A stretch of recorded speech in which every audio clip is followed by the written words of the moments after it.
Yo. Good morning. Ooh. Hang on. My camera's at the wrong angle for this. Thursday. Why is he so loud? Why is he I'm muted. What's up, everyone? Good morning. Welcome to the live stream. I love you all. But Mike, how short are you on gold right now? I'm fully margined short right now. Oh, you must hate money. You must hate money. No, I'm quite happy. I'm Well, quite happy where I am. Well, super happy to have you here, Mike. Super happy to see you. Man. Good to see you. Good to see you. How you doing? I'm doing so good. I'm doing so good. I just went long on gold, and I'm absolutely. You went long on gold. I did went long. I did go long on gold. And I'm short on gold. Yeah. What a surprise! What a surprise! Interesting. This is going to be interesting.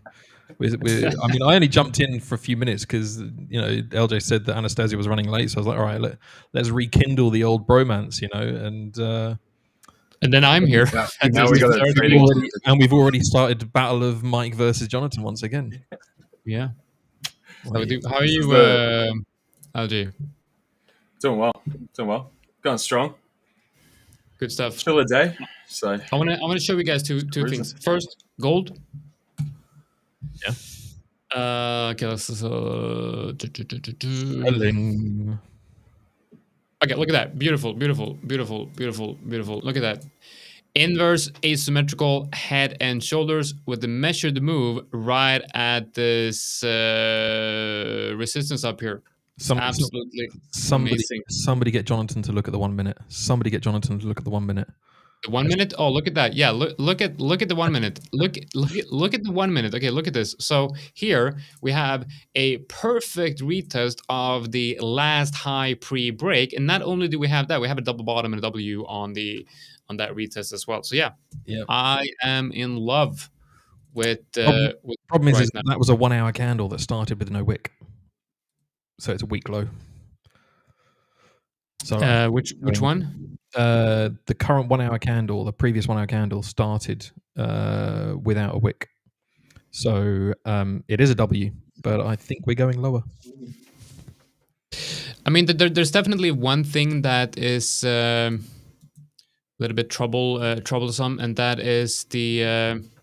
okay, now I gotta think. I should notice that I have a very hard time understanding or remembering the difference between a hammer and a shooting star, and I think a hammer is at the bottom.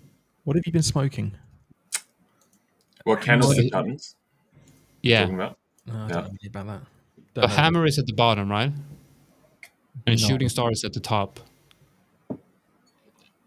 I can't remember the hammer. Shooting star is at the top, yeah. Yeah, so hammer.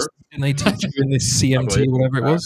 It went on my browser and I googled hammer. It's like, yeah. Should probably add hammer candlestick. Mm-hmm. Yeah. Okay. So the hammer. The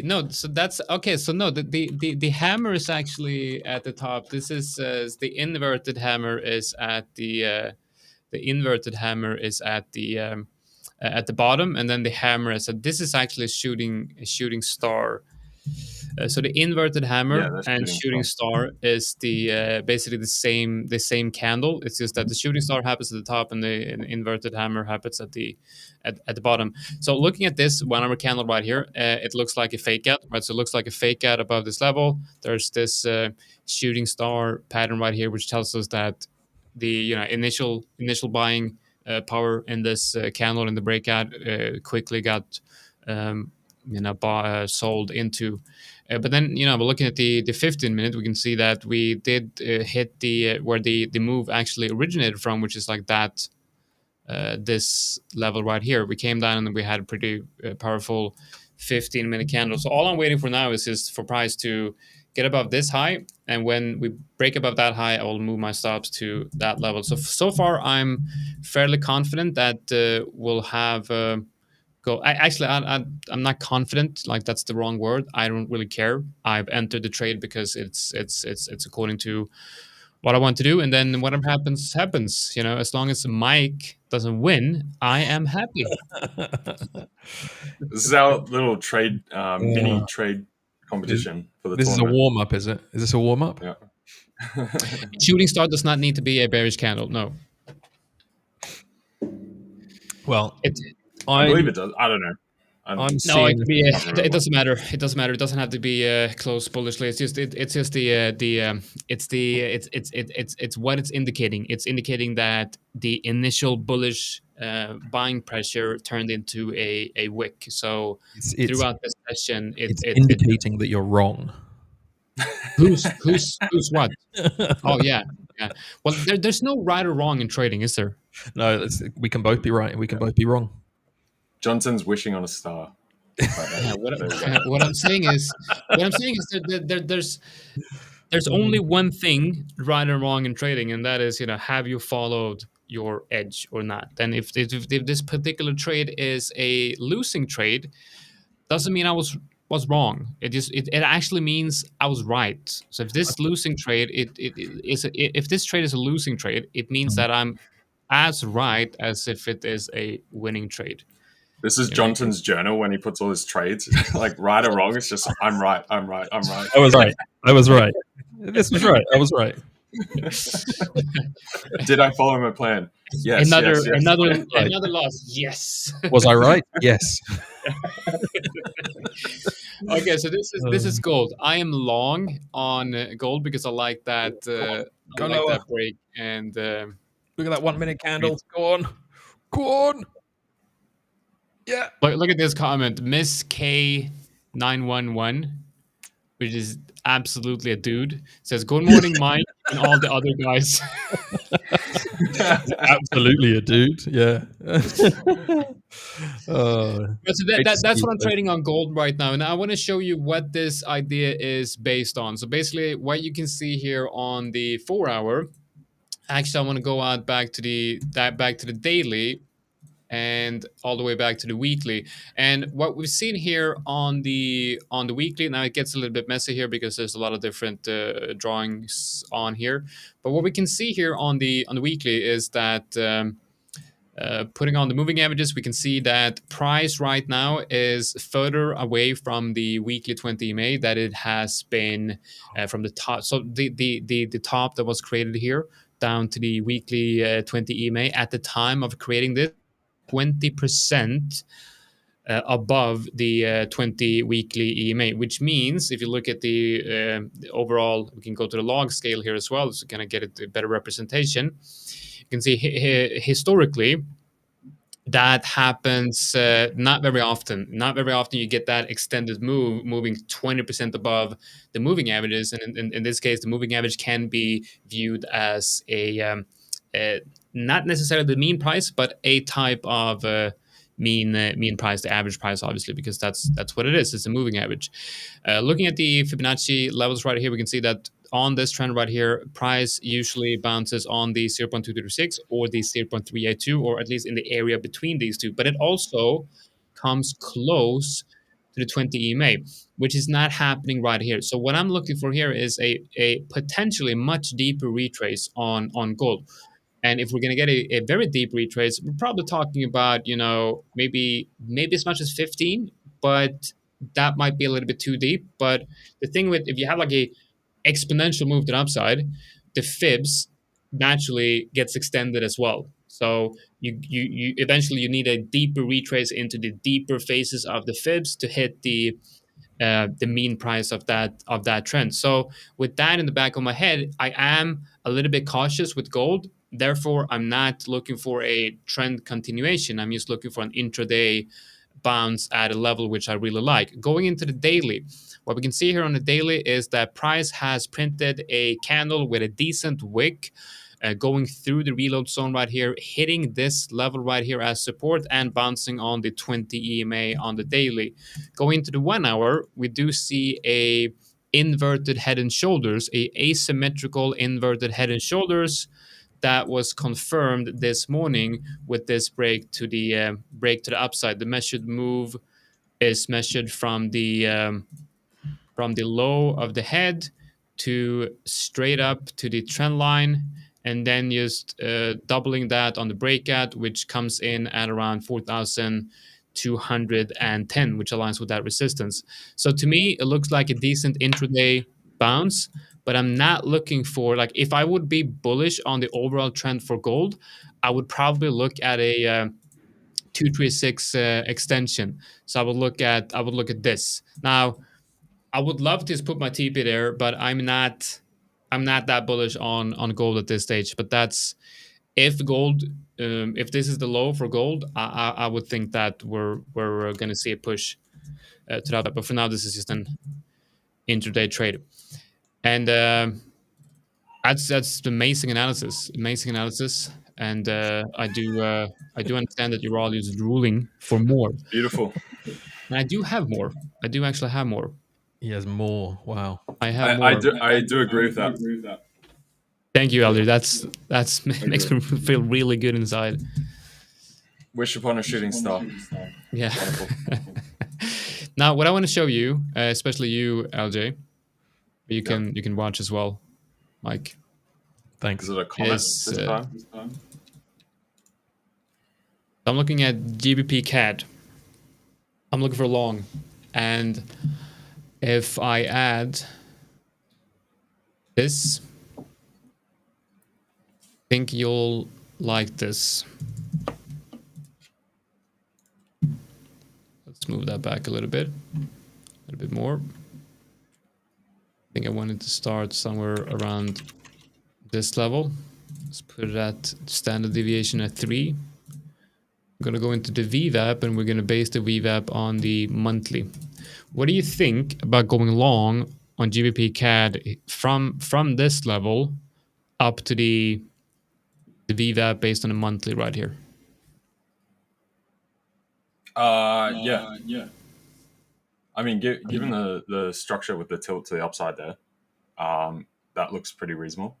I, in general, don't like the pound at all across the board, but given the technical structure here, I would say that looks like pretty good.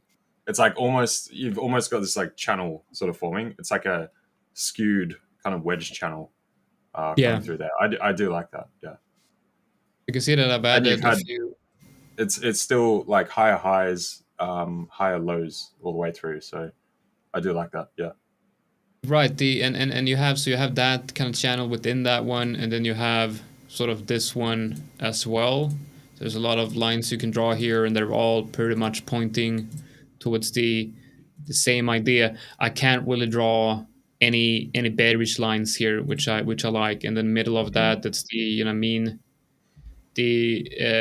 best fit line, and then that monthly up here. So I think what I would want to see here is, and I think we have a perfect opportunity here on we have a lower high on the 4 hour, and I'm looking at perhaps something like this. If I can get a decent risk to reward here, I'm looking at something like this, where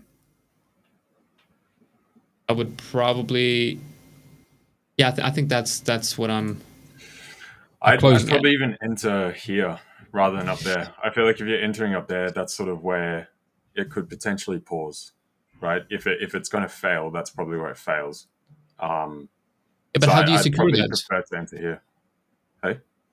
But so how do you? Okay, so let's say we stop below the prior lows of that cluster, like here. Yeah. Okay, so let's say we enter here. Okay, so let's assume we enter here, and if it then fails here, then how do you manage that and secure the trade?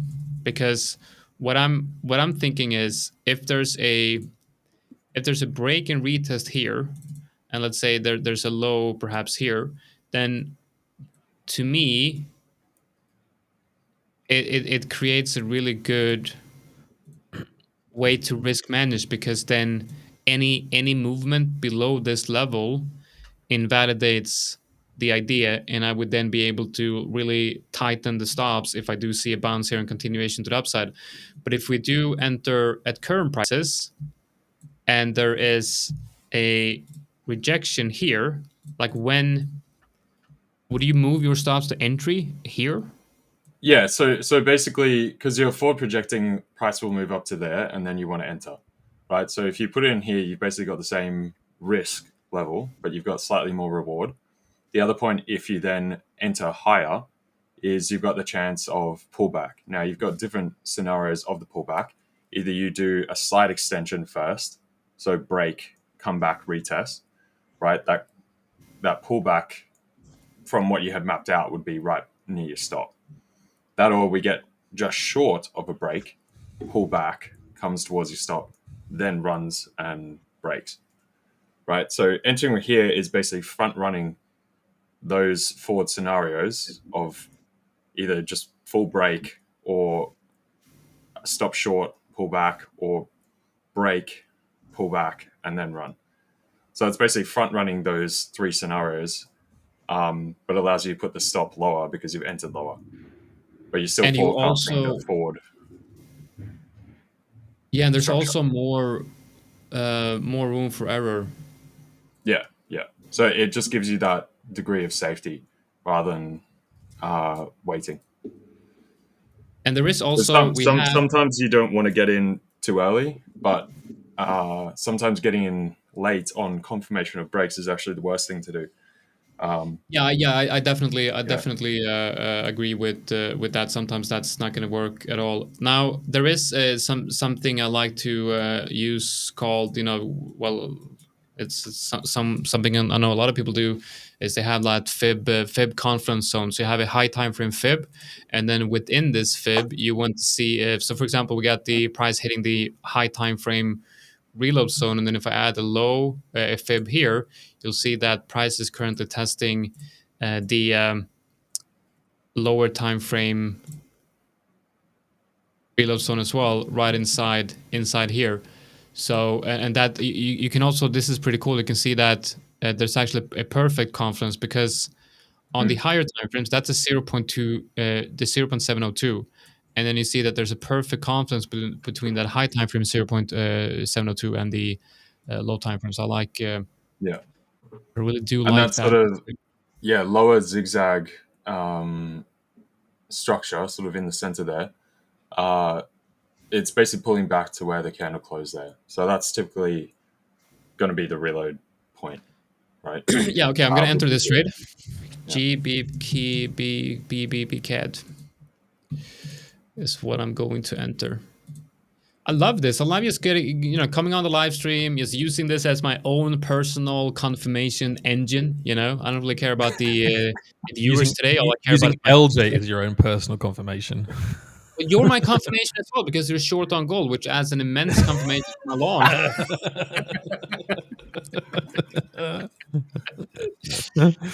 Contrarian indicator. Yeah. I did actually just enter a long up to the highs that it's just made on the 1 minute, and I've closed it again. You closed that, my entry. Well, you see. That's so because I took the 1 minute long, and now I'm looking for shorts again. Looking for shorts again. Yeah. I can't help you. It is what it is. Morning, everyone. Good to see you, Mike. Getting some love there, Mike. Thank you, Betty. Betty's surname is a bit convoluted, but thank you, Betty. Yeah, is it showing you like the at names? Yeah. Yeah, it's weird. I don't know why it's rather showing than that. people's display name. Yeah, because then it's hard, because some people have like a jumbled up thing. Yeah. But then their display name is different. It's probably, knowing YouTube, they probably changed it. It was like when they did the XP points all of a sudden, and nobody expected it, and it all went a bit weird and wonderful. And they've probably done something again, and it's messing with the feed. This is rather depressing, isn't it? I remember having my TP up around this area. Ouch. Yeah, ouch. But whatever. I made 2.7, 2.8 R. I'm happy with that. We had some movement on CHF-JPY. I think we have another breakout. Wow. This chart is mental. That is bonkers. Yeah. Yeah, that is. That makes me wish I'd held that long last year in September. Yeah. Yeah, I kind of wish I, held the that whole way. long on Bitcoin from 2016. That's Oh, damn. wild. Look at this. That's like a proper like breakaway gap where it's just power and then continuation. This is one of the like this right here is just one of the strongest price patterns you can find, where it's like you power through, retrace, and then break out, fake out, and then there's like the biggest gap you can see with no, like almost no retrace, and then this continuation into newer highs and newer highs.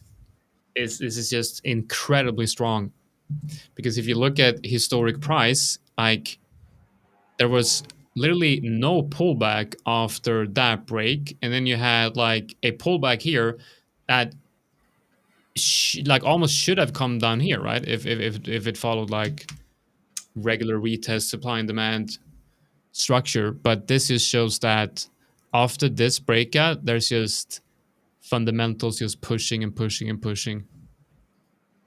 Yeah. Because now you have price deviating from the fundamental value. Like this is crazy. Look at the monthly. What's going on here?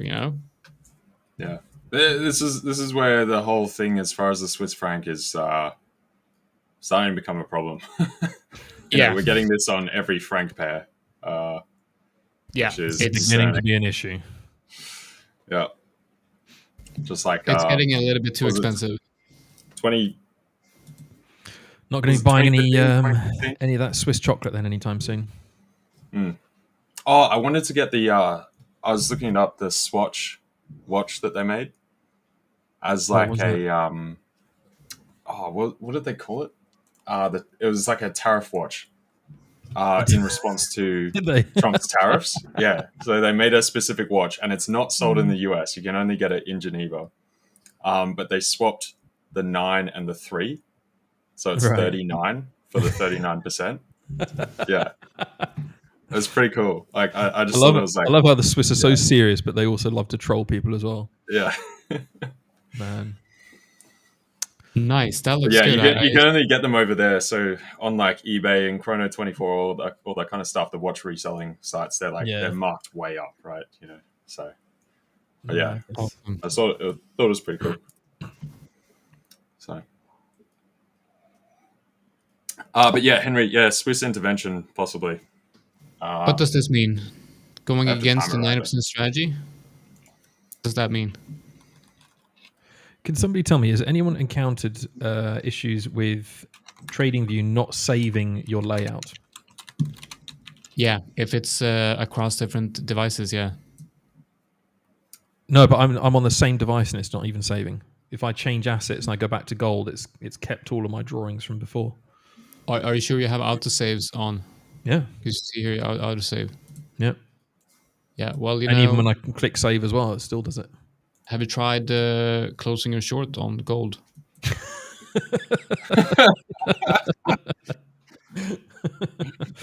I didn't think that was a problem on TradingView, but I'll bear that in mind. Yeah, there's so many. There's just so much. There's a lot of momentum. Yeah, gold just can't keep up. Can't keep up with the data. Guys, I got an interview to attend, so I will leave you guys. Where's Anastasiia? She said she was running late or something. All right, so she'll be around sometime, I guess. Maybe not. We'll see. I'd love to see her or hear her views on gold. Indeed. With some volume profiles and whatnot. USD/JPY is powering through to the upside. This is good movement. You know what? I feel like I need to update myself on what's going on. So we got the dollar looking kind of relatively strong. I must say. We got Bitcoin looking rangy. I have a feeling we might still get a Bitcoin pump coming into December. We got a slightly itchy and growing feeling that we will get this drive into crypto. So why shouldn't crypto pump if everything else is pumping, is what I'm thinking. Like Yeah, exactly. yeah. Because what I think is after the liquidation stuff, which is basically just people running heaps of leverage, all that. It's going to scare a bunch of people away for a moment. Prices are now a good bit cheaper, 15, almost 20%, basically 15 whatever percent cheaper. Big money will be like, yeah, all right, 15% discount, I'll buy that. And then all that retail crowd that decided to step away is going to pile in. Because I was reading as well, like some boycott type stuff around Binance as well, or whatever. And people have pulled out like 22 billion odd, and it's starting to float around. Yeah, after the crash. I don't know, just for people's orders not getting filled properly and all that kind of stuff, which is silly because I guess they don't understand real liquidity, in markets. But yeah, I feel like everyone will, we start to see price moving up again, and people will FOMO in, and then we'll get a big run into December. See how we go. The whole boycott Binance thing is just it's gonna be it's a meme. It's gonna be over next week. Nobody cares. Yeah. That's what I mean. That's what I mean. They have like a tantrum and then right back in. Yeah, exactly. They're like, oh shit, I got liquidated because I have leverage. Yeah. I'm gonna boycott the brokerage, and then a couple of weeks later, it's gonna be like, where am I gonna be trading then? Gotta get back. Gotta get that leverage. Yeah, exactly. You get roped right back in. I mean, most people are not trading, and most people are just gambling addicts anyway. Unfortunately, so that's the way the industry works. You're gonna be, hello, Mike. Hello. Oh, sorry, I thought you were talking to me. This is where you're going to say. What are you going to say now? You're going to say. No, I thought that you were talking to me. I was just waving. Talking about gambling addicts. So I was just. And that's why I said this. Acknowledging my position. Hello, my name is Mike. I short gold. Are you still holding the gold? Yeah. Mike? Yeah. For now. Yeah. AUD JPY. Now, this is a very strong currency. Major breakout. We got a V-shaped recovery, sort of a inverse head and shoulders pattern here on AUD JPY. Massive breakout. Any type of pullback here would probably be worthy of a buy, in my opinion. AUD JPY is a typical risk-on currency as well, right? Yeah, risk-on. The interesting thing is it's one of the few pairs that has closed the gap on the yen pairs, right? Mike just died. Let's take a look at gold. He saw gold going up.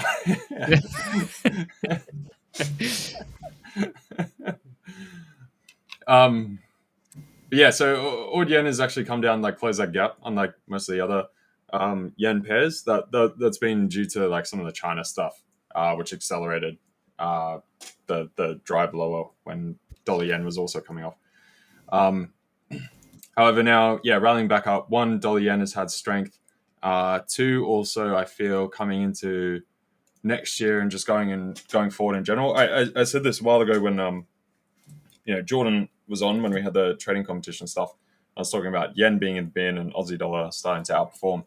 Especially now we got this rare earth minerals deal with Trump. Big bucks for Australia. They're pretty much saying, all right, forget you, China. We'll run with our brothers from down under, So, yeah. There's some big stock opportunities in ASX stocks for this. Oh, yeah. Big time. So, yeah.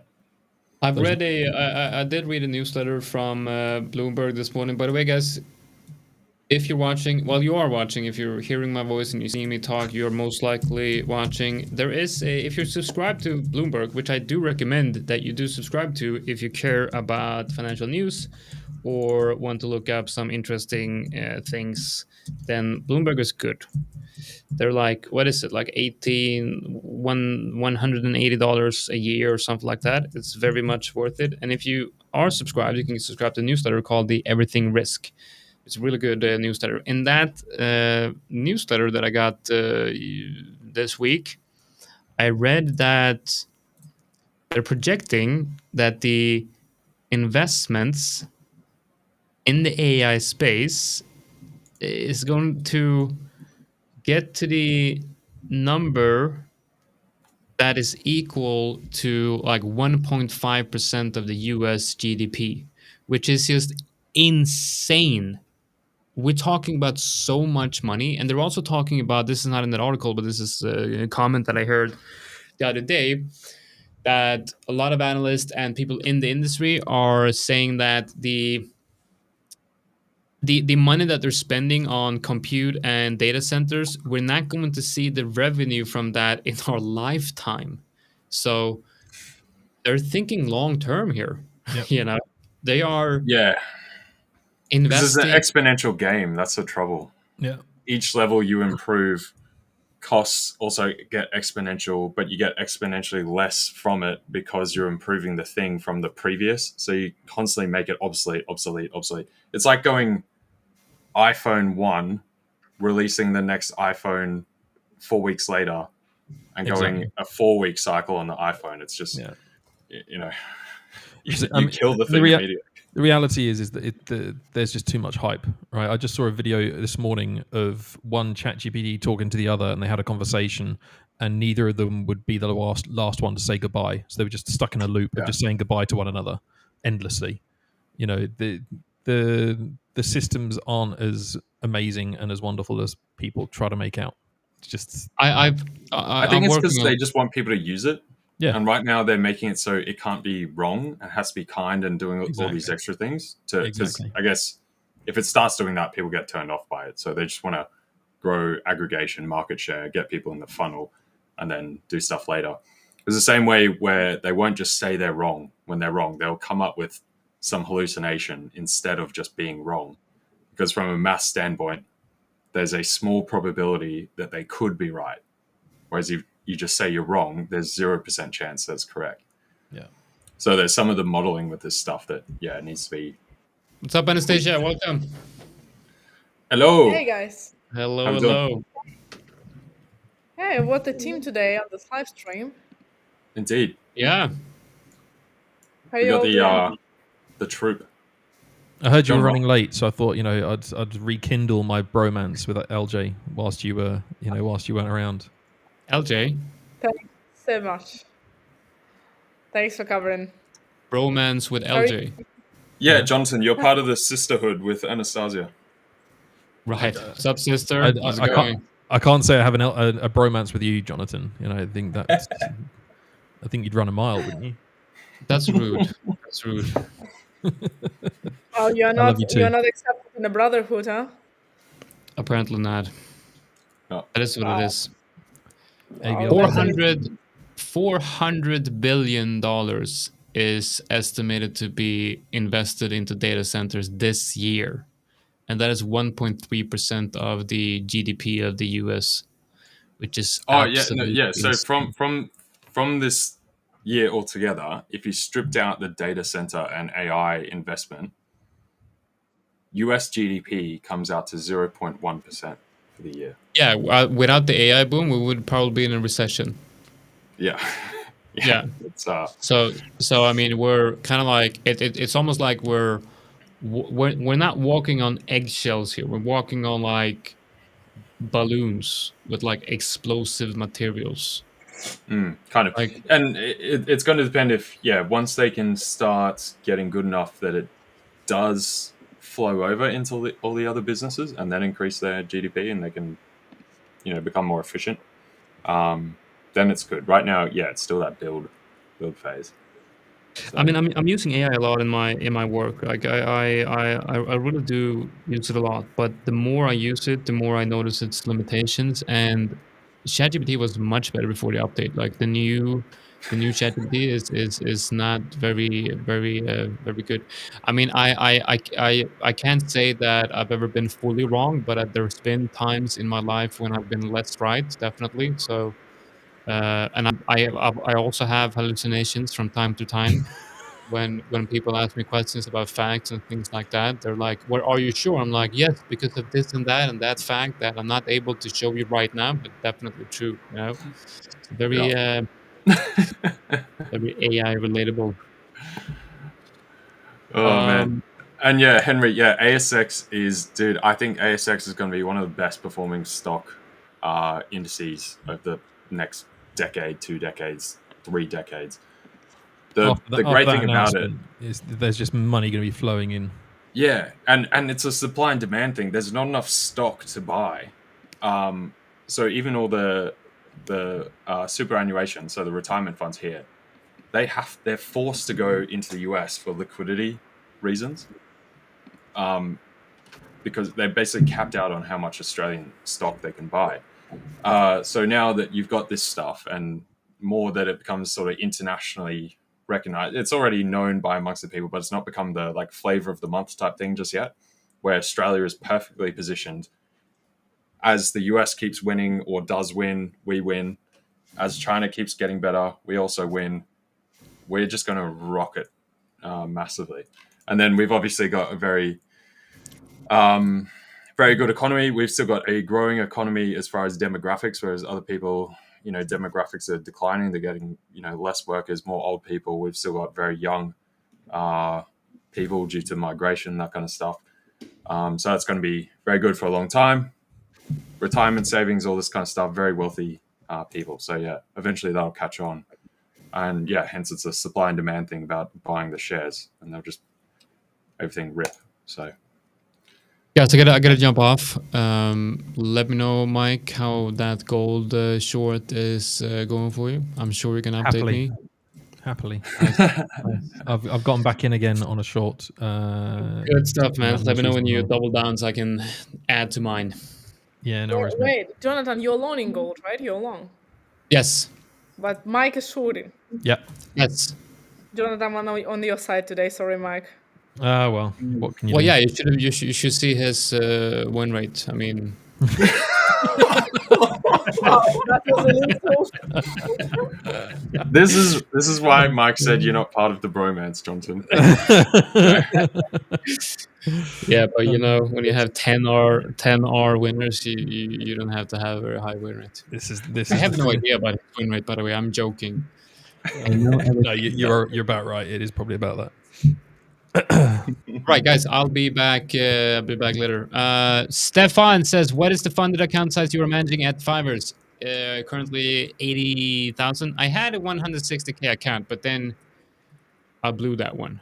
Very sad about that. But now I scaled my 40K up to 80, and I'm almost hopefully getting to that 160K again. I can't believe I lost that 160K funding. That was really bad. Damn. Yeah, that's really sucked. That really sucked. But and I was actually in the drawdown in that account for like 8 months. That was tough. Yeah. Yeah, that is tough. 8 months and then just dead. It's like you see 8 months of like equities going down. It's like, why? I could have just lost it immediately and got a new one, But yeah, 8 months of just that's stress right there. You wake up every day and it's like, yep, another. But yeah, whatever. That's brutal. I'll jump off. I'll see you guys later. See ya. All right. See you later, mate. Mike, what? I'll show you. Short gold. What gold? What? What makes you short gold right now? More than anything, just to annoy Jonathan, partly. No, I can still see us having a weakness on the low side before we start testing the highs again. So I may well be wrong, and it looks like the 1 minute is going to prove me wrong right now. Yeah, it's just taken it. So I was buying it yesterday. I made a mistake. I was buying it yesterday too early. The whole day I was sitting in a drawdown. I get out of it in the evening with profit for the day. So I'm 33% up for the month right now. And I'm long in it. I'm long in it, but I'm long only until like 41.81 probably. So I agree with you. I still see like a weakness in it. I don't think we're gonna go higher. I think this is the zone from where it can go drop, or I'm also looking for this zone here. If not from the first one, then I'm looking for this short here. I think for me, the if you look at it on the 4 hour, then hang on, let me pull up my screen 1 second. On the 4 hours, it's quite weak. I can agree with you in that. So on the 4 hour, we have this structure here. Let me just delete that fib. We have this structure here. We've already tapped into that, and the 4 hour is closing in the next 45 minutes. Yeah. That's why I'm expecting us to either drop imminently, or the 4 hour will just close without too much strength. We'll then tap into this area, into this this EMA here, which I think is the 100, or possibly the 200. No, it's the 100, I think, and put it down. That's my anticipation. Is for us to come down to kind of the 3975 and then push on higher. That's what I'm kind of looking at on the higher time frames. Hence why I'm looking at shorts. But at the moment, it looks like the 4 hour may close with some strength, and then we'll look to sell from around 4150, something like that. That's kind of what I'm thinking. But we had some nice structure here. We've actually reached this one at the moment that we're struggling to break on the 5 minute. So we might start to see some sellers come in here. We'll see. But you're short right now. No, yeah. I got taken out because my stops were just up here. So I've gotten taken out of that one. But might be a nice re-entry here on the 1 minute at the moment, actually. So we'll see. But yeah, that's what I'm looking at the moment. So you're waiting until it hits the EMA at 4150 and then drop from there approximately. That's what I'm thinking. But then you look at the other time frames, and you've already got some of the EMAs pulling in. So you look at the 15 minute, for example. The 15 minute, we've already tapped into it once. Yeah. Might tap into it again and then sell off. I just feel as though this is going to be a false attempt at pushing higher, because there's so many people flooding into buying gold. I think this is just trying to create a false impression to everyone, saying, oh yeah, we're going long, and actually we get a further drop before we then retest those highs. I agree with you. The other reason why I'm looking for only small long and very carefully is silver, actually. I usually use both of them to evaluate one of the risk of another. So on the 4 hour time frame, if you look how it closed yesterday, for me this is a very weak rejection. Like the fact that we consolidated here for forever until actually trying to move higher, this is a sign of weakness for me, because usually it's like tops and goes, tops and goes. So this kind of thing is like a very weak sign for me personally for silver. As well as if we go and look at the hour time frame, for example, we have this volume here, which it still didn't break as well. So I'm expecting the silver to potentially sell off from this volume here. So I don't think it has a strength to go all the way to the next zone, to be honest with you. So if silver starts dropping, I'm expecting also gold to start dropping soon as well. So I'm very careful with those buys that I'm in right now. Yeah. But similar for gold, actually. I was expecting gold to go a little bit lower until on futures it was 4,005, which it didn't. It tried several times yesterday. It didn't, and it's trying to recover. But once again, on the 4 hour time frame, I agree with you, Mike. It's quite weak. It's like it's trying, but the majority of the volume, like for the week, majority of the money inflow was here, 41.30, and it's trying, but it's really struggling to break through it. If we would have a strong closure here, then I would expect it to go to 42.15, for example, and then maybe sell off from this. But I feel like we might, also just sell together with silver approximately from where we are, like a little higher maybe. So. Yeah, I'm same as you and Jonathan, Anastasiia, looking for some higher price action then come off. So yeah, I'm with you guys. Yeah, I'm in long, but small risk because I was. Yeah, so I'm looking at pretty much the same level. So you got about 79 to 4,200. Obviously, 82 or so is the wick low just there, 85. So I'm looking at somewhere here. Sells in there, come back off, another little pause point up, and then we take the next leg Yeah. or lower. I'm just saying. I'm going to I've taken a quick scalp on the 1 minute, just from that high that we had. So just selling down. I'm just going to watch this one play out. For probably about $50 at the moment. So, and obviously Mike's like trading style is very different, so he's in and out. So yeah.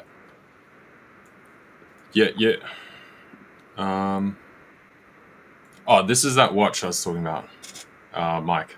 Oh yeah. With the 3 and 9 switched. What's that? This is a tariff watch that Swatch made. Anastasiia, yeah. So in light of the 39% tariffs, right, that they put on Switzerland. Yeah. So what they did is switch the 9 and the 3 to the opposite side. So it's like 39. Yeah, and then it's not sold in the US. You can only get it in Geneva. It's ridiculous. Yeah, it's good fun. And yeah, this is the thing with the UK. UK is dead. 53% of all households are taking more in benefits and services than they contribute in all taxes. Say no more. UK budget is corked. Yep. So yeah, that goes back to pound trades in general, with some of you guys that we're talking about before, and when Jonathan was bringing up pound CAD. I definitely gonna have a heavy lean on the sell bias on the pound overall whenever it comes up. So, but yeah, Jonathan, I saw Jonathan was buying GBP CAD, right, again? Yeah, as far as the structure, like, it looked good. That's what I was saying. I just don't like. I'm not super crash hot on pound longs overall. Yeah, I was looking for the dollar long, but to be honest with you, I think we're gonna be stuck in a range until the CPI, until the end of the shutdown, because everyone is on the edge waiting until some kind of data. It's not moving anywhere anymore. Yeah, exactly. Pound just has so many structural problems right now. It's like terrible. So they're waiting for the autumn budget, aren't they? Isn't that coming out soon? In the next couple of weeks. So, I mean, there's talk about tax levers being used. Be interesting to see what those will be, and how that's going to play out. But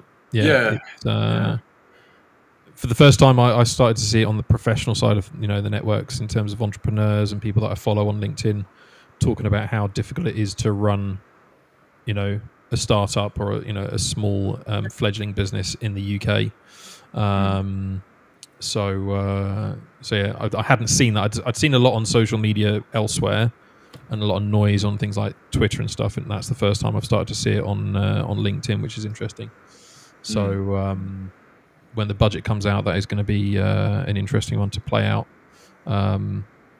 because whether you're going to see outflows in terms of investment from the UK or not, that's going to be the question. So yeah, exactly. And the tax thing is hard because taxes are already pretty damn high. So they're actually high in UK. Not much wriggle room. The thing is, but then you compare it to other EU countries, it's actually not that high. Like where Jonathan is, Sweden is astronomically high. Yeah. But they're high for they're high for a reason of giving good outcomes, public services. Whereas the UK is high and just doing nothing. Yeah, just basically dying slowly, spending billions on railway lines. They're going to shorten journeys by 15 minutes or something. So it's lost its way, I'm afraid, which is disappointing. Yeah, and the only thing they can do is gut the whole pension type thing. Yeah, Yeah, obviously they'll have to keep it for people in the UK. But there's so many people that moved abroad and they still get a lifetime pension. They don't even live in the country. Yep. Yeah. I actually don't get one because I'm not I haven't paid my full contributions because I wasn't living in the UK long enough as an adult. So I was working for 6 years in the UK before I moved to Poland. But I could theoretically invest like £9,000 or something into contributions, and then I'd get a pension.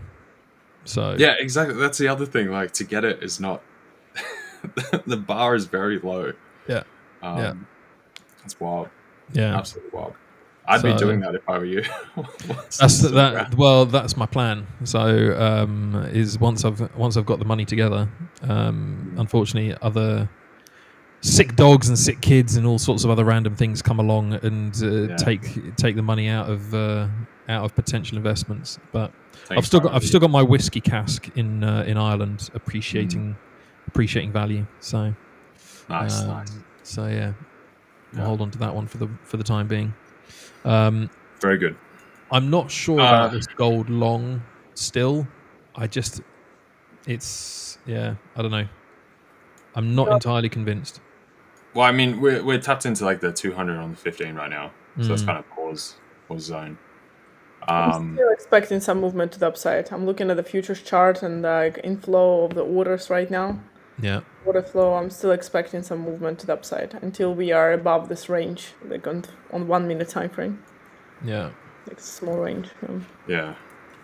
Like, this is nice. Like, there's sort of if I can draw straight instead of just putting an extra channel, I'm going to draw it. But yeah, we've got this nice little channel coming through here. So that's sort of what I'm leaning on for today. And then, yeah, gradual move up like that. You know, and then something like that. Yeah. Right up through. Oops. But yeah. So what's your TP on that? Currently I've got it sat at 82. Okay.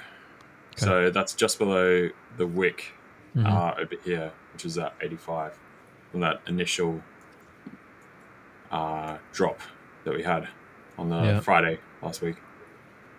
So, see, for me, if we get that high, then I think longs are locked in. I think if we break the 4 hour high from yesterday, then I think we're going long. If we can't break yesterday's high, then I think shorts are still in, and I think we're just probably going to range for a while and possibly just go just a little bit lower, as I said, to the kind of the 3975 area. I'm well with LJ on this. I think we can renew the highs from yesterday and still drop afterwards, because it's literally also from my perspective how I trade. That's where the volume is as well. Yeah. So. We will see. Anyway, I need to go and actually get some work done. So I shall leave you guys to it. But lovely to see you all. And I'll see you next time. Good to see you. Thanks for popping in, Mike. Take care, guys. Ciao. See ya. All the best. See you, man. And then there were two. Your TP is what on gold? On the CV? 82. 82. Yeah. Mine is 77. Yeah. Yeah, approximately. Yeah, so I've got like plus minus. Yeah, so like this line I've got through here is roughly like 79. Yeah. And then the base of that other cluster right there, about 74, 75. So yeah, it's basically in that zone. Yeah, it's the same. Yeah. Plus minus a couple points. Yeah. Is it okay to go long now? That is very much your decision, my sir. I will say we are currently long. Take that as you will. So, but your own trading decision is your own trading decision. So, if you agree with the sort of structural reasoning, then go for it. What do you think about crypto? Have you looked at the crypto today? Because I'm thinking about the longs on Ethereum as well. Yeah, I was just saying when Jonathan was on before he came in, I'm feeling like crypto is going to be might actually be pretty good. Like we'll still get that pump coming into December. I Yeah. always get. So yeah, I think long crypto from here is quite good. I think there's a pretty decent discount. Same with the sort of bigger players, the whales, if you want to call them, whatever. You know, if you got like a 10-15% discount from like the all-time highs, this looks pretty good to jump in. And there'll be heaps of retail that obviously got scared out by the liquidation. Yeah. But as soon as that price starts going up, they just pile right back in, right? And everyone FOMO's in. I can definitely see us up at 145 or so coming into like New Year. So yeah, I would say yes. Yeah, for Bitcoin, huh? Yeah. So 145 for Bitcoin. Ethereum. Wait, I'm gonna change to my screen, okay? Yeah, sure. So what I was looking for in the morning, but first of all, I was taking longs here initial time when after the flash crash. I was taking short again, and then I stopped trading it. So I was trading this first initial move higher and then the sell. Right now, what I'm looking for is I'm looking for the continuation toward the sideways movement. I'm not sure if you're not gonna get the second leg down. To be quite honest with you, I wouldn't be surprised if we do. I'm more looking for it intraday right now, intra-week maybe. We are at the pretty good point as well. So we are at the previous highs too, which have been rejected. But the reason I'm looking for the intraday long for Ethereum now is because we are finally just back, first of all, rejection from the bottom of this triangle here. So price action is pretty clear. We are above the weekly point of control right now. We had a huge inflow of volume yesterday. I'm looking at the futures for Ethereum as well now for the CME on the other chart, because since they introduced it, it's quite easier for me to trade it as well. So we had lots of volume here and here. So I'm expecting the price to come back towards at least this area here, towards to hit maybe this again, the triangle, and then maybe still go sideways until we have interest rate, we have the CPI coming, we have shutdown leave. So I think the next direction of crypto is gonna massively depend on the data that we're gonna receive, to be quite honest with you. But intraday, I'm thinking about maybe taking this long because we're on the previous lows as well, just above the volume, V-shape recovery. I feel like this move to the upside is in order. Yeah, I was going to say definitely near term. Very much agree with that. And then for ETH to go higher towards the all-time highs, that's going to take Bitcoin to break out first, right? So, but yeah, right now I very much like that. I was just going to say, looking at it, and this little shelf we're creating, literally, the past couple hours is looking quite healthy. So yeah, I like that a lot. I think it's good, very good. I think it's good, yeah. And gold Indeed, is going higher, slightly. Yes. Very slow. Yes. Barely there, but it's trying. It's struggling, but it's trying. I can't wait for Jonathan to come back in, and he's just gonna be rinsing Mike. Classic. But you're not long now, yeah? Or are you? No, I am long. I'm long gold. You are. Okay. Yeah. So you have a position open, yeah. Okay, that's what I was wondering. Yeah. Because we were talking about earlier in like group chat or whatever. Jonathan was looking for longs. Mike said like, oh, I don't know, I think it's going to be short. I was like, I think first point of call is going to be 4130 and then up towards 4180 to 90. Yeah. And then Mike's like, nah, he's gone the other way. So, yeah, exactly, Mike. But the funny thing is, like, they can be both right because obviously Johnson's holding way longer and Mike's in and out, and then he can just like switch as well. Yeah, exactly. So, but yeah, that's what I'm in right now, looking for there. So, yeah, same. Like Mike caught some good cleanup earlier on gold on some of the shorts. I think through here it was, if I'm correct, Mike. Sort of shorting through here. somewhere. I think it was there, or was it up here? Might have been up here. I forget. Really good. Yeah, it was Yeah, very yesterday. good. I made a mistake going long immediately after the first bounce. Hmm. But I went long Yeah. in a very bad position, and it started again like creating the next low. And I needed to like hedge it and close parts of my original long position, like equalizing it with shorts. And until night, I swear, until like 2 hours before the market closure, hour and a half, I was like, finally, I was out of this position. I was like, that was a difficult day. Yeah. It was pretty big position, if I'm gonna be honest. That was like down here, I take it, right? Yeah, Is that what you mean? yes, but normally I was taking long on the high, previously, because like after the V-shaped recovery, I was like expecting it. Yeah, for that to. What is it doing today? Yeah, and then it Yeah. started to drop, and I'm like, okay, you know And what? you're like, I'm pretty sure it's gonna still go up, but I'm gonna hedge it partially, and it was difficult. yeah. Yeah, no, gold, very tricky. This was the Euro trade. I ended up jumping back in, and I actually doubled up on the second time Nice. after. Yeah, Amazing, yeah. so that did end up playing through. So that was good. Yeah, I closed it earlier. It would miss my TP by 1 pip anyway.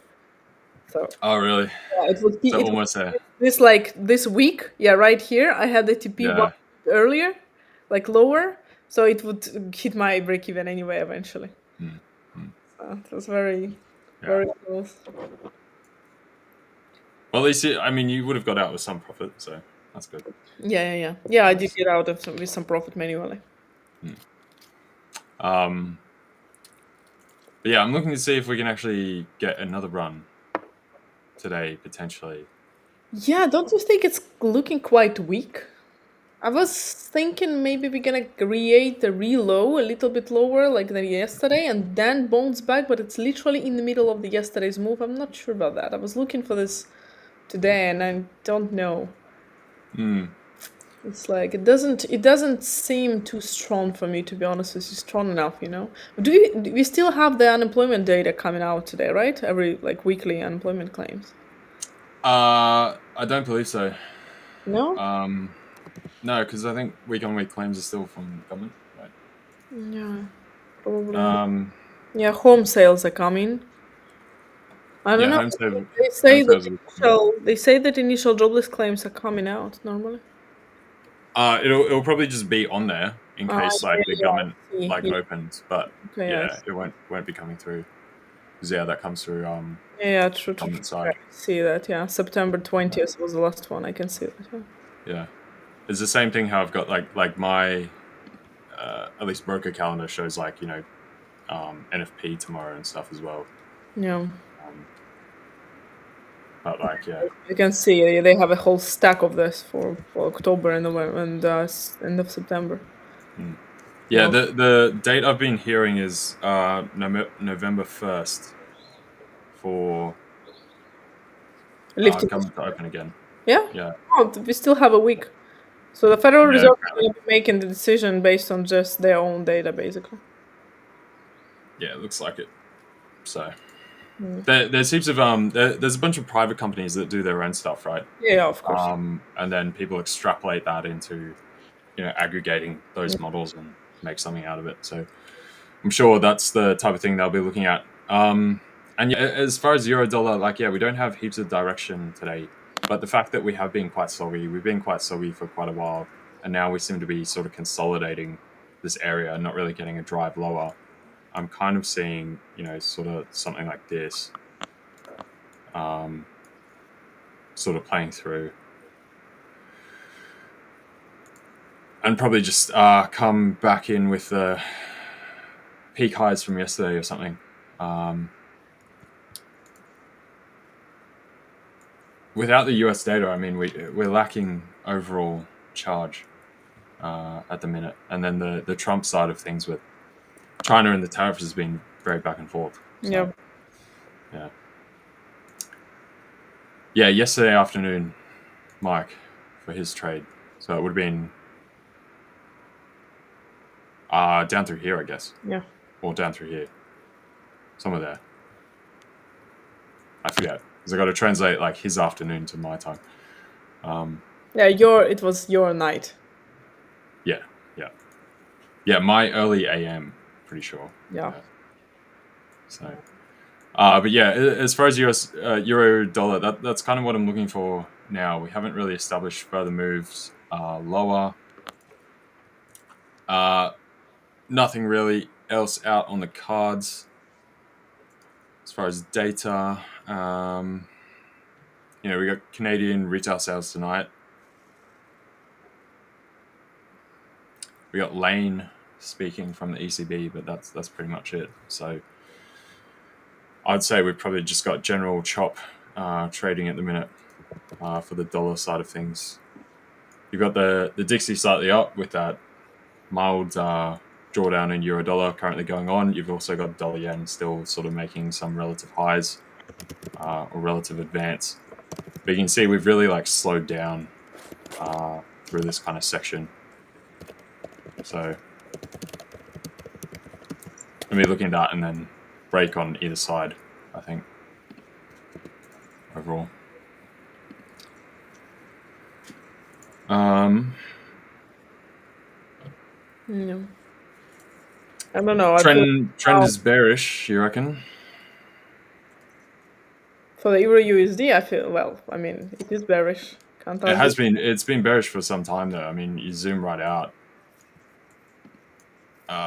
We had the big downdraft, obviously, from the peak tops above 119. Made a relative charge higher through last week. This week, we've come right off, and now we're just consolidating on here. Like, if especially if we can't establish another charge towards these lows today, it looks as though this will be a price to drive up from. So overall, there's still a lot of negative dollar sentiment and data to come out down the pipeline. We haven't had it from all the forward indicator pieces. Once government does open and all that US data floods through, it's looking as though it'll be pretty weak. So, yep. So that's the main reason. Basically, just a stochastic shift. The other piece as well with the euro dollar, as far as the 25 delta risk reversal. So this is people taking out options for either side of the market. You've seen pricing to the upside gradually becoming more and more expensive through this past week and a half, 2 weeks now. So that means people are starting to position and price for a move higher. But yeah, pretty quiet right now. Yeah. So, give me 1 sec. I'm just gonna grab some water. That's all right. I'll switch to my screen. Yeah, gold is trying to go lower. I guess, Mike, you might be right, actually. Let's see. I'm looking at the futures as well, and it starts looking like it's gonna go deeper. But for the euro and for pound, for my personal opinion, I was waiting until the price goes lower here towards this zone, and then I was planning to buy it from here. And now, since we are stuck in between one volume area and another one, I'm most likely not going to be trading it until we have some kind of data release, at least the CPI tomorrow or something, because I'm expecting some kind of sideways movement.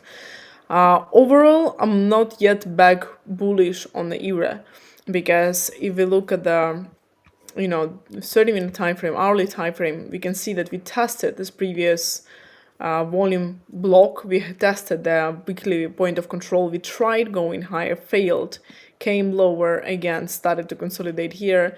I was considering eventually taking a buy until the volume, but the risk to reward for me personally is very bad, because my expectation would be that even if it would go, if it would go in the moment of my analysis, it would give us like 12, 13 pips, and I normally place about 12 to 15 pips stop loss.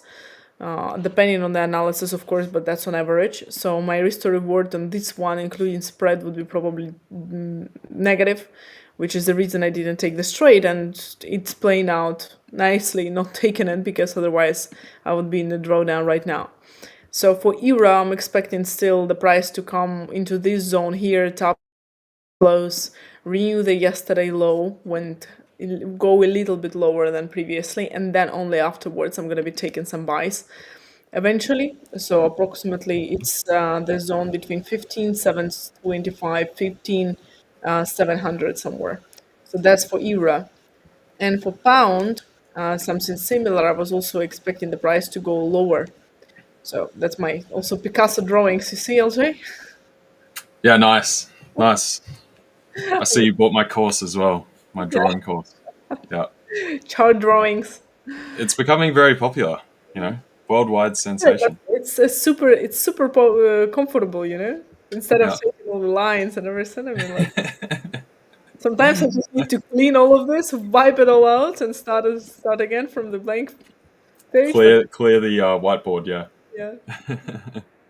So we tested this volume yesterday, the weekly point of control, and we came right below it again, and we are at the volume once again. So I feel like we have some continuation to the downside still here for pound and for euro. So perhaps one more leg down towards the previous lows once again. On the 4-hour time frame, on the futures, if I look at the futures, we have the value area low here.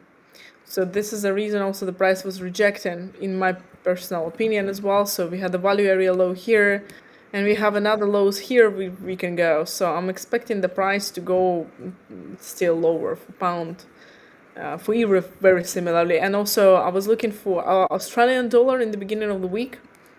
I was thinking about shooting it. I shooted it once. It came to my shooting zone once again several times during this week. So I had the shoot here, initial one, then it just came, several times to the same zone. I didn't take it anymore. Stuck in the range, I still feel like we might go back towards at least the same lows once again, while euro and pound are still dropping. So probably skipping currencies, to be honest with you, until we have some data, because I don't really see anything, nice, anything good here, anything high quality for currencies completely. Yeah, I'd have a more slight lean on, or at least I can see more shorts on the pound. But as far as the euro, I also think somewhat of the sort of pound story is kind of in the price now, for the time being. As far as the euro, I think we'd need more impetus to actually drive it lower from here, really. So that's where we are. I consider where we are is pretty much the lower half of the range, because I think we will go sideways for a bit until government opens, we get data and that kind of stuff, right? So I'm pretty much just playing it point to point with that. As far as the Aussie dollar, yeah, I see upside definitely coming through. Yeah, because we got the rare earth minerals deal done with America and a bunch of defense stuff as well. So that's big for Australia. The only reasons we got knocked down was basically from the headline downdraft from Trump. Yep. And then we also then coming off in cross correlation as far as the high beta risk off moves from when the NASDAQ has been dumping, particularly after earnings last night. Yeah. When we fell off a cliff. So after Tesla and Netflix got smashed. No. I think Tesla's still, or Netflix, is down another 10% today. Oh, that's crazy. Yeah, got obliterated. Look at this thing. Oh my goodness, what is happening? Just annihilated. What is happening? Because of the earnings? They have yeah. Yeah, they took a what? Yeah, they had a big fine for taxes in Brazil or something, which was 260 mil. And then Netflix is still having trouble communicating to Wall Street, saying, look at the revenue growth and the actual numbers rather than just subscriber growth. So the Wall Street's still kind of fixed on subscriber growth at the minute as well. There's a heavy weighting, which I think is a bit wrong myself, but it takes some time to get there. Because if you don't have Netflix by now, you know, what are you doing? So eventually there'll be more once they tap into stuff like India and that kind of thing. But I don't have subscription to Netflix. yeah, really? Yeah. But surely you have in the past. Like you might not have it I had now. in the past, but I don't have it anymore. Yeah, I don't have it right now because there's nothing on there. It's rubbish. But you know, general user base in the ecosystem that dips in, and the trouble as well. There's so many streaming platforms. Yeah, true. You have all of them. It's ridiculous, right? So expensive carrying everything. Yeah. Yeah, Tesla got hit as well. Sort of recovered a bit though, because Tesla wasn't actually too bad. It was just around some of the communication, and I think Elon said he wants he's trying to put together like $1 trillion pay package from Tesla for himself. So Let's see. He started playing with meme coins again. I saw it too. So oh really? Has he? yeah, he's back active after being fired from the government. What coins this time? Is he back into Doge again? I didn't Dogecoin? see yet. Not gonna lie, I need to still check. I just saw yesterday in the information also that he's back, like pumping some coins. So he's back in the business. Classic.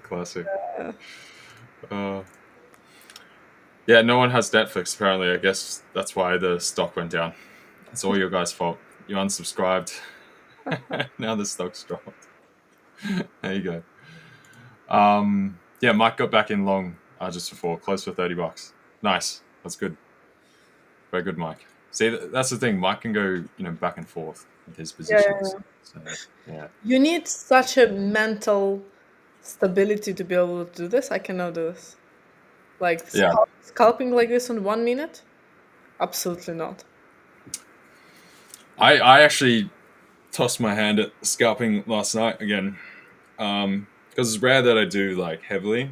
It's more just very sporadic. But yeah, I went absolutely ham last night. So Yeah, no, I did it in the past, but I remember it was quite tough, to be honest with you. Mentally, to be able to manage this. bring it off for you guys. Wow.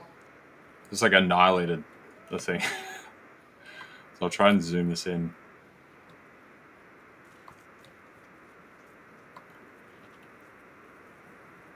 Yeah, so just smashed it. Smashed it out, profit factor, win rate. And yeah, that was in like 2 hours as well. Past target. That's absolutely crazy. But yeah. We had good volatility last night, so it's not always you get those kind of days, but sometimes when it's there, and I saw it, so I just punched it. But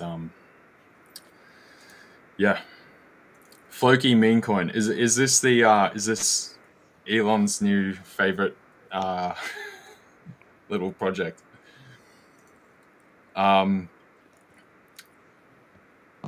I mentioned the Floki CEO. What even is Floki? What do they do? Is this like Floki from Vikings? I heard about it, but I've never looked into the coin.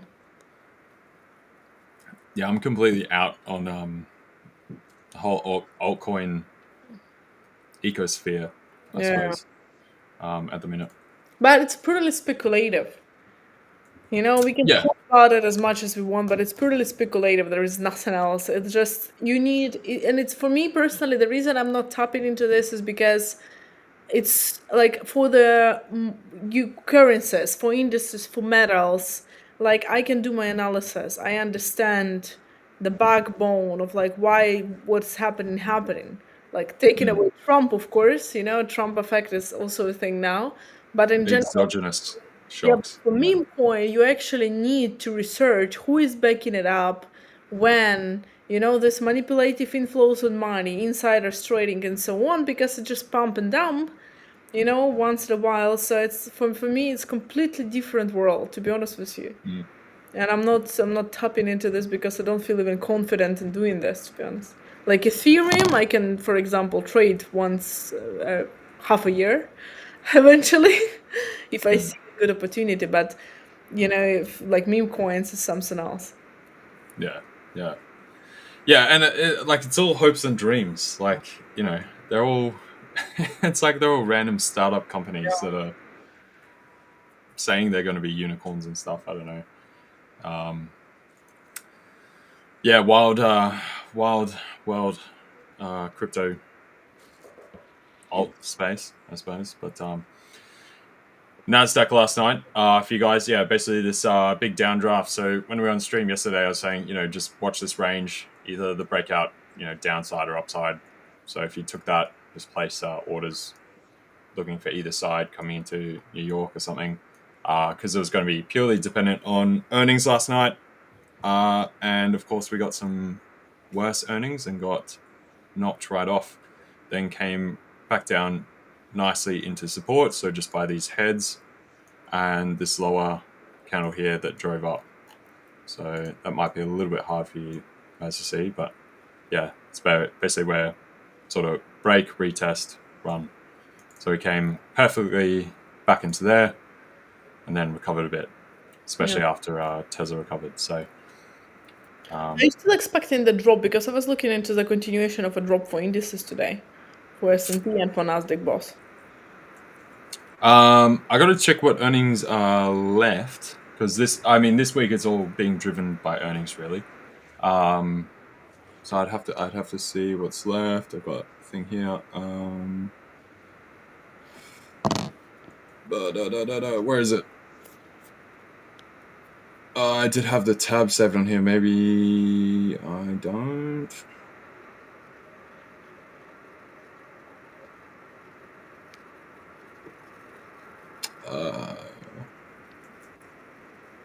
Shares, calendar, stock screener.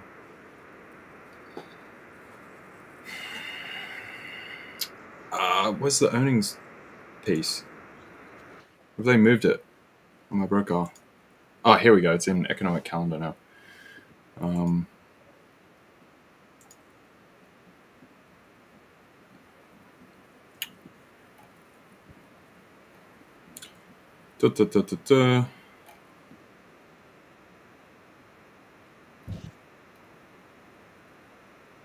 So we've still got a couple.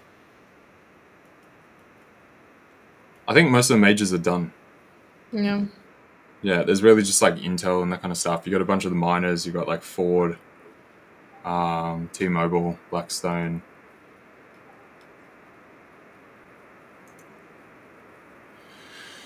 Yeah, it's I don't know. There seems to be very much still a willingness to buy up the market, is what I'd say. So I'm not super crash hot on further weakness just yet. So I would have liked to see this kind of fail somewhere through here, and then start to show some kind of weakness. But we've had a good bit of strength.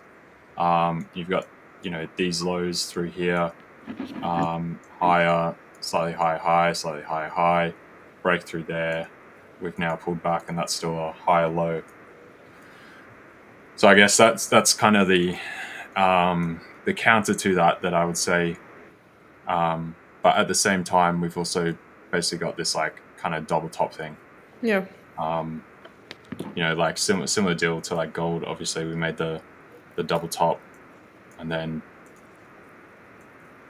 obliterated. So.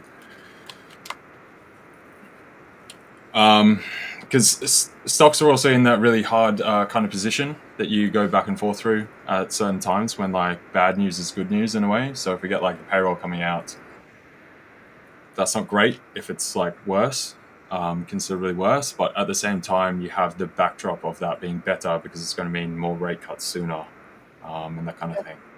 So I think it's going to be very mixed interpretation. Yeah. Going forward. The reason for me I was looking for the continuation is basically obviously volumes, right? So I saw how, you know, where they were adding up yesterday on this drop, and it's literally in the position now of the continuation to the downside, like from where it started dropping. But I was thinking maybe it can go back to the previous highs again, to the same range yesterday, and then drop from there. I don't think we are ready to renew the highs, to be honest with you, yet. It needs to be, in my personal opinion, some strong driver. And if we have already majors earnings season past us, then the next major things are only the data from the US. So I don't think we're gonna just break through the highs out of nowhere, again. So. Yeah, my only other, I guess, the other piece of tangential info I would highlight is institutions have been selling pretty aggressively, most aggressively this month since April. And yet price hasn't really gone anywhere. The same kind of thing back when we had Liberation Day, where a bunch of them were selling, looking for everything to fall apart. Then they got caught out and basically just stormed because eventually they have to flip or hedge or scale out, etc., and go back the other way. So I think that's one of the counter portions. You already have a lot of sellers in there, so I don't know how much heavier. If you've already sold a great deal, would you further double down on that to really push things along? So I think we might need a bit more, a bit of a flip for that right now, because there's been a huge amount of fear kind of in the market recently for that kind of downturn. Yeah. Yeah, so that would be my counterpoint to it. Yeah. Whereas like that's the inverse situation to gold. When we saw the double top on that first dip, we had massive inflow of buys right by the highs. So when you get a dip with a massive amount of buys at the highs, now you're tilted the other way and you're exposed to a large downdraft. So gold trap for sellers tomorrow upside. Maybe. It depends how we interact with this sort of midpoint. So the wick low from the initial fall, and then obviously we climbed up, made double top, and then collapse. So that's going to be the point of contention. So if we can, run through that, then potentially sellers would get trapped. Can we look at GU? Definitely can. So GU, much like EU right now, ranging. I think going into New York as well will be very much just like in this tight kind of area. If we make this guy a little bit straighter, this was the sort of overextension of price last night with some of the Trump comments coming out and that kind of thing. So I think this is kind of the general range in here that we chop around until you get a break one way or break down. So break up or break down. So I just trade this side to side and lean on each edge as your sort of risk point right now. Because yeah, I don't think much is going to be happening for today at all until we, Trump wakes up again in New York and potentially says or doesn't say something. So, what are your thoughts? I think pound. it's gonna consolidate. As I said before, I think we're gonna be stuck in the range for EU and for GU both until the data is released, until CPI is coming tomorrow, and it's the first portion of data we're gonna get since the 1st of October. I think everyone is waiting for this too, and also once again we are on the edge of basically, either government is gonna open or not open, and I don't think we're gonna move anywhere higher. But I'm bearish. To be honest with you, overall biased, I'm bearish on pound and for euro too. So for pound, it's for me, it's pretty clearly that we're gonna most likely, I would say that I would be expecting even the renewal of the slows. So the price going into this area here, because once again we tapped into the previous volume yesterday for this current week. We touched it, we bounced back, we bounced it from this volume. So for me, it's the downwards movement is still in the play, and the same with euro. So if we go for euro, also once again I didn't reach yesterday the level that I was actually expecting, approximately 15,720, 15,710, this zone here. It came higher, it tried going back above the weekly point of control.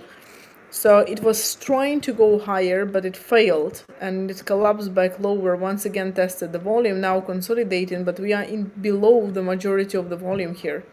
So for me, looking at this, I think we are going lower for euro once again. So both for euro and for pound, I'm still expecting a downwards movement. I don't have the entry though. I'm not trading it, I'm not shooting it, I don't have the good entry, because if I would enter now, it's a bad risk reward. Besides, it's consolidating and I don't usually enter the trade in the range. I think also it's gonna continue to consolidate like you said until something is gonna be more clear. But overall, my bias is still bearish. Yeah, fair. Definitely fair. I think the other one to watch is basically dollar yen, like where we top out with that. You can see here we're roughly breaking this prior high. It's trying to make an attempt. So whether this sort of ends up being a fake out and we come back off, or we drive up higher and then get another test of those highs up about 153.20. If we fail and capitulate there and then come off, that could be the catalyst to drive euro dollar higher, pound dollar higher, or vice versa. The level I was looking at, and if I recall, you also looking at somewhere roughly up there after that initial drive higher when we had the gap from the yen pairs. Based on dollar yen, somewhere up towards 154.50 would be that next kind of top level if we break through there. So obviously, if we had that, you'd definitely see euro dollar making a much steeper run, and same with the pound through here. So at the moment, yeah, range trading until we get that sort of catalyst, either just a general break from just general trading through the day, or some kind of headline type piece at the moment. What's our take, I should say, on what's happening in the US private credit market? Do we see any serious market volatility incoming? I would say not at the moment. Obviously, we had a bit of a freak out last week. That seems to have calmed down a bit now. It's pretty well telegraphed. You saw a number of initiatives from the Fed sort of talking about various banking related pieces over the past 2 to 3 weeks. So it seems as though they're very well informed ahead of some of the bad loans that sort of filtered through. They're also looking to bring a bit of relief to some of the Biden era leverage ratios, as well as bring down the SLR, so supplementary leverage ratio. The Treasury General Account in the US has been brought up quite high, so they've got a lot of liquidity in there that they've been pulling from the market that they can easily just deploy and bring that back in. The Fed has also said they're going to stop the roll-off of the balance sheet, so basically pause that for now. So hence, that'll start to help level out some of the overnight financing rates, and sort of keep things in measure. It seems as though the Fed and all the sort of decision makers, that kind of thing, are very much aware. So I wouldn't say there'll be a big kerfuffle at the minute. So potentially down the line, like if we get some of it's going to be a mix, because if we get rates coming off quicker, then that could also hold that together. If somehow there's some obscure loan with some idiosyncratic private lender out there that hasn't been telegraphed, that could pull things down. That said, everything seems pretty robust. It seems more like idiosyncratic events rather than something that's going to have a broad effect and bring down multiple other loans or an entire sector. So I'd say it's something to keep like a side eye on, but I wouldn't be concerned at the moment. So I don't know if you've got any comments on the banking stuff from last week, Anastasiia, but Sorry? I don't know if you've got any comments on the banking No, that's your field. concerns from last week. Yeah. No, that's your field, not mine. Yeah. Unfortunately, not that far yet. Yeah. No, look, I mean, Gonna normally get. that stuff's pretty boring, so most people are I'm interested in this. It's just not like interested. a lot, and it's like a lot of time also to dig deep into this. Yeah. But yeah. I mean, market pretty quiet right now, guys. Euro dollar wafting about, doing about nothing. Gold is sort of gradually still making this very, very slow snail's pace grind, walk higher, right? But Slowly, barely moving, barely breathing. yeah, I got out of buys, to be honest with you. I don't want to be in this range. Wanna wait for something more clear. yeah, I'm looking for another slight move towards the wick top up here, and then probably just exit. Mainly just because we're not doing anything. So I'd rather keep it like dry for when we come into dry powder for when we come into New York. Potentially see something on like the NAS. I think indices will probably have more activity overall today, rather than currencies, unless we form some kind of a base here, and then New York does get this kind of drive higher to the top of the range, potentially. But so you could look at something through some kind of break of this, and then capture that, like a stop here. So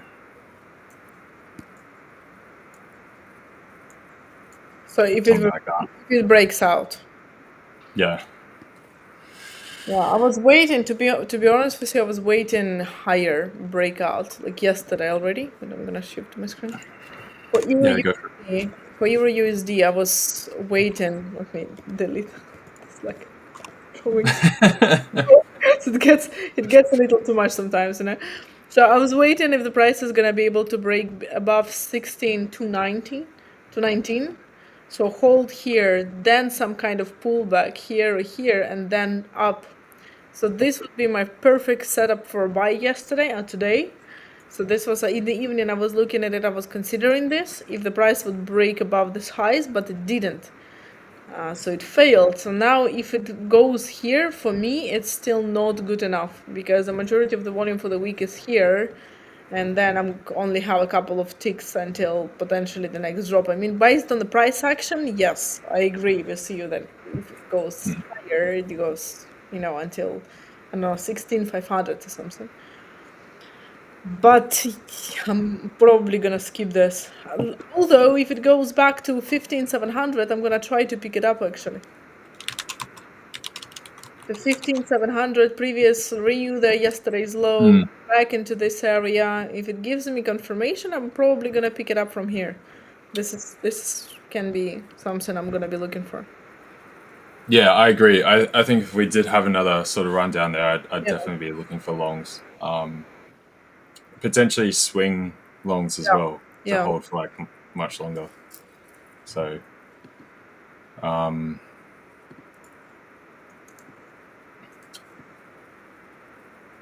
Silver is also barely alive.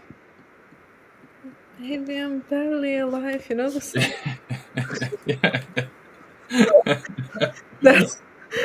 That's gold and silver. Yeah, I think like lack of US data, everyone's sort of just waiting for that. Despite that, we've got pretty clear direction from the Fed, from Jerome Powell.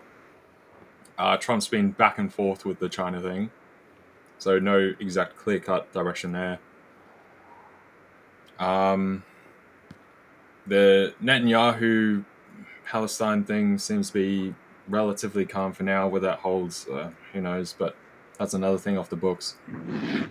You got Russia, Ukraine slightly escalating, but both those pieces are kind of in the background now. We've had most of the earnings. We obviously had the crypto sort of collapse the other Friday before last, and then we had gold come off on Friday, and then heavily on Monday, Tuesday. So it's kind of like all the big market components right now. We've kind of worked through them all. So I think that's exactly why we're seeing price, just hang around. There's nothing really new to add as far as price discovery from catalysts. And David Harris, David, my man, definitely agree. Pound, it's kind of garbage. only reason we haven't collapsed sort of further so aggressively just yet is because it's been kind of, it's no surprise to anyone right now. The bonds have gotten even worse than when we had what's her name, Theresa May in, right? And we had that full sort of panic with that stuff. They've gotten much worse. Yeah, the market's kind of chilling by comparison.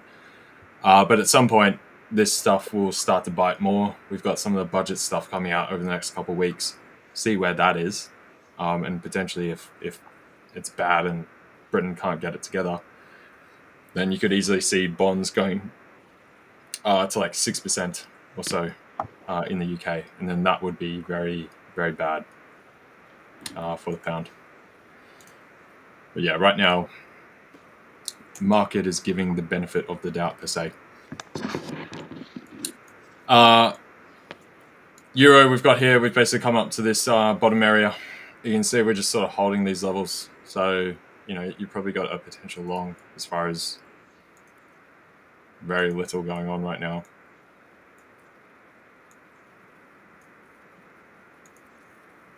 That's still not bad. It's about 3 to 1. Something like that.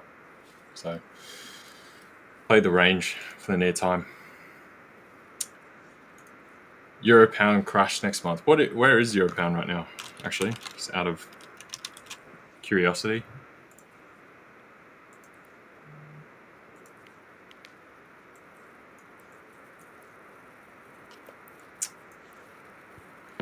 Also kind of just stuck in a bit of it's almost a range. always stuck in the range. Euro pound is such a consolidative asset. I have a colleague, another trader I know that trades Euro GBP just because it's constantly consolidating. So like based on the range strategy. Yeah. Performing across various assets that are constantly, sometimes they're ranging, sometimes they're trading. This is the one that is almost always ranging because we are, close economies. There is not much changes, differences. If it affects one, it affects another. So it's approximately the same. So it's almost always ranges. Yeah. If you play this like point to point, that's pretty good, definitely. And yeah, it's very very similar to Aussie dollar and New Zealand dollar.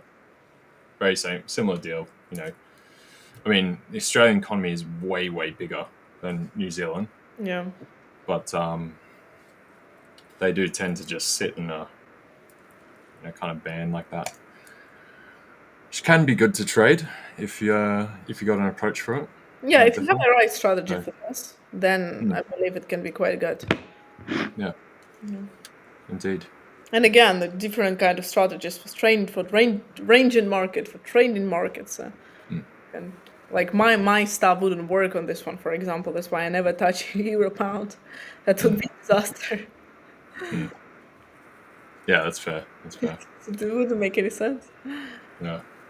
Nico, pound up into a corrective cycle short term.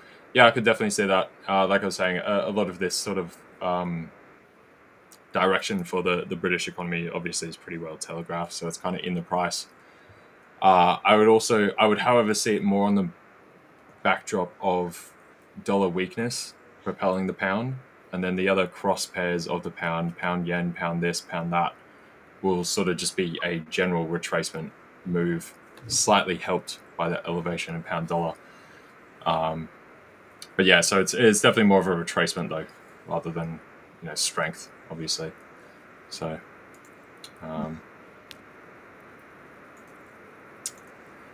NASDAQ, looking at longs, yeah, I would tend to prefer longs from here overall.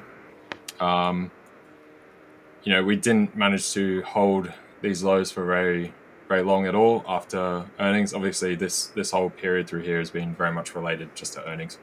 So same with the moves up. We had breaks on like Apple going through to all-time highs. That's now pulled back. We had the Tesla earnings last night that came off, now rebounding. Netflix obviously got hammered. It's still on the floor.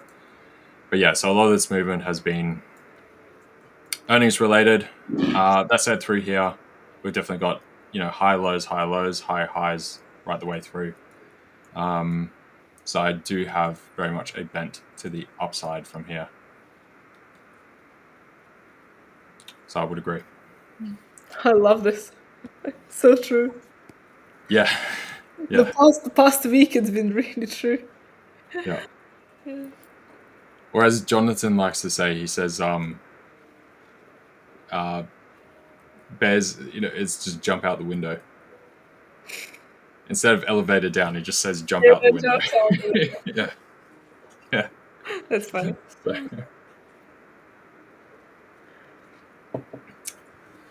But yeah, what you guys feel free to ask us any questions or any queries or whatever, because we got a quiet market right now.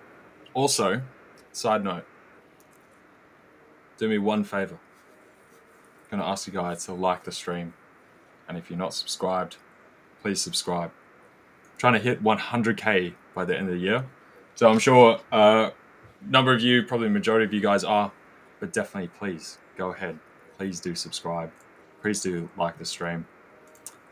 I will love you forever. There you go. Anastasiia can decide if she'll love you forever by herself, but I will. I promise. No, guys, but seriously, if you like the stream and subscribe to the channel, it also suggests to more traders. We can build more community, bigger community of traders, like-minded people as well. And I believe the 5ers streams are like super, super useful streams, extremely valuable. So if Yes. you see any value in our streams and you learn something, you get any valuable piece of information, please make sure that you like and subscribe. Just like small action for you, but it means a ton for us. Exactly. Free to do. And also, when we do get to 100k, big giveaway for you guys. Very big giveaway, I believe. So yeah, I think there's a bunch of big stuff in the works. Saul was on last night even as well, talking about it. So if any of you guys don't know Saul, obviously CEO of the 5ers. So we've kind of got some backing there. So the quicker you guys get us there, got to get us there by end year, massive giveaway for you all. So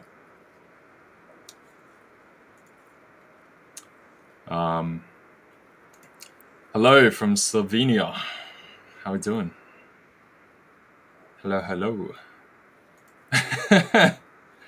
Pay me $5, dude. Rich Gibby, you got rich in your name. All right, you should have the money. You should have the $5. All right, it doesn't even cost you. For sure, $5. Pound yen can definitely run over to pound yen. LJ, I'm gonna have to leave you 5 minutes sooner today. I'm sorry. Oh yeah, of course. No, yeah, you got to run. Yeah, that's all I good. have to run today. No problem. I'm gonna be back with you next Wednesday. Yeah, absolutely. Hopefully, we're not gonna have another flash crash until then. No. Hopefully not. Hopefully not. Hopefully not. But yeah, thank you for coming. Enjoy the rest of your day. Good luck, and see you next week. See you next week. Thank you so much. See Ciao. you, everyone. Bye-bye. And then there was one. The loneliest number of them all. Wait, no, that's 2, isn't it? Hi, Rich. I'm muted. I just muted. What's up? I had to bring you on for number 2. Now we're the loneliest number of all. We you are can go so away lonely. if you want. We are so lonely. What are we going to do? Dude, this market sucks. Yeah, it's boring. Sucks. We're not doing much. I haven't had any trades. It's just, I don't know. I've been sitting here twiddling my thumbs at the market, just looking at it and going like, okay, something's happening. No, it's not. It's dying down. Okay, I'll wait. Teasing you. Yeah. It's such a tease. How have you been? Going pretty well. Yeah, also bored with the market right now. All I've taken today is the gold longs from earlier. That's it. I might consider taking like a euro long somewhere down here. I'll jump back to pound yen in just a sec, guys. But yeah, euro-dollar, basically, we're in this kind of range here. So we're basically at the bottom of the range. As far as, nothing going on today, that's about all I see. So that was what I scoped out before. That's what I'll probably jump in at the minute. Okay, so yeah, you're just playing the range, bottom to Yeah, top. pretty much, because it's snoozy day. Yeah, I don't know why. Like the whole of Tokyo session, we had like a little bit of a downdraft, and then the moment we came out of Tokyo, it just top bottom. It's just Yeah. So I'm hoping for a break, and if it does break, then I'd like to be in the break. I don't care if it breaks up or if it breaks lower. I mean, it's been so sideways that if it does break, it should theoretically be strong enough break, and then we can try and see if we can either take the previous day high or the previous day low. Yeah, precisely. Basically what I'm looking. A magical unicorn appears. Yo. Charlie. I have early. down, Well, I Charlie. kind of felt sorry for you because you got ditched by Anastasiia. So I thought, I did. and then Rich joined you, and I thought, oh, let's make this party. Let's bring the party forward 5 minutes. Dude, I don't know if he joined me or I just pulled him in. He has no choice. I'm not arguing that is what happened, but I would have done so willingly had I had the ability. That is fair. Yeah. Yeah, I was just saying, like I'm a little bit under the weather, so I've not been intermittent fasting yesterday and today, so I was just like chewing on a piece of toast. Otherwise, I would have been sooner. But I was sitting watching you and Anastasiia just like munching on like toast. I thought, oh, he's all alone now. I thought, I better eat this toast quick and like join him. So thought I'd join in quick, guys. What was on your Nice. Thank you, Will. Wasn't Nutella? Ooh. Nutella? Yeah, Nice. yeah, Dude, I love Nutella. Yeah. I just had honey. I had toast with a bit of honey on it. I have honey in my tea, like in my green tea, or honey in my coffee. That's it. Or I'll have like if I don't have coffee for a while, like if I'm on a weekend, I don't really drink coffee. I'll just scoop honey and I'll have honey like straight from the teaspoon sort of thing. Bzzz. Peanut butter and honey. Peanut butter and honey. Yeah. That's great. Really? I got both. I'll try it. I'll try it at lunch. Yeah. Because you get that sweet and savory kind of thing, right? Sweet and salty. Do you normally take like crunchy or smooth peanut butter, LJ? Crunchy always. Always. It's got Crunchy. Right. Yeah. I That's the only like one that exists to me. It's just crunchy. Yeah. The other one's just not peanut butter. Yeah. Oh, it's fake. Yeah. doesn't matter. It tastes good. And it goes into my smoothies. So the smooth one goes into smoothies and the crunchy one goes on Okay, like no, that's fair. Okay, no, I Yeah. kind of rate that. Yeah, like Yeah. when me and my brother were making like bulking smoothies, like 1,000-calorie smoothies, then yeah, we'd have like heaps of peanut butter, and but that would be the crunchy stuff, just because I refuse to allow smooth peanut butter to come into the house. So we get sugar-free and no added salt peanut butter here by us. Nice, I rate that. And you only get it in the smooth version. And I have gotten so used to that specific peanut butter that I had regular peanut butter without the removal of the extra sugars and salts. And it didn't taste remotely the way that I remember regular peanut butter tastes like. Yeah. Oh no, I kind of rate that as well, mine. So if you're taking like health over having chunks of peanuts, like I rate that. Roasted peanuts, mate, amazing. Love roasted peanuts, but Yeah, 100%. like any nuts, roasted nuts is great. Like doesn't matter if it's Oh macadamia yeah, or cashews or you heard it whatnot. here first, people. Richard loves his nuts. I love my nuts, mate. Rich got scared off. Yeah, Oh, Rich The moment came you heard in. Rich loves You his know when nuts. someone like like, walks into a door, sees something really questionable, and just backs out slowly? That's literally what Rich I is was doing. going to say, what have I walked into here? Bring me up to speed. you're just walking into William being an absolute numpty. thinking that talking about peanut butter is somehow sexualized. I don't know. Like he's Hey, finding. you're the one that said way- I love nuts. That didn't come out of my mouth. That came out of I yours. did say roasted nuts. That's a fair point. You completely mitigate or like threw that out of the window. Yeah, And there was don't me forget the thinking that- foreplay, Will. You got to Yeah, roast they them. have to be roasted. Yeah, God, you got to burn them first. Yeah. It was me thinking Blowtorch. traders need a blend of proteins, fibers, and fats, and I thought that's where you were going with it, but no, maybe we'll leave it there. You know, when I saw LJ, Such an innocent person. You're so going- innocent. when LJ went solo, you know, I was like, right, get in here early. However, dude, it took me 7 minutes to get to get through all the security. That took me 7 minutes to get in. Yes, So, Rich, I'm grateful that you were able to hop in. Security in your building or something. Nah, just the it's called the wife. You got a security team. Damn, Rich is walking around with security team on the streets. There was a process, all right. There was a process. What do we think of these markets then? He said that he just forgot his password. That's all it was. Yeah. Yeah, dude, these markets, man, they're flat today. Like, pound against the dollar has done nothing all morning. Euro against the dollar has done a lot, but still within a range. So the range has been a little bit bigger, but still nothing. And then gold, let's have a look at gold. Again, nada. Absolutely nothing has happened on gold. So all three of the pairs and the assets that I trade, nothing's happened. You know, it's Gold's been okay, like the sort of pickup we've had. That's at least had some kind of move. where? What move From here have we through had? Asia. Oh, okay. Yeah, fair. Right. Okay. You know, 4,070. Asia, we've had a little bit. I forget. 130. Yeah, you're 135. hours and hours ahead of me. So And then that downdraft from there, which was start of London, I guess, 4135 down to 4090. But yeah, everything, especially right now, everything's slow. There was also a good pickup late Asia into early Europe for Aussie dollar. Like that hadn't. wow, yeah, Aussie dollar looks nice, man. I like that. Yeah. I like that breakout of that consolidation on the Yeah. left. Yeah, that's really nice. Yeah. Yeah, I like So that. we had sort of Yeah, that. yeah, Just, that's nice. A really nice breakout.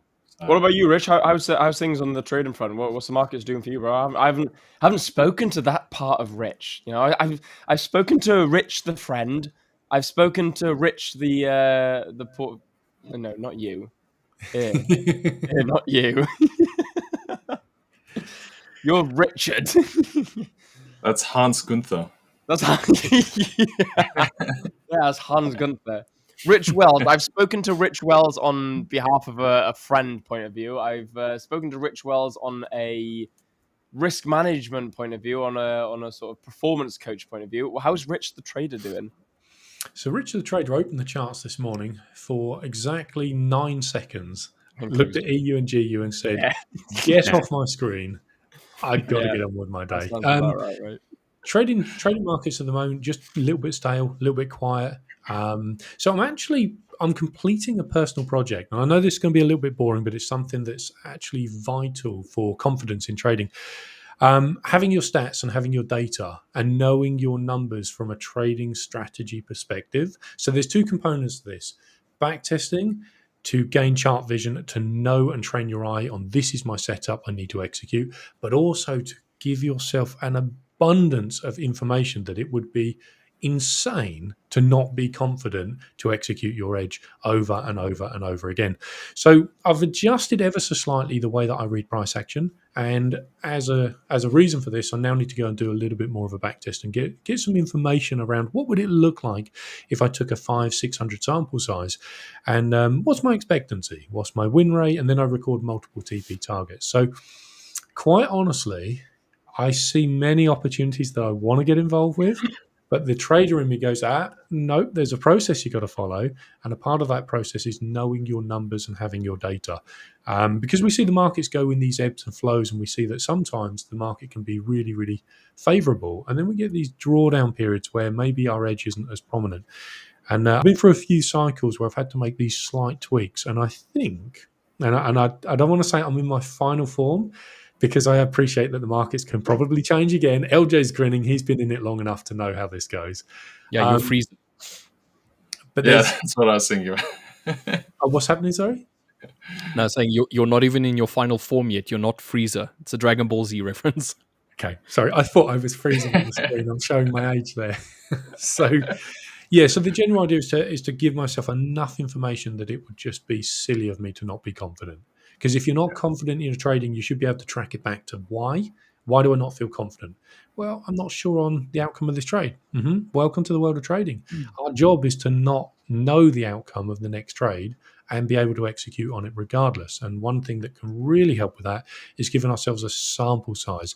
And I often say this to traders: if you could pay $1,000 to see exactly how your premium strategy, if executed perfectly, had performed over the last year, would you do it? And so many times traders would go, I haven't got $1,000. But the ones that have got $1,000 would be like, absolutely. That information would be invaluable. So what I'm doing is I'm going back and I'm building a 600 sample size. And it is long. It is, I'm not going to lie, going candle by candle on the 1 minute chart with no hindsight and just marking up levels and POIs and recording information of what happens afterwards. It's a long process, but trading is work. And if done correctly, trading takes quite a bit of time to get to a state where you are executing really, really well. So that's something that I'm working on. So when I open the markets and I go, no, it's got to jump out of the page at me. I've got to look at it and go, this is insanely good. I've got to get involved with this. And then the problem I have is place 1 unit of risk, not 5 units of risk, not 20 units of risk, because sometimes we obviously get a little bit caught up in the excitement of this trade. This is going to be the winner, and it's always a nice humbling experience when your Mona Lisa setups go straight to stop loss, and it's like, what was I thinking? So yeah, for me, I've actually sized down for quite a period in my trading. Still doing okay, but I want to get back to that chapter where I'm doing really, really well, and filling in the blanks for me is going to be the way to do that. But I'm curious with you guys, because we all have a different approach when it comes to trading. How do you guys approach sort of building out your system, like from a mechanical, simple, rules-based system? How would you go about that if you had to go back and do it all again? Do we want to go bottom to top or top to bottom? What do you reckon? Should we go ugliest from prettiest, and then you guys can decide who? Well, I'll go last then. Hey, it doesn't matter. I'll be curious to hear your insights. We'll go ugliest first. So if I had to do it all again, I'll take the wooden spoon, guys. No complaints. If I had to start again, it would I'm very much like you, Rich. I'll look at the markets like straight up. If I don't see my my setup in my one pair, I'll move straight to my next. If I don't see my setup in my second pair, I'll move straight to the next. If I don't see my setup in my third pair, then I'll turn the monitor off. And if I had to go back and tell younger Will, or the green trader Will, that look, this is the best way to be profitable, it would be something along the lines of keep it simple like it is now, and only look at a small amount of pairs. So, like, for example, I'd say pick one asset and completely master it. Like, go do hours and hours and hours and hours of back testing on it, because, like, yes, okay, like, we have the luxury now. Like, Rich just made a fine example of, he looked at the charts for 10 seconds and computer said no, and then just walked away. That is all good, and it's easier said than done, because it's all good for us now as profitable traders, but to do that at a green stage, at an early stage in your development of trading, it's not possible, because we hang on. Why is it not possible? I'm curious. We don't know what we're looking for. We don't know what our true setup is. Like once how do you learn that? How do you learn what your true setup is? How do you find out what's good? you backtest it. You spend hours and hours and hours studying the characteristics, the traits, the personality of the particular asset class that you've chosen. For example, let's say cable, so GBP USD. You're going to spend hours and hours and hours backtesting it. You're going to forward test it. You're going to demo trade it. You're going to small live account it to give yourself a little bit of skin in the game. You're going to start increasing the size of your accounts through prop firms. Maybe you go to a 5, a 10, a 15, a 20K account. Then you go up to a 50K. Then you go all in at a 100K account. And you start really understanding the respect for the size of accounts, but understanding that no matter what size account it is, it's all due to the process of your trading techniques, and it's all due to your strategy. And then you start realizing that, wow, I'm profitable no matter what size account I'm on, because it doesn't matter on the P&L number. It doesn't matter on the account equity number. It matters on what I'm seeing on the charts. And that's why I said, I think it was yesterday or day before, I could quite easily do this. Oh, in fact, I'm not actually bringing my screen up. Let me share my screen first, and then that would make that point a little bit more valid.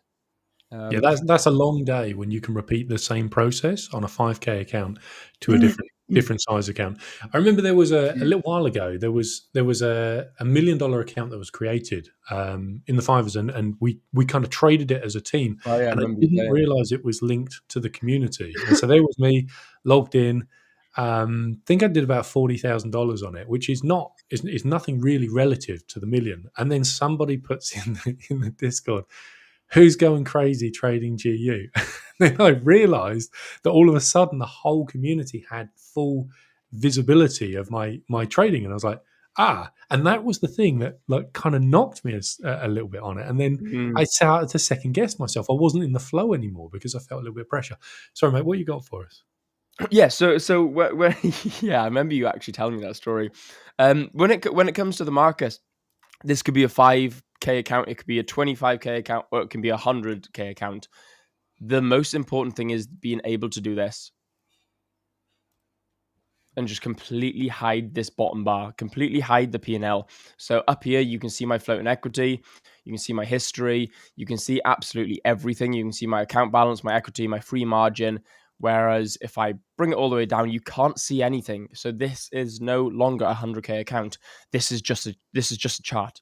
It's just a screen. It's just your candles, your strategy, and you.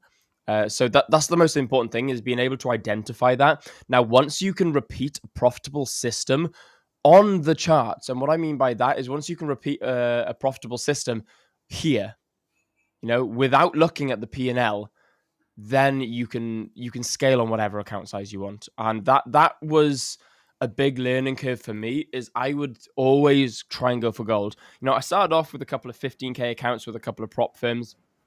And, it was like, oh, yeah, 15K, happy days, do this, that, and the other. And then I'd just go straight in with a 100K account. And then I went in with a 100K account, and I thought, yeah, this is great, boom, happy days.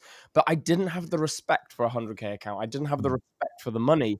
And what I mean by I didn't have the respect for it is because I put too much value on it. And you've got to understand that it's not only a respect for the account balance, but it's a respect for your own trading strategy. I wasn't ready for a 100K account. And because I wasn't ready for a 100K account, it showed me that I wasn't ready for any account, because I hadn't mastered not only my psychology to respecting the account size and giving it the respect it deserves. Now, the respect it deserves doesn't mean the most respect in the world. The respect it deserves is what it can do for you and what it truly means in your career. Now, this 100K account is a live funded $100,000 account with the 5ers. Okay, I'm 2% down. However, this account can pay me, but I could blow it. I could quite easily blow it. Now, what does that mean? Like, how can I identify, like, how can I use that to identify myself? Like, what does this mean if I blow this account? Like, what's it mean to me? How much of my identity is in this account? And it's zero. Whereas when I first bought a 100K account for the first time ever, it was like 120% of my identity. Yeah. It was like, it was more than William, I was the 100K account. It just meant everything to me. And I blew it. And I tell you what, I went on some psychological warpath on myself. I was like, Will, you're an absolute idiot. And I just got so self-destructive. Like, look what you've done to yourself. Also, I've just missed a potential, sell opportunity. The EU is dropping. Yeah. On EU, I just caught that as well. In on that sell, Rich. Yeah. I'm getting ready to. Dude, to if you start- haven't sold this already, I'm shocked. I thought you would have sold it around here somewhere. No, I was trying to be patient. I do Okay. have a I base like drop that. marked out, and I do have a pending order waiting for it, but I was still waiting for the drop. Yeah, I like break. that. But yeah, sorry guys, I'm distracted by the charts. Back to the point. It's about like being able to hide your P&L completely, being able to hide your account balance and not care about that because you've got so much identity in your strategy, and you're like, this is my strategy.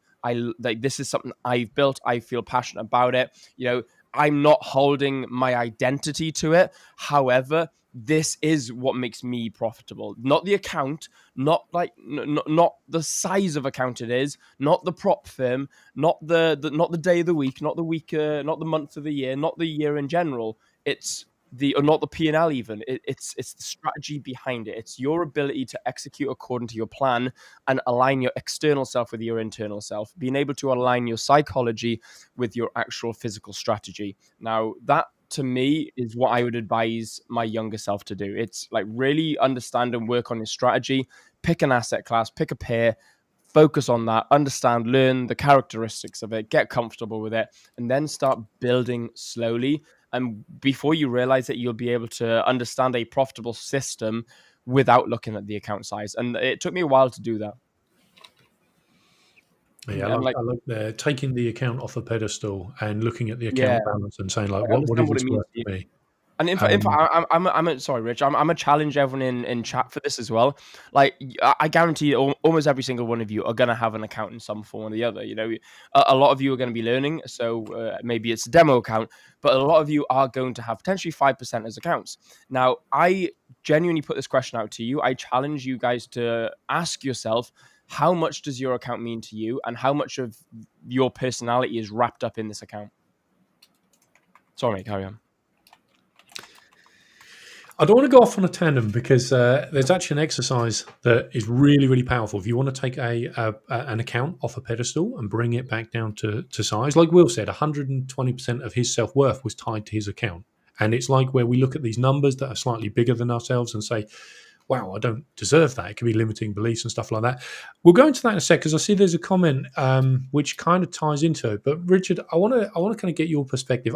We'll save LJ for last because I feel like LJ is going to throw a curveball with this when it comes to like a blueprint of. Let's say, Richard, you got a strategy that you want to test. So brand new to you strategy. You got no exposure to it, but you think it works. What would be your blueprint to get enough exposure on that strategy and then put it to work into the live market? How would you stress test a system and find out if it suits you? I would do what I have been doing with my current strategy. So when I started out trading, I did not trade this specific strategy that I have now, and I was all over the place. I thought, okay, I need to jump in and start getting market experience. So I would start taking trades on a personal account. And when that was very tumultuous, that was up and down, and there was no semblance of consistency in anything that I was doing there, whether it was following any sort of plan or like sticking to a specific risk size and all of that stuff. It was all over the place. So first and foremost, what I would do is I would write down a plan, or at least I would start writing down a plan. I have an idea, and the idea is this. Write down the idea. Put it in words so that I can come and reference that idea again. Because the problem with thoughts is that you think and then you want to do. But when you come back to the thought, you realize that I can't exactly remember what I was thinking in that moment. So I'll start by writing it down. That's the first and foremost thing that I would do is write down what it is that I have in this idea. Then the second thing that I would do is I would immediately go into TradingView as an example, some sort of drawing platform, not a trading platform, but a drawing platform, where I can see whether or not this idea of mine has legs to it. Is it viable, and in which market is it viable? So normally before I even get to that point, I would have already looked at, let's say for argument's sake, GU and thought, I can see breaks and retests look kind of interesting, as an example. Then I would go over to a demo account and I would see whether or not I can actually forward test before I do the back test. Before I go and look at data that was already there, I would want to see if I can see it in the moment. And if I cannot see it in the moment, then I don't. Then I scrap the idea. Then I don't go and do back test on it whatsoever. I first want to see if I can actually see it, because the problem that I have found is that a lot of strategies that I've tried using were heavily reliant on information already printing or having already printed. So you would have a hindsight mentality about your specific idea. So if I test it now and I can actually see it, and okay, I'm seeing it now, let me forward test it. And if it does look like, okay, I can start picking up on the moments in the market where this thing is happening, then I go and do back testing. I don't have to do a lot of these like demo account trades, just a few, just to see whether or not it's in the moment I can pick up. I can actually see what's happening. Then I will go do back testing. I'll kind of like see, is there a specific time or a specific session, or is there a specific reference point that is more likely for this kind of idea to transpire within? Is it something? Do we get a lot more breaks and retests, for argument's sake, on a session low? Do we get a lot of breaks and retests on a previous day low, or something like that? And then I would start building on the idea while documenting and noting every aspect of it. Now, I have not taken a single actual trade, no money on the market as yet. I have no physical risk whatsoever. It's just brainstorming and seeing whether or not that brainstorm has any sort of potential to it. And that's generally where I would start from a blueprint point of view.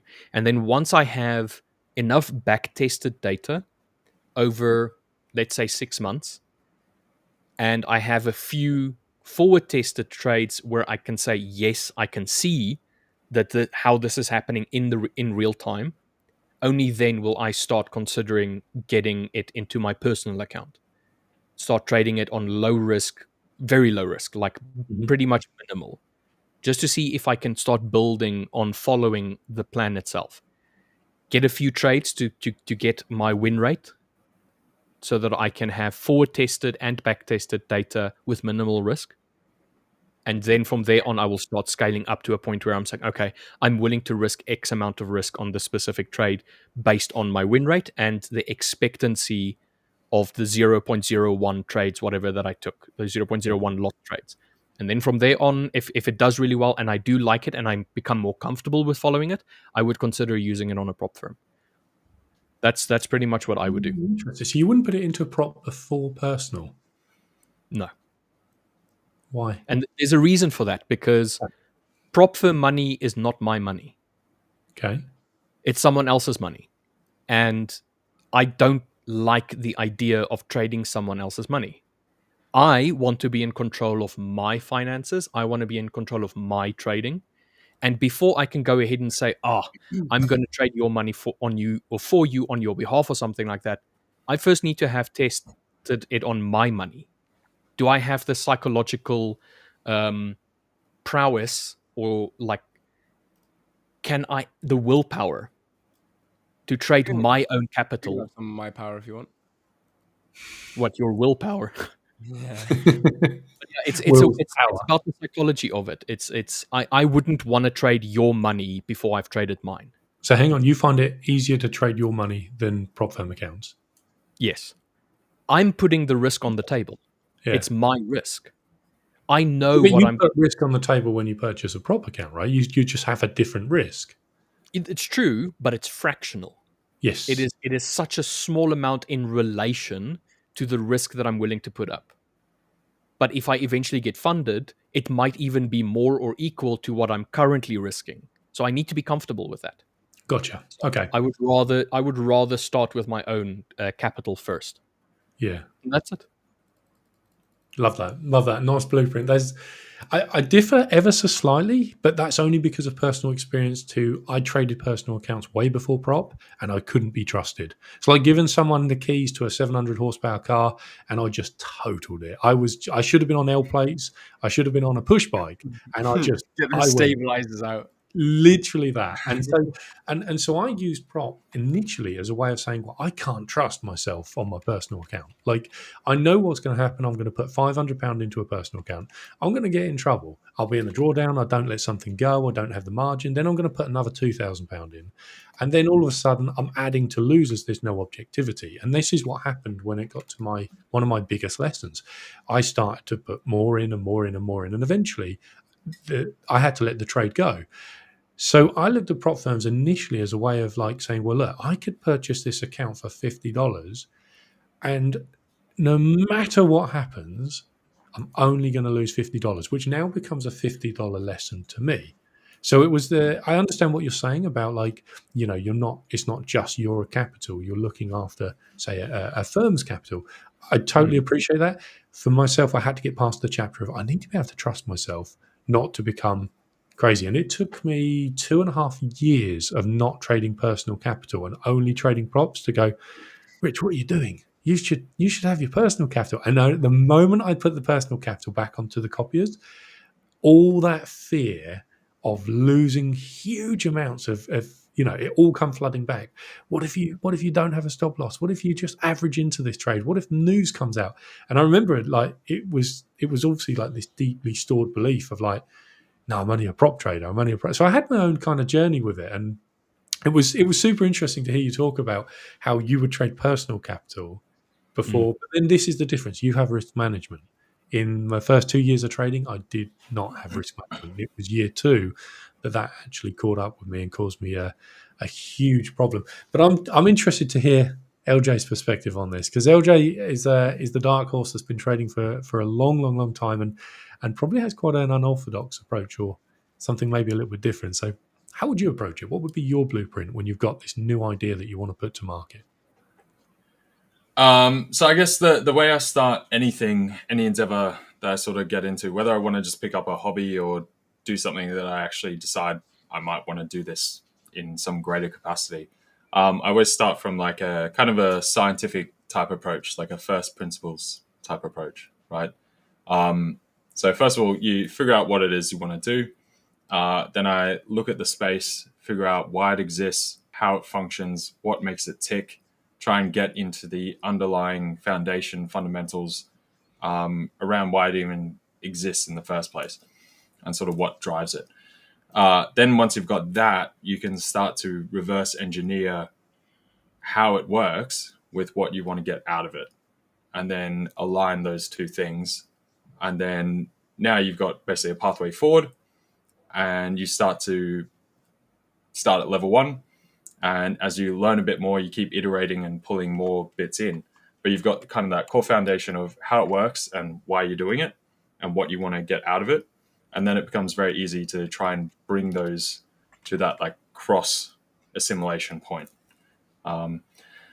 So in its simplest form, that's how I would say I would do it. So right from when I started trading, like, I was immediately trying to figure out why things were moving. So macro fundamental stuff. I was listening to whether it be CNBC, Fox Business stuff, Bloomberg, Thomson Reuters, reading other, The Economist, that kind of thing back at the time. The Economist, and then over time as well, you start with all those pieces and then you learn which ones are kind of junk as well, and which kind of commentators are kind of junk. Because as I started going through that, figuring out the underlying infrastructure myself, then you'd hear other people giving their comments or views on XYZ. I'm like, well, that's wrong. What is that? That's ridiculous. Right? And then I go, okay, well, what do I do now? Okay, if I think that's ridiculous, money where my mouth is, let's go. And then I just trade on that, and I typically inverse these public commentators, and it went very well. I was like, so I'd often use it as well as like a cross comparison tool. Obviously, trading is very lonely, and at that time, I definitely didn't have anyone else to bounce ideas off. But I'd listen to these people and use that as kind of a testing point of anything that I might not have thought about or might have missed, and then I can be self-critical around it and critical of them. Try apply that to what I'm seeing, and go either that's junk or it's valid, right? And then continually update or invalidate or confirm my approach. So that's kind of how I would do it. And then obviously you want to throw in a bit of pizzazz, which becomes your own sort of secret sauce, your edge, your whatever. Just the same way if it was, something like basketball, Steph Curry is a good example. Like he's got his, 3-point shots, which is the king for, which is very different to like a Kobe Bryant or Michael Jordan or whoever else, which have their own sort of style. So you start to get that foundational, fundamental stuff, and then build that specialty, I guess, your sort of superpower, secret weapon in the background. The pizzazz. I love that. So you took something you're interested in, and then you start to really cut your teeth on it and get good at it, and then you listen to other people's perspective, which would be fundamentals, and you reach a point where you're like, "No, dude, they're just wrong. They're just like, I wouldn't back their analysis." That's super interesting because not the fundamental side, because there's a bit of a gap in my training with that, but technicals. Dude, I went down probably a 4-year rabbit hole of doing nothing but studying charts and backtesting and looking at candlestick patterns and formations. And it's really super interesting because as a coach, I look at traders who go, "Hey, I'm going to do this and this and this" from a technical perspective.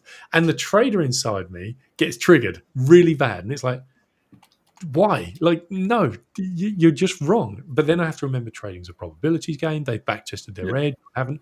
And so the coach in me is like, okay, so why would that be a good setup? But inside, I've got my own trader's bias going, no, dude, this is totally a buy. This is totally a buy, not a sell. And what I find is, like yourself, when you look at these professionals or these people giving this information, very often you take a contrarian approach to it, where you actually go, do you know what?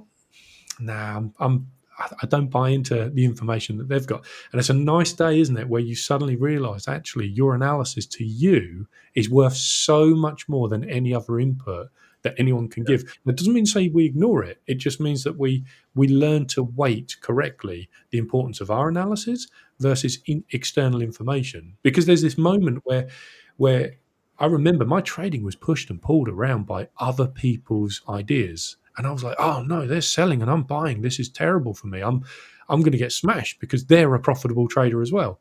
And it took a little while. And then after a while, I remember the day it was like, they're selling and I'm already into a buy. Cool. Like it lost its grip. It lost its superpower. That used to bother me a lot.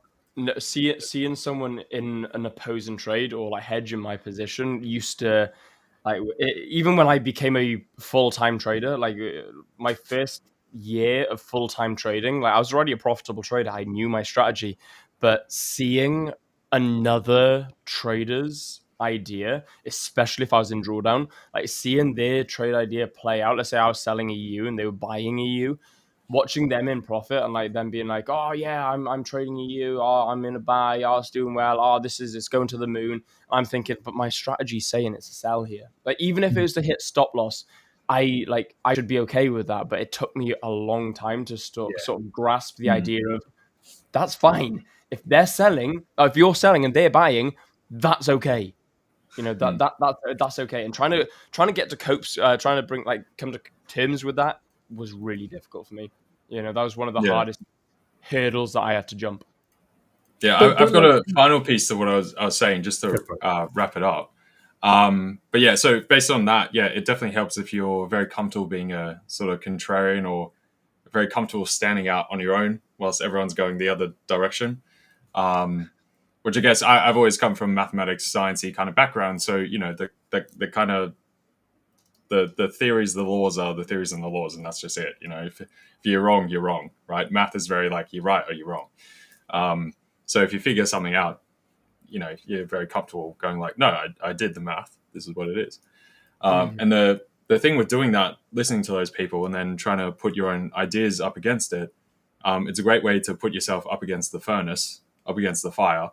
And then you learn very quickly because either you're going to be right or you're wrong. So when everyone else is going one way, and you want to go the opposite, either you are dead set wrong and you're about to get, absolutely crushed, or you're onto something, onto gold, and you've got in early and stuff's about to fly, right? So there's that. So it's a really good way of testing that very aggressively, get immediate results, that kind of thing. And then the final part, I would also say anything I do is like try and do just so much work, so much volume that it would be ridiculous to think that you would fail. Like there's no way that you could not come out in the top section because you've just done so much.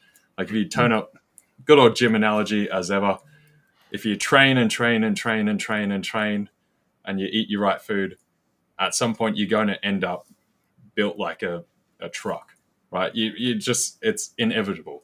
So the same thing with a business, trading, literally anything you do, just do so much unreasonable work, more than what anyone thinks is fair.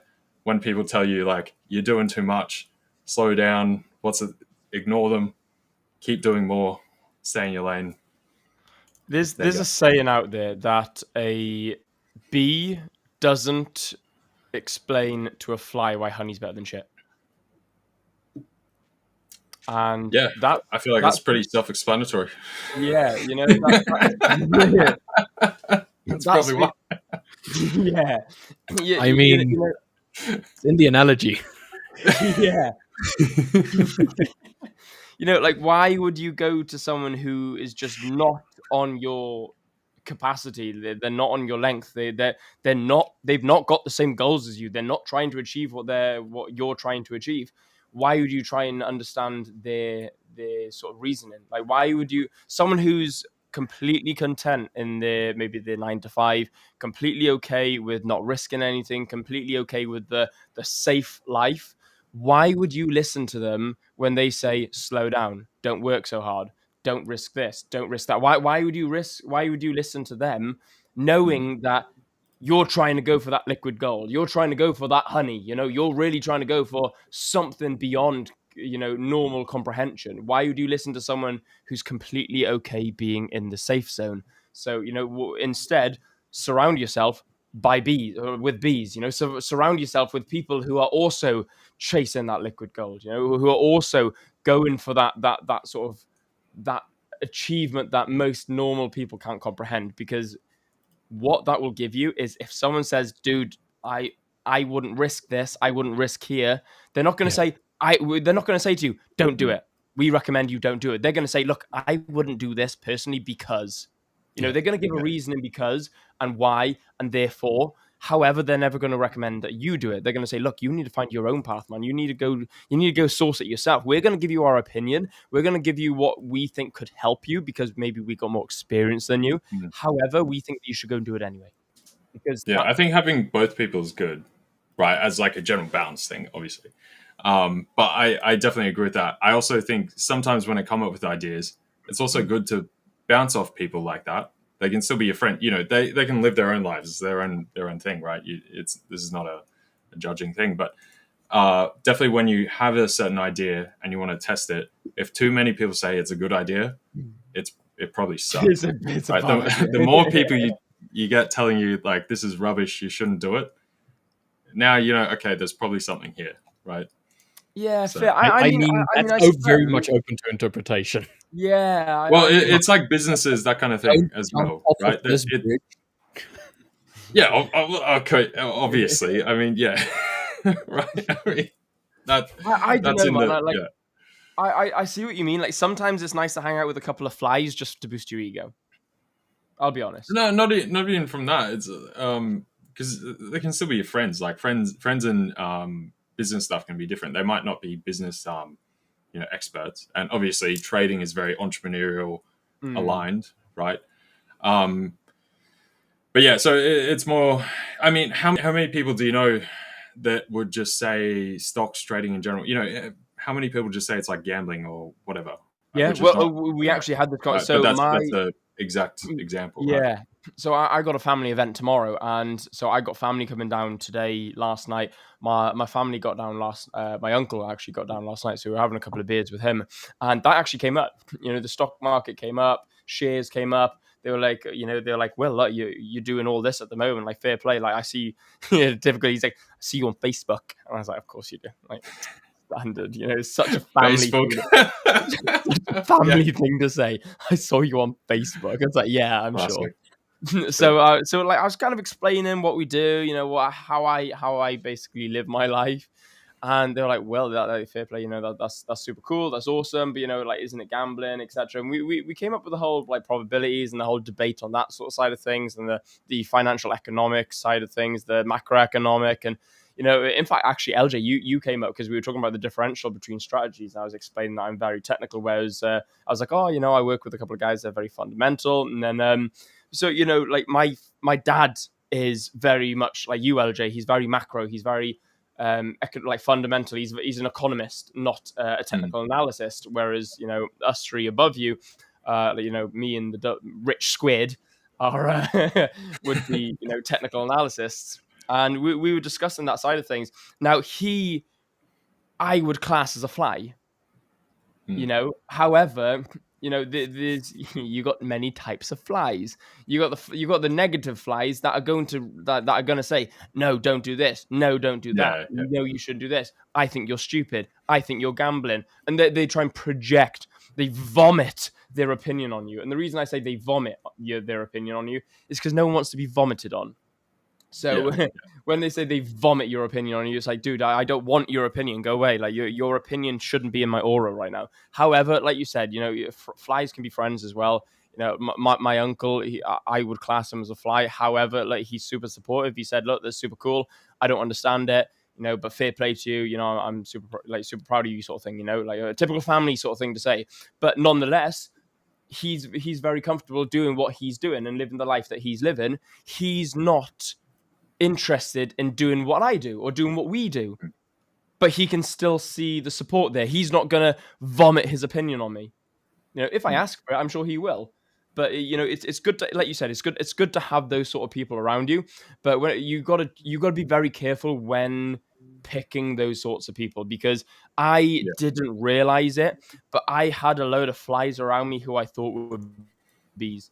I thought I had a load of people around me who wanted to achieve with me, or who wanted me to achieve. I was pushing them to achieve. Turns out I was literally just painting them black and yellow. They were still flies.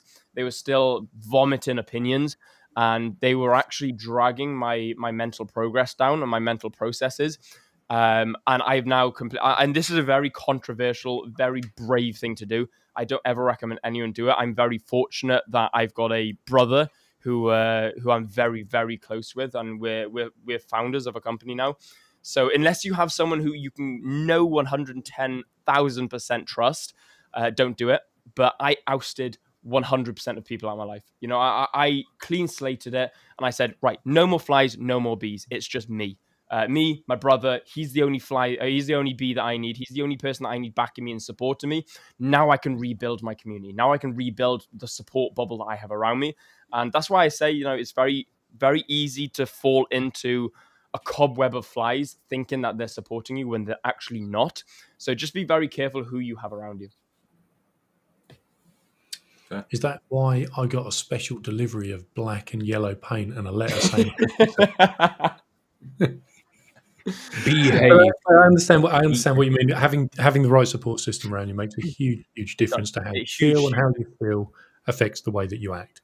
But talking about doubling back slightly and talking about the contrarian and taking an opposing view and standing by the furnace. Now, either you get burnt or you do particularly quite well.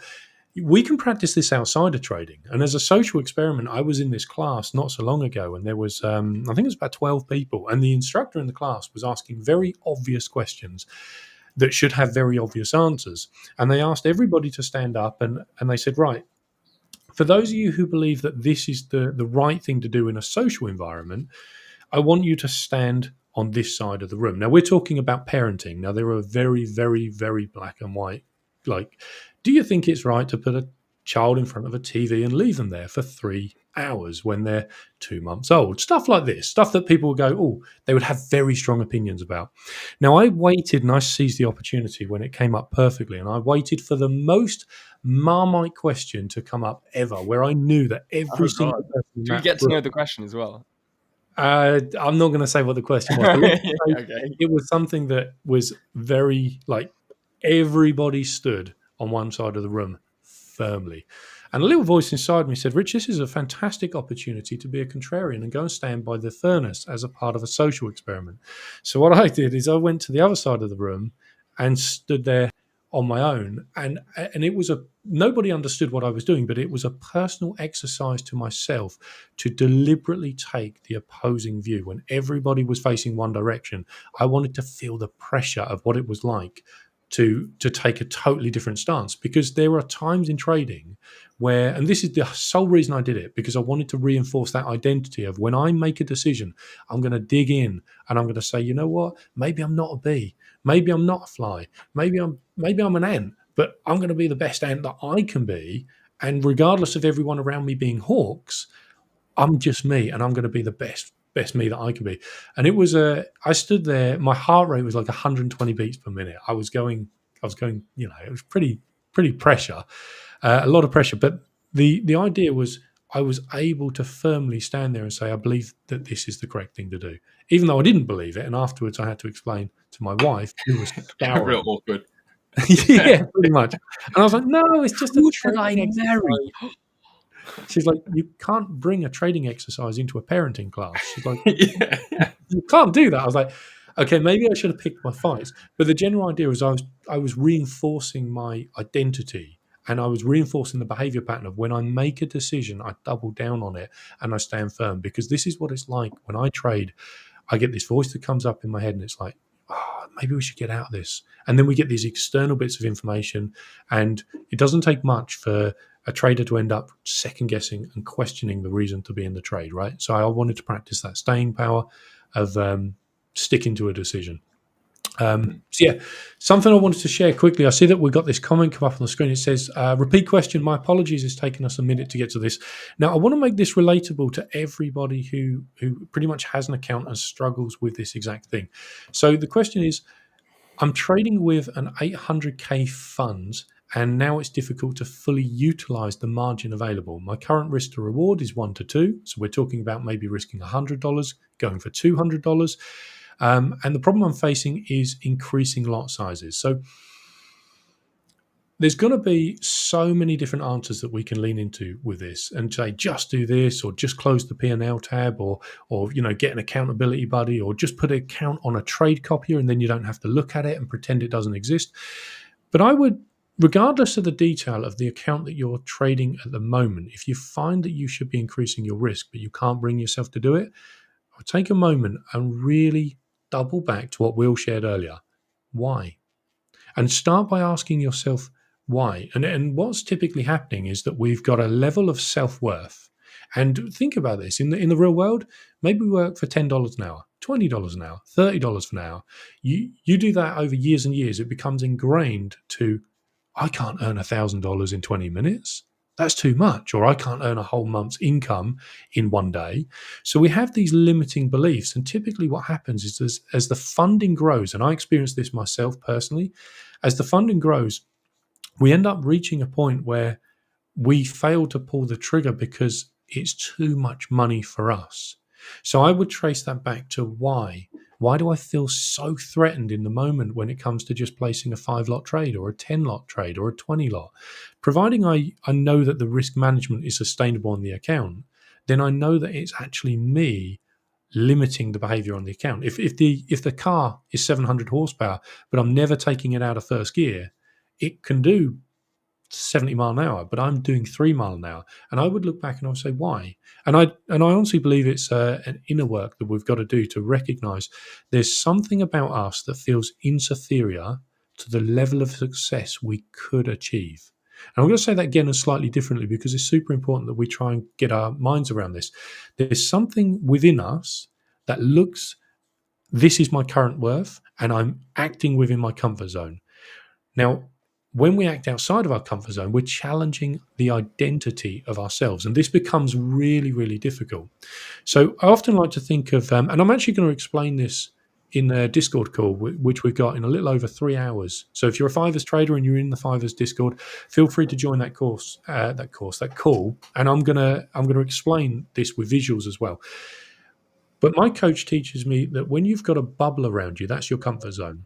And every time you try and get outside of that comfort zone, it's like the guards pull you back and you just get constantly stuck within the same behavior pattern. Now, it could be that you should be executing with 10 lots and you're executing at 2. The problem is that jump from 2 lots to 10 is terrifying. It challenges the way that we see ourselves. I'm not a trader that trades with 10 lots. I trade with 2 lots, even though the account might be able to stomach 50 lots per trade.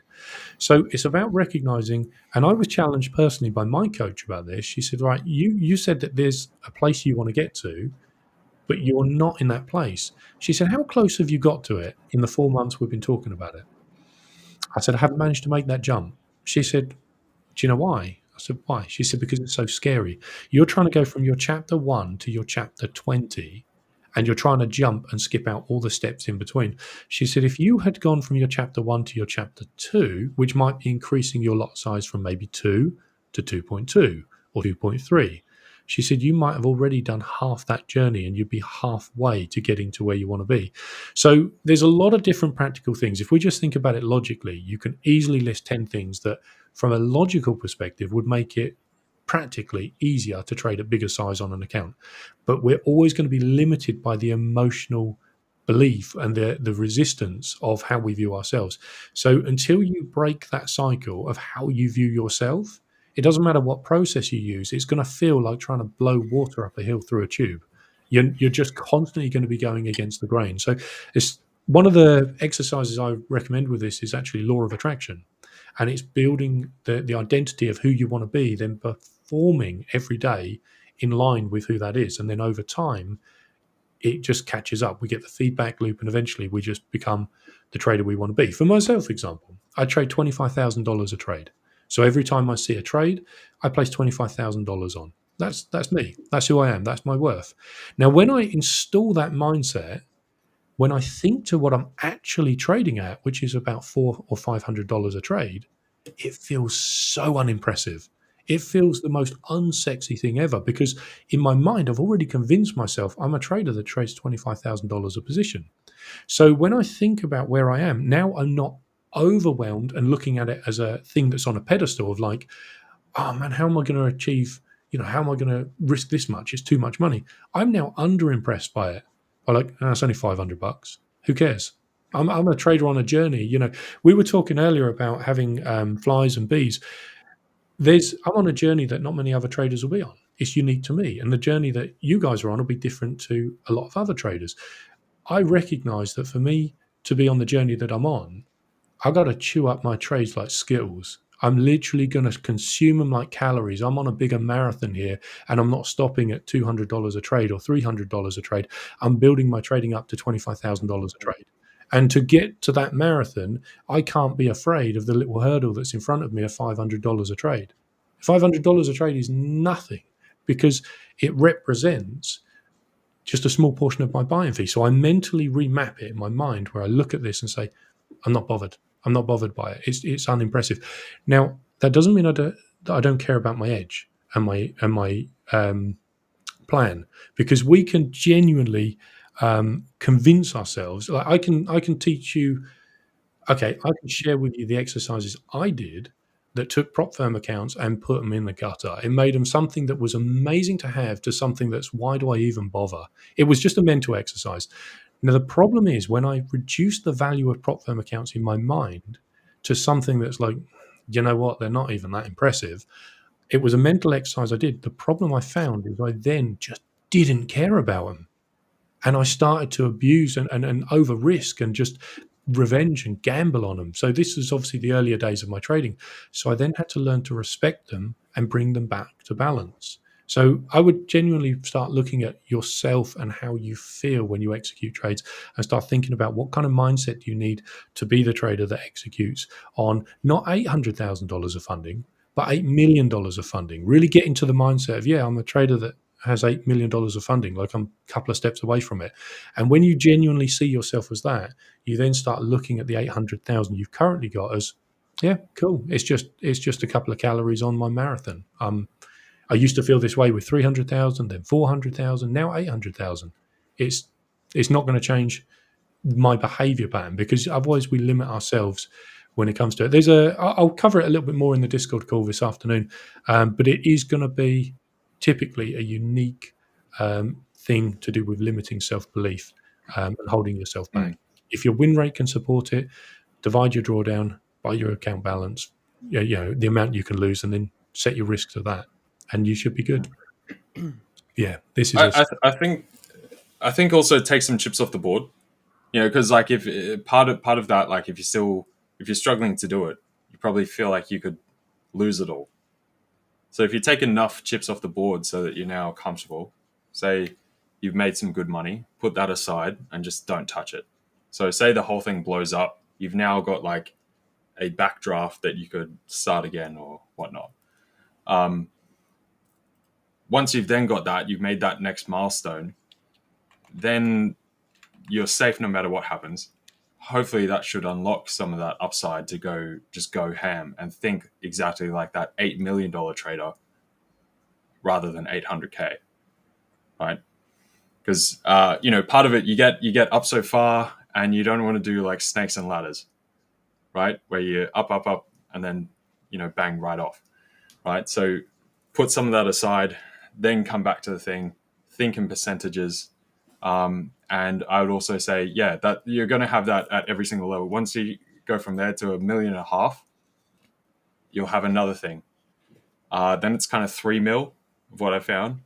Then from there, it's like 5, then you go 10, then it's kind of 25, 50, 100, 200, 400, 700, a billion, if you ever got there, right? That's kind of the scale. And at each level, behind mountains are more mountains, right? Mm-hmm. And at each level is another devil. So it's almost like having to go back to the start again and start from the bottom at this new tier. So it's kind of like playing a video game. You've gone through level 1, level 2, level 3, level 4, level 5. Now you're getting into the difficult levels. So it's just harder and you're starting at the fresh level, but if you take some chips off the board, it's like pressing save game at the start of the level. So but the blueprint's the same though, isn't it? Yeah. It's a very similar blueprint. When you climb one mountain, it's like, okay, I can get halfway up the next one. Let me share with you quickly an exercise that my coach did with me. She's not a trading coach, but it was something I found incredibly powerful. So this is something that we can all do. I want you to think about your largest single loss in trading financially, the one that hurt the most. I want you to think about that moment where you absolutely got it wrong and everything went against you, and you experienced the most amount of pain ever in your trading career. Now, I know this is going to be an uncomfortable thought, but I want you to lock onto that thought. Now, that is from 0 to 100. That would be 100. That would be the biggest pain you've ever experienced in trading. Now, what I want you to do is think about executing on your next valid setup. If that trade goes to stop loss, relative to the biggest amount of pain you've ever experienced in trading, how much pain would you experience? Like how much damage would this do financially to you relative to the biggest ever problem you've ever caused in your trading? And what I worked out is that my biggest ever thing was done 5 years ago. That was my biggest ever lesson in trading. Executing on my next trade that was valid, if it went to stop loss, with all my allocation, and I'm talking the personal accounts, the prop firm accounts, if everything went to stop loss, be about 2% of the pain that I had experienced. And she said, okay. She said, so what are you afraid of? It's like you've talked yourself into this monster being in the cupboard and you're afraid to execute on your edge because this monster might jump out at you. But you've already tackled a monster that's 50 times bigger than this monster, and you already defeated and came through that. So why are you afraid of such small gremlins? And it helped regain perspective on my trading, that I was like, you know what? The next trade I execute on, even if it goes to stop loss, my risk is managed. It's not going to change anything about me as a trader. And if it is, if it's going to give me a massive payout, I'm probably over leveraging. So it just helped me bring perspective back into my trading journey. And again, we can use this on the 800K funding and go, you know what, if I took a couple of losses, if I went through a 3, 4, 5, 10R drawdown with good risk management, how damaging would this be relative to the depths I've gone to in trading before? And again, just helps bring back perspective when it comes to trading. That was my that was something that helped my trading. And I run through this exercise when I'm struggling to place a trade. And I say, oh man, this is a trade I should be in, but I feel a lot of fear. I say, okay, let's go and do the exercise. How bad did it suck when you got it wrong and you held on to a loss 5 years ago? How bad would it be if this one went to stop loss? And they're not even comparable. They're not even a similar thing. So again, just little drills that we can do and mental exercises we can do as traders to prepare ourselves to turn up with a level of excellence each day. And then our behavior pattern falls in line with that. And I believe that's the only difference. When you look at a trader that's achieved incredible success, like take a trader that's got, say, 1.2 million funding with the 5ers. Everybody wants to know what that trader's doing. The blueprint that we're sharing here and the stuff we've been talking about for the last hour is just exactly that. It's just have a process, define it and refine it, as Richard Butler was talking about earlier. And then it's, as Will was saying, make sure you surround yourself with the right people and only taking the right kind of noise. And then, as LJ said, making sure that you stand by the furnace and you really back your ideas and that you're not swayed by other people's opinion, and you take some chips off the board and you just learn to conquer the next mountain and the next and the next. I've come through hundreds and hundreds and hundreds of peaks and mountains in trading, and the behavior pattern tells me there's going to be hundreds more. They're all unique, but we get to tackle the next one with the experience we got from the previous one. Something to consider when it comes to your next trade. Take it off a pedestal and try and regain perspective. I like this as well. Yeah, Richard's voice is great. Definitely. Yeah, I would say you should write like lullaby books or something. Mate, I may actually get Rich to read a couple of books. Calm down children and put them to bed.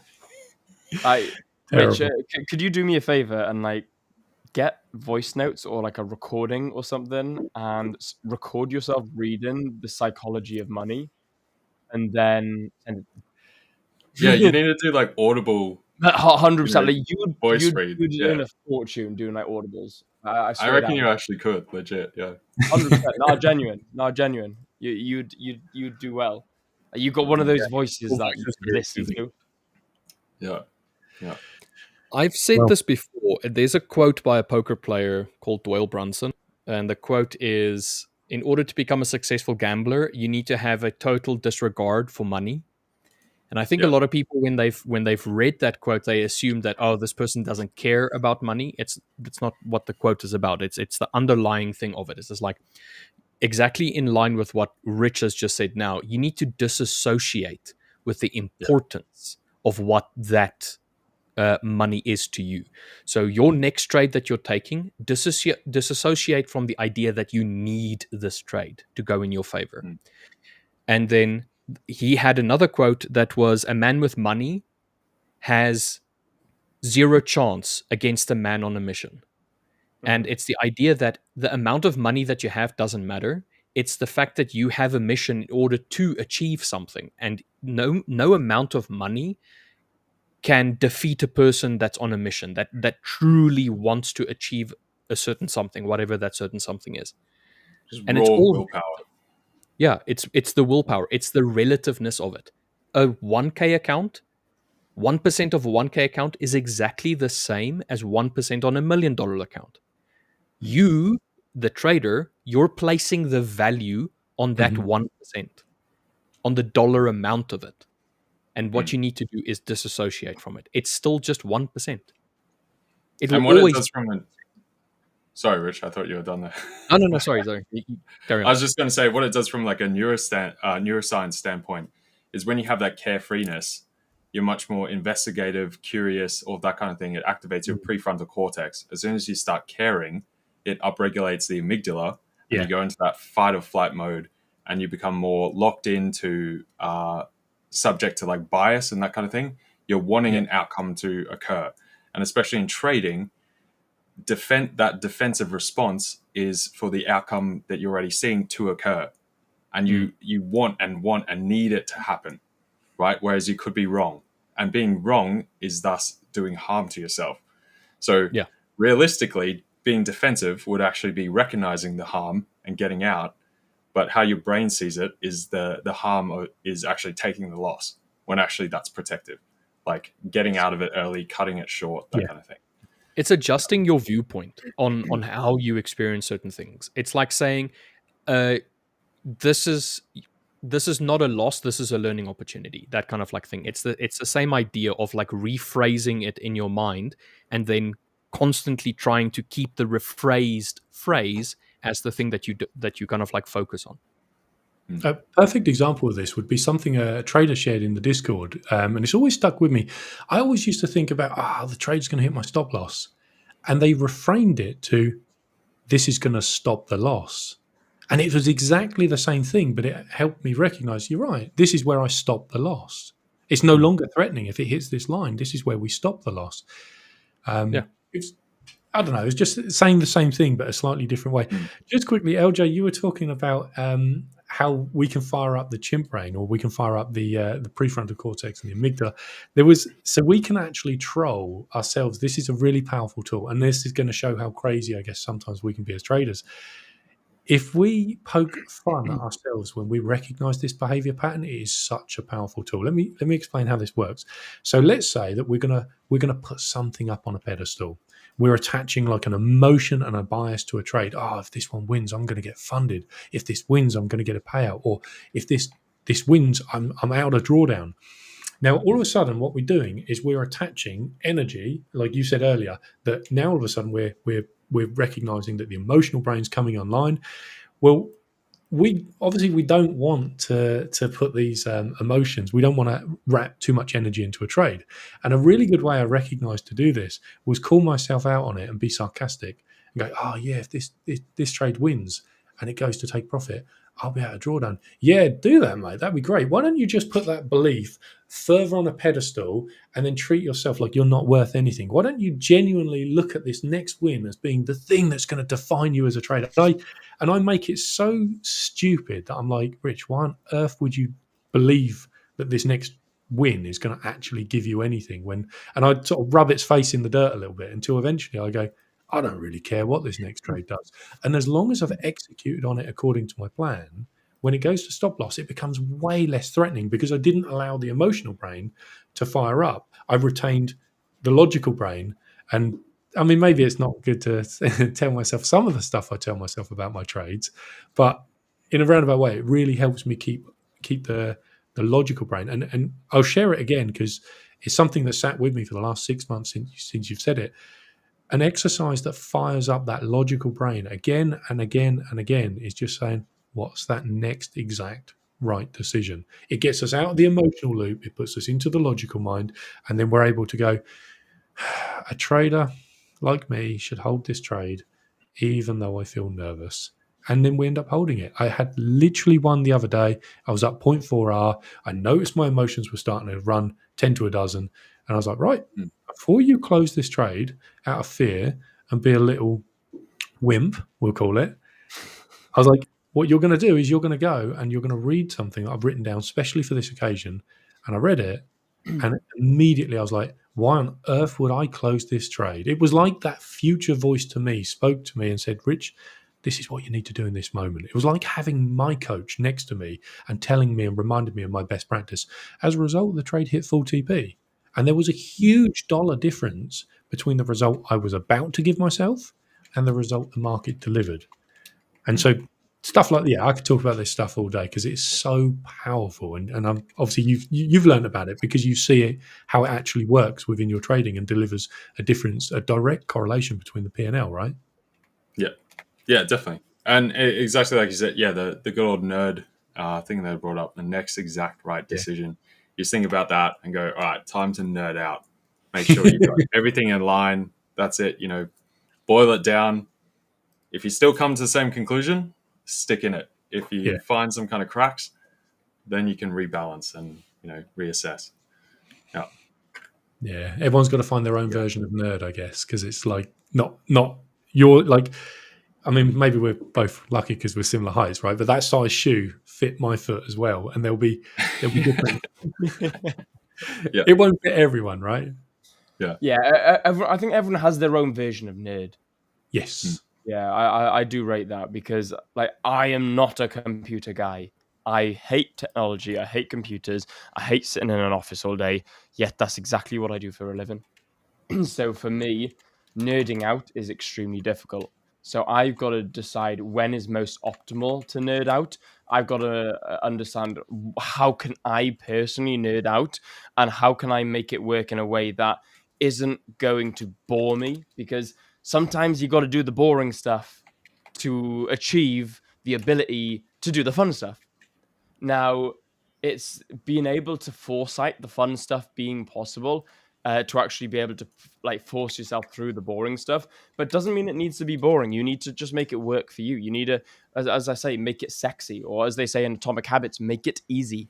You know, make good habits easy and make bad habits difficult.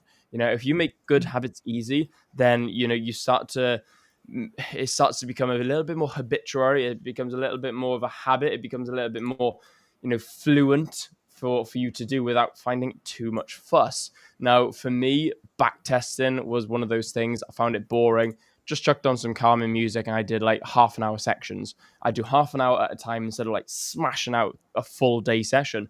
However, I know some people, they'll have to smash a full day session out, because if they stop after half an hour and go make themselves a coffee or go for a walk or something, they'll never come back to it. You know, so everyone's very different. You know, I know that Rich is very mathematically inclined. I have proven with my, apparently I can't do 5 times tables. You know, I have proven my maths is diabolical when it comes to mental math.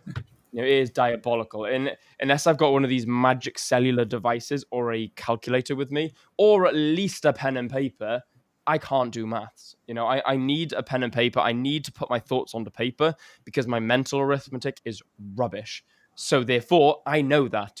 So I got to give myself a little bit more time when it comes to calculating certain risks, when it comes to calculating certain aspects of my trading, when it comes to calculating certain aspects of my life, when maths is involved. I got to give myself a little bit more time than maybe Rich would. You know, Rich, and I say Rich because I know that he is very analytical and he's very mathematically minded. So I know that he'd be able to go, okay, I need to do this, that. Okay, done. Whereas I may be able to do that with maybe some of my charting software and some of my charting up, my journaling, my analytical side of things, compared to Rich, whereas he may need to take a little bit more time, for example. You know, we all find what works for us.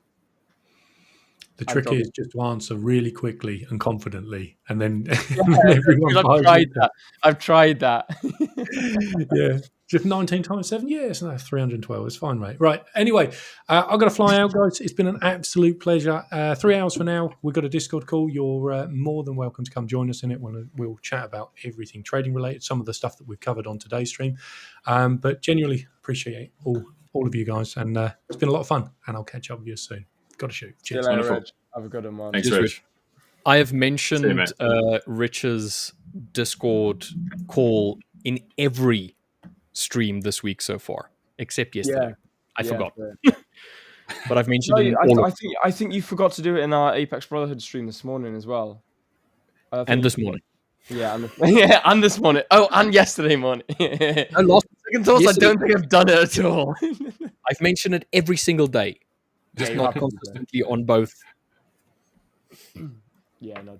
There were some questions that I just tried to answer, just quickly here while everybody. was just talking. Before you start, I gotta tap out for now. I gotta run down to the shop before it's 10 p.m. here, so I got like 17 minutes. So I will see you guys tomorrow in Discord call as well with Akram. Yeah. We'll be there. For now, see you later. Enjoy. Nice. Enjoy, LJ. I'm just imagining I'm dropping off the screen now into the back end and sprinting out the door. Like, I'm just waiting for the chair to be turning. you just see this little puff of smoke and then gone. Yeah, there's just LJ outline. Like a cartoon. Yeah. Oh, man. All right. Hello, everybody. Hello. We're back. Guys, it's 338 of you. There's only 340 of you watching. That's super cool. It just goes to show, like, you guys are here for value. Like, there's no degen. There was no banter. Well, there's a bit of banter, but there's no degen stuff. There's no... Even though the markets are flat, there was still great fun there's still great value being spoken by everyone in stream today. So, and you guys seem to love it, which is absolutely fantastic. So, guys, we do really appreciate that big thumbs up. So make sure you give us a thumbs up for the video. There's only 175 likes. Now, guys, look, I know we got to 209 likes yesterday, and I know we are the best. But come on, let's have some thumbs up for Rich and LJ, guys. You know, absolute powerhouse of value. And I mean us as well. Give us a thumbs up as well, just because Yeah, because we're here. Just because Every we're day. here, man. Yeah. Every day. We just I've been love triggered. we love a good thumbs up, man. I've been triggered into this one little trade of mine. I had a pending order on it. You probably can't see it all that well, but I had this little support resistance area where it struggled to break through on EU. It broke through and closed below. I decided to put in a limit order right as a retest. This is half risk, by the way. I did type it, but I've removed the typing on that. It's only half risk. And then I have another one that is up here that is in line with the drop base drop idea. But this one hasn't been triggered. This one's been triggered. I don't mind losing this one. Even if it goes and just knocks me out, it's okay. I'm fine with that. And then GU, I have another pending one, but I do not know if we're going to reach it. So yeah, fair. Yeah, nice. And then for those that asked about when am I starting the live trading on the 5K account, the one that we spoke about, I think it was yesterday or the day before. It will probably be either next week, Monday, or it will be from the 1st of November, like the 3rd, technically, which is a Monday. So that's the idea with that. Dude, I'm excited, man. I'm excited to see you live trade this account. It's gonna be good fun. It's gonna be nice to have someone live trading with me again. You know, I haven't live traded with someone since Richie. I think my stepbrother. I think he was live trading with me for a little bit. But since, like, other than that he was futures trading. I haven't had someone CFD trade live with me since Rich Wells. He was the last person that live traded CFD 5ers accounts with me. So, dude, it'd be good to have you on board. Yeah, then we can do our little idea, our little small account, big account. Yeah. Who's excited for that? Yeah, that is the 5K challenge. I'm going to join Will in trading live every day while on stream, both on our stream, the Apex Brotherhood stream in the morning, and then the 5er stream as well. I will only take trades during those hours that we're on during the live stream, that we're on the live stream. We can close trades outside of the live stream hours, but I won't enter a trade outside of those. Well, yeah, the basically the exact same as I'm doing on this account. Yeah. So I'm joining Will. Yeah, come on. Let's prove that it's not just me that can solely trade profitably on an account only on stream. Like, I can't be the only one. I've not seen it done anywhere. Like, so many people they live stream their accounts, they'll live stream their trades, but they'll take trades off stream, on stream. They'll close off, close on. You know, it'll just be a normal account for them. Whereas I have solely only entered on stream. Like, every single trade that I've placed on this account ever, I've never placed a trade off stream on this account. And that's P1, P2, and live phase. Drawdown a lot. I mean, I was there when you passed phase 1. I was there when you passed phase 2. Man, my tongue just did a somersault in my mouth now. I did not say that correctly. I was there when you passed phase 1, and I was there when you passed phase 2. There you go. You got it. You got it. And that's where my Oracle moniker is from, is because I predicted the day. You predicted perfectly on the exact day. The day that you were going to pass the phase 1 and phase 2, and then you were into drawdown, and I predicted the almost like dollar amount that you were going to end the Friday on when you were trying to like get out of drawdown initially during your phase 2. So that's where my Oracle moniker is from. So it's just those little things. So the Oracle came from him trying to predict when I'm going to pass, when I'm going to get out of drawdown, my equity at the end of the week, sort of thing. So that, dude, you were so close with them as well. And then you had the best of 3 as me, which was your risk. Yeah, your risk sort of. My risk management. Yeah, risk management strat. and we made it like the Oracle / best of 3 is me, because you managed to guess 2 out of 3. Yeah, that was the thing of my as account, well. which was quite funny. In line with my best of 3, so I got 2 right. Great. That was pretty good. That's pretty good. Gamers is saying he's also planning on following us on this challenge. Interesting. Hey, that's sick, man. Ultimate Game is awesome. I'm also planning to follow you guys on this challenge. We welcome every single one of you. Okay, but hold on. Don't copy our trades, though. Yeah. I was about to say, I hope you're not doing it with the intention of copying our trades, because that might just go horribly wrong for us and for you. I was gonna, I know what I'm risking for it, so that sounds like it could go really wrong. But Yeah. I mean, dude, like, we welcome anyone to join this challenge with us. Also, guys, I wasn't, so because I've hit my quota for the month and the price action wasn't that great for me today. And to be fair, I missed this trade. Like I did say to you guys, I'm not going to pretend that I'm in this trade. I did miss this trade. However, I drew it up anyway. I said, guys, I missed this trade. I'm over on TradingView now. As you can see, I've drawn it up where I would have gotten an entry. Price came down and 1, 2, 3, 4, 5, 6 wicks to the downside. And I literally I drew this up and put a text box here and said, if I was in this live, I would probably take out with this price action. And that's exactly what I would have done. I would have taken out probably around about 1.15872. I would have taken out around about that area there before the pullback. We did get the pullback, and I'm not interested in it. Depending on whether you're full risk in, break even, depends on where you're going to put your stop, trailing stop, or just taking out. It depends how you trade and risk manage.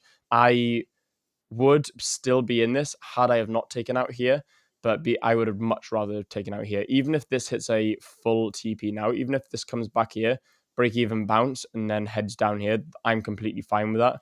Because the way this price action is here is just absolutely disgusting. This is not pretty at price action whatsoever. So I'm completely fine taking out there. Not gold. GU, cable, GBP, USD, pound against the dollar, whatever the hell you want to call it. Really nice price action, especially on the 15. So on the 15 minute, so we can see, we've had this fill of the imbalance, or nearly a fill. We've filled enough of it. I mitigated the news, the CPI data release. We've come down, trickled on down, pulled back, and as you can see here, we've come up, trickled on down, pulled back. We've consolidated. Where did I say we've consolidated? Here, yeah, I think this was the consolidation. So we consolidated here, and then pushed back down again. That's where we've pushed back down here. Pulled back, and that's this leg up here. Pulled back, consolidated really tightly here. Really, really nice consolidation. And then we've broken out. So we've broken out. We're currently in this leg area here. So right now, as a price action, we're currently here. I want to see a pullback. Tag me in here, and then a continuation to the downside. Taking out this low. Second. Have you also got a pending, or is this just a forward trade? No, this is just forward trade. Yeah, today's price action hasn't been nice enough. And truth be told, like, because of my account equity, because of my account balance, because of my profit for the month, the day and the price action throughout today hasn't been enough for me to think, even if an A star setup or an A plus setup arrives, the price action throughout London session was dog. Potentially, I don't know what the New York session is going to do, but it's just not going to be enough for me to be interested in getting in. So I'm just going to forward test it for today and see what tomorrow brings. I think we're waiting for the CPI news tomorrow. Yeah, potentially. It's the first big news out of New York in a while, taking into consideration the shutdown of the government, basically. So that's what I'm seeing today. Like, we're very flat across GU and EU. It is moving, but it's like, where's the momentum? It's waiting. There's none. There's just very little momentum, mate, to be fair, and it sucks. So gold again, dude. Gold is doing nada. Gold's doing nothing. This is the 15-minute time frame. Current high, current low. Internal structure. So we'll drop down to the 5-minute and just look at that. Like what even is all that? So then we had 2 big bull candles here, and I thought, oh, okay, look, this could be the start of something. This could be something going on here. And then we got this bull momentum, trickled on back down, filled into the 6-1 fib retracement. My eyes couldn't see this 6-1 fill, which is unusual. Like usually my eyes can see a 6-1 fill to perfection. I was looking at this, and because price action's so choppy, I couldn't see my eyes couldn't see the fib without drawing it. So I drew up the fib. We'd tapped into the 6-1 fill and started moving up. But then we've got all these wicks up here as well. So guys, again, it's just choppy price action. I want to see bull movement. I want to see the bulls take over, but I don't know if it's going to happen. I really don't. So we'll just have to see. I'm inclined to agree with you in that regard right now. The move that we had was coming out of Tokyo. And since then, we have not even come close to that point. We've moved into a 15-minute base area that I like putting up my bases. We moved into it, but the reaction wasn't super strong out of it. We're slowly tickling up back towards the 4,000, like 4,126-ish, somewhere around there. Like we're slowly making our way up, but it's all just slow. And you can see exactly with what Will is marked up now on the 5-minute. You have these massive wicks in relation to the candle bodies, which is usually a sign of indecision. So you have so many candles in a row on the 5-minute, and if you look at it on the 15-minute as well, you can see that it's really struggling to decide it wants to break down lower. It really is struggling to decide if it wants to start pushing up. It's waiting for impetus. It's waiting for the market to give it some information, or at least it's waiting for the big players to give a little direction and say, hey, listen, this is what we're going to do. And then it's going to start moving, and then people are going to jump on the trade and start moving along with it, hopefully. Yeah. But gold, to me at the moment, I have zero interest in gold. Actually, I've lost my interest in gold a while ago. Yeah, I was a bit like that. I lost my interest in gold, but then I regained it recently. So I lost my interest in gold years ago. That's why I moved over to, or I dropped gold. I was trading GU, EU, and gold, and then I dropped gold and picked up Euro GBP. Yeah, Euro GBP, EG. I hate that currency pair. I can never say it right. So I picked up Euro pound, and then that was going really well. I liked that, and then I stopped liking it. I don't know why I stopped liking it. It still works to this day. I just chose I didn't like it. I ended up using it a bit like the Dixie. I ended up using it as a confluence pair, where I used it to try and find the best or the strongest asset out of the pound or the dollar. No, the pound or the euro against the dollar. And that's what I started using it for in the end. So yeah, I just traded EU and GU for a while.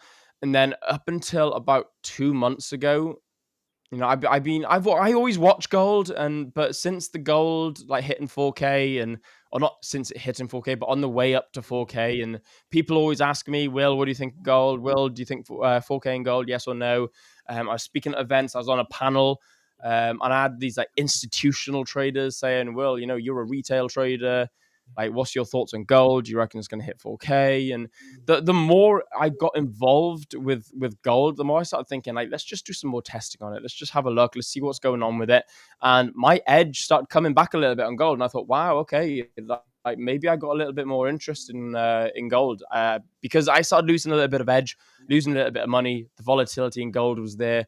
I thought, there's too much volatility for my edge to not be there.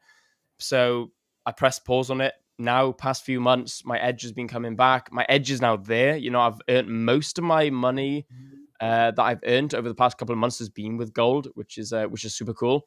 So yeah, I've got a love-hate relationship with gold. I used to hate it. Now I'm starting to think I don't love it, but I'm like, hey man, you look after me, I'll look after you. Gold is this. It's the same thing. It's the same issue that I have trading Bitcoin. All right. Yeah, fair. Yeah, It's fair. volatile to the point where I don't want to participate. Mhm. I like volatility, but there's if it like let's just look at gold right now. This one candle, measure that one candle in the last 5 minutes. Just the size of the candle. Sorry, Miss again. I was reading. I was about to try and catch up with comments. I completely missed Measure, everything. Measure. measure this current candle, or not the bearish candle that just closed. Oh, measure- okay. Sorry, mate. just Yeah, I measure got you. that candle, all right, Maybe- and alright, then sorry, mate. Let me try and once zoom you've in. measured it,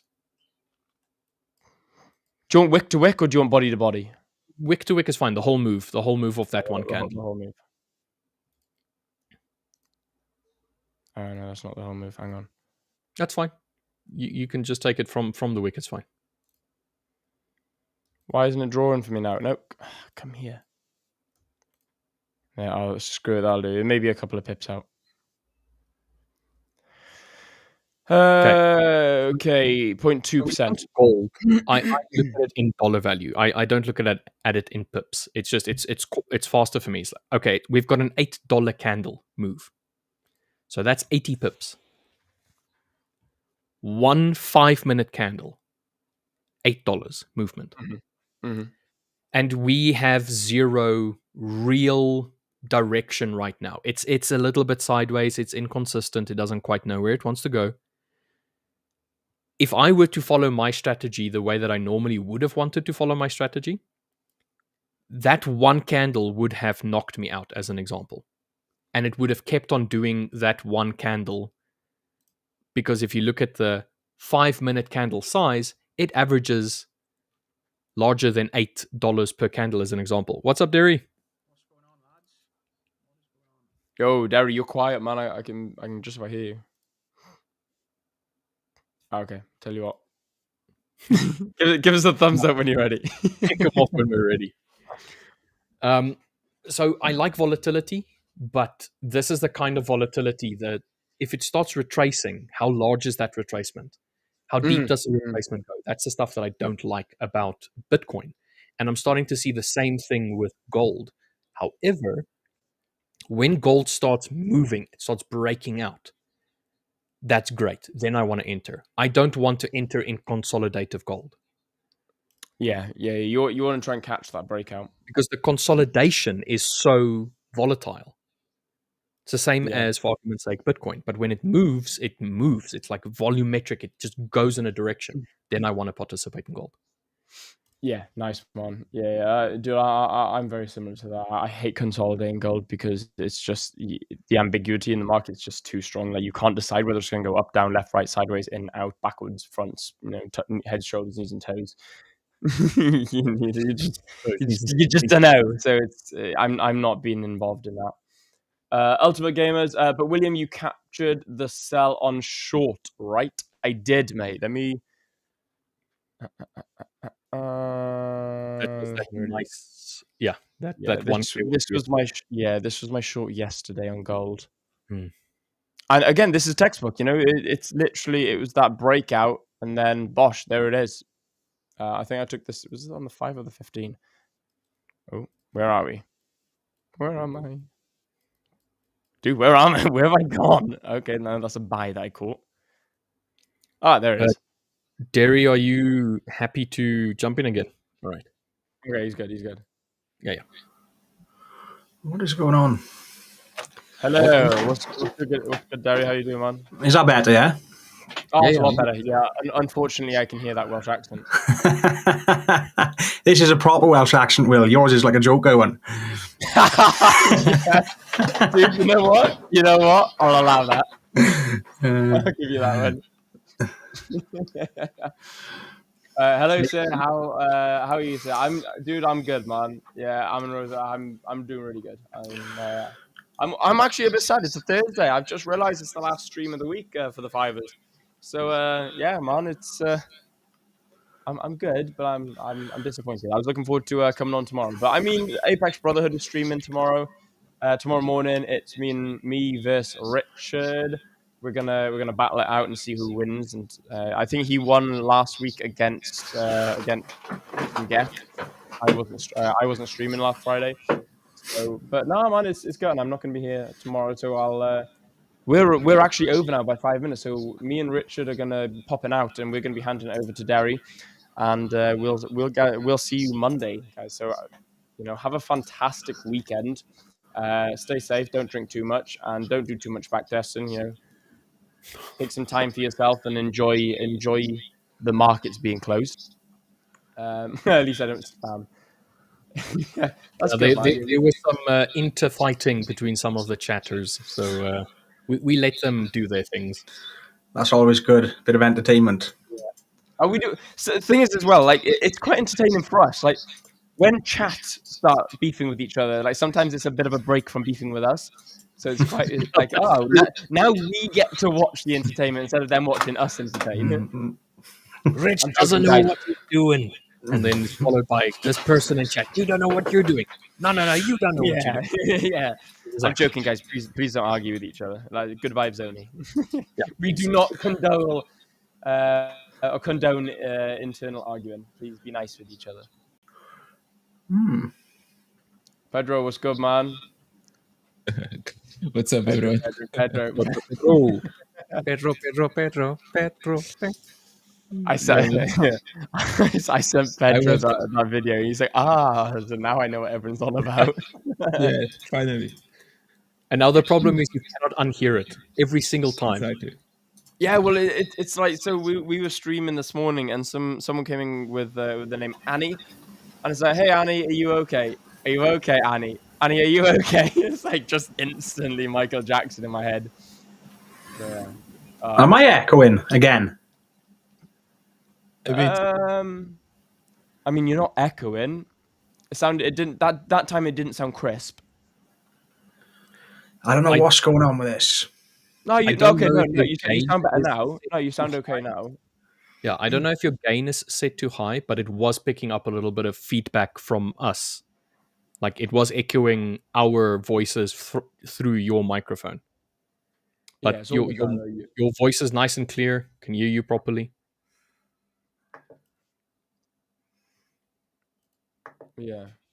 Anyway, guys, I'm gonna skedaddle and have a fantastic weekend, guys. I hope you all take some time, do some just chill stuff, and don't focus too much on the markets. The markets are closed for a reason.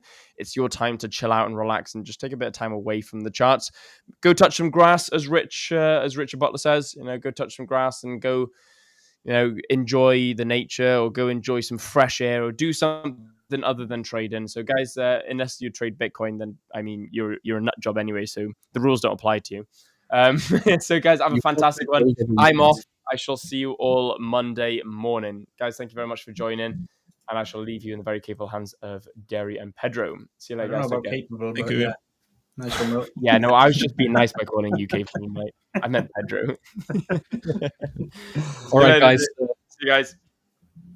Cheers, Deri. Cheers, Pedro. Have a great day. We'll see you guys next week. Bye, Rich, mate. Thank you. All right. What is going on, Pedro? What is going on? How are you, man? Not too bad. How is your week so far? Yeah, well, all right. I haven't slept in like 2 days, though. I don't know why. Just can't sleep. So, I mean, you're just staring at the ceiling all night, so I'm a bit tired. You're a bit tired. Do you have a new haircut, or is just my impression? What's that? Do you have a new haircut, or is just my impression? I think it's just cut shorter, yeah. Just cut a bit shorter. Okay. You look nice, man. Thanks, Pedro. It's the first compliment I've ever had. You always look nice, mate. Yeah, I need to go get mine, man. It's a bit too long now. Tomorrow maybe. All right, tours. What's up, everyone? How is your week so far, guys? Let us know on the chat what you guys are looking for as well, because it's the time for you guys to ask questions. Deri, how is euro? How is the pound? What are you looking at in those two? To be honest, I haven't really traded much this week. I was on a setup yesterday, which I said on the live I was waiting for, and it's played or playing. It was just a simple rebalance on. I said yesterday, if we get a sweep of this internal low, there's a 4-hour low sat there, a 4-hour fair value gap, sat there, which swept the internal 1-hour low here into that fair value gap. And then obviously I was looking for longs, but missed those because I don't trade like between sort of 9 and 12. I find volumes not the best, although yesterday it was. And I said then I'd be looking for a rebalance back into this fair value gap and then short from there. So that played out obviously yesterday through the evening, but that's what I was looking at. I'm this low get around now. And then EU the same as well. EU actually put in the SMT divergence. So this is that high on GU. Again, classic turtle soup, swept the low, swept the high, some manipulation, and then it pushed to the downside.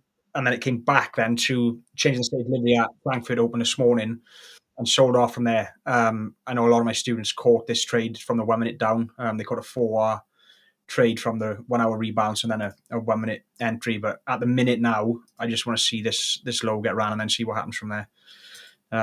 So that's what I'll be monitoring on EU and GU. That trade this morning was taken from here, I believe.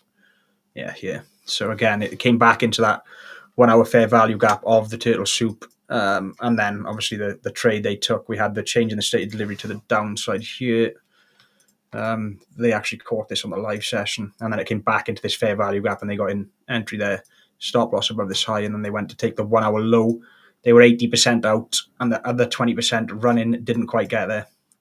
So they were 80% out of this trade.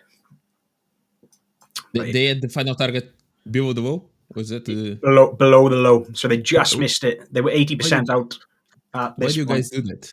Why do you guys place stop loss, place targets below or above the highs? That's why do you know what though, Pedro? Yeah, go ahead, sorry. Do you know, more recently, I will be honest, it seems to get to the lows and just reverse from that area. Should have really taken full profit here. It does happen a lot. I have noticed it a lot recently, but yeah, just because it's liquidity points. That's the only reason. I know, man. Just use it as a reference to potentially look for an entry, but as a target, like just missing out 0.1 pip. Yeah, missing out on a target. Because we never know when kind of a double top or a double bottom will be created, right? And these guys, it was respected. So like when you are talking about targets, like we want the money in our account, man. We don't really want to. Yeah, I mean, just something like that. Just be a little bit on the safer side on the targets. That's the greediness, Pedro.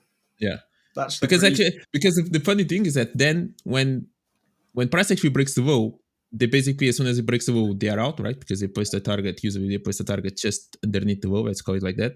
Yeah. And then usually there's a tendency actually then price can actually even go much farther, right? So basically, it's kind of placing a target in a level where by taking the low, it kind of confirms that your idea is actually correct. Maybe price can even go further down. Yeah. But then you are limiting yourself straight away because you have your target there. So you may as well just extend your target even more. Maybe you can even get another 2 or 3 R out of the move by taking. What I tend target to do kind of is if I get I actually trail it. If I get a clean break below the low, for example, if we had trend line. If we had this candle clean break below and then closed, what I do is I actually trail it then, even from a 1 minute perspective. Every candle close, I put my stop loss above the candle close. So if the candle closes now above, and then it just squeezes it again. It is a bit of greed, but it squeezes the most out of it. Then if the next bearish candle closes here, and it's you never know. Maybe price is going to melt, and you can actually benefit. And if it goes just against you, that's it. You are the stop loss is too tight at this point, and it's maybe worth to risk it like that. Many people, like, I understand the liquidity, go correct those, but when you're talking about targets, just play it safe, man. Like the last thing you want is just price just price not to take the low reverse. It was a beautiful trade, and all of a sudden you just take your first target, or even just a complete break even, which is even worse. That's what I always say as well. I've done it so many times as well, like kind of forcing sometimes, and those are kind of most of my break-evens is me trying to force the trade to break a level of demand or of supply level, like me trying to impose the market. No, you are going to actually break this demand to get my target, and then price just keeps respecting the demand, and it goes and eventually takes me at break-even. Many times I've left money on the table because of that. Yeah, to be fair, like a lot of my students specifically, they don't take the partials either, so they do hit break even, whereas I'll always 80%, so I'm 80% out. The 20% to me doesn't really matter, but 80% always take it out, but they leave it and it goes to break even then. So it's a mindset thing as well, is they want so much out of the trade, and even leaving 20% on to that low is still quite a large portion of the trade. Like 20%, if you run at if it does another 5R, for example, is a full 1%. Yeah. So that's basically what I mentioned. Like as soon as finally price takes that liquidity, it actually runs a little bit toward, and actually it flies through it, doesn't it? But yeah, interesting. I'm looking for the euro as well to go a little bit further down. To be honest, I think it could, even on the pound as well. Maybe it can go a little bit lower. It's interesting that dollar index already took yesterday's high, but the euro hasn't taken the low. So basically, at least created a double top in there. Maybe it hasn't really taken the top yet. It's getting really close. But in general, again, personally, the euro and the pound, it's still a little bit in the mix. I'm not really sure exactly where the best trade is. The dollar franc Swiss last week, for me, it was the best one that I didn't manage to get long, unfortunately, and I did a complete mistake on oil. Kind of a complete noob mistake for me. I had FOMO. Maybe I can show a little bit my messed up on oil. Pedro doesn't get FOMO. No, I got FOMO though. I did got FOMO. Usually I'm quite patient. Usually I like to trade extremes, and I did complete opposite. What is oil in here? And I miss out on all this move. Yeah. So price was reacting. I think with LJ on Tuesday we talked about it. Right, oil dropped quite nicely. It was around this 56 mark. We're testing these lows in here on the left, kind of a nice demand zone. Even on the daily, it's visible, and I like the price action that was starting to create. So it's basically the pattern that I like to identify. It's basically price starts taking the high, then eventually take maybe a turtle setup, exactly like you mentioned, then even breaks the top. And then usually I do wait for price to come back into this right shoulder, like something in here. Let me just zoom in a little bit. But this time, or sometimes also, what tends to happen is that price, instead of retracing completely, it just kind of reacts now from this new range and starts going. And that was my FOMO situation. I thought, okay, this looks like really nice on oil. I'm actually quite positive that it's going to go to the upside. And the trade I took, it was kind of the trade that I use that I don't take. So I placed my long somewhere in here, and my stop loss literally underneath these lows. I don't do that usually, or rarely do that. I actually wait. What tends to happen more often than not is me actually missing out on the move because price doesn't make this last retracement. This time that I tried to anticipate it and rush into it, I end up actually just getting literally stopped out. Then I saw that price has actually finally is reacting from the level that initially I wanted to trade from, and then I waited for a small retracement, which then never happened, and then price just went up all the way through. I even placed a buy limit, which I usually don't really do. I actually wait for price to touch and then see the reaction. This time, as soon as price created this top, I just pressed a buy limit. Price literally felt like there was not even, if I was following price, I would have managed to avoid this loss, because price literally just went in a straight line. Like I was in this loss like for 5 minutes or so. So I end up messing up on all this. With LJ, we actually talked about this move, that most likely price of oil could kind of come back into these 62s levels. And yeah, this would have been a good trade, to be honest. Maybe close to 8R that I end up messing up in here. It was nice from the market to punish me for me to try to be rushing into the market, not following what I usually do. So thank you, market, for that. It is what it is. Now potentially I'm trying to see where we can have a little bit of a selling pressure, and then we'll see what oil is going to do.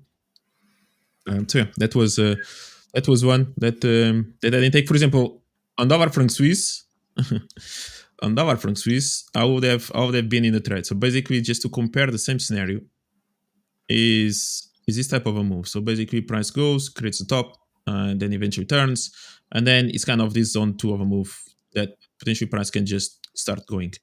Every now and then it does that reaction all the way back in here, which is what happened on oil and usually what I like to trade. For example, on dollar franc Swiss, if I had just placed an order on the test of this structure and got long somewhere in here, at this point I would be on the trade. Price never really came all the way deeper into this level, at least not yet. In this case, I decided to wait. I've been waiting for price actually to go in here on dollar franc Swiss and never did, and I ended up missing the move as well in here. That's it basically on these two main pairs, and we talked about that. That is a really good reaction from this left shoulder as well on dollar franc Swiss. And I think price can go all the way back close to this top and eventually even continue to move a little bit more to the upside on dollar franc Swiss. So those were two trades that since last week I was looking for. At least I managed to catch the short on NASDAQ. I sold it from the top in there. It was actually kind of a nice entry on Tuesday night. Exactly from here. I did close straight away some part of a portion within this structure still. And then yesterday I closed a little bit more at around this level. And my final target is further down. I'm trying to see if actually the US indices can fill this range again. So I'm looking for a target somewhere around this level. So hopefully it's going to go all the way there. We'll see. It's a nice move today on oil, on NASDAQ. But at least this one I did manage to cut it, which was a bit out of my normal time. It was quite late, to be honest.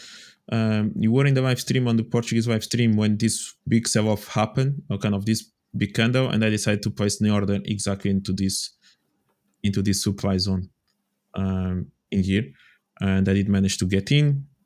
Price went to target quite quickly as well. I was not expecting this. I kept it overnight because I was quite confident that this could be the top for now, because we kind of just ran a little bit the top.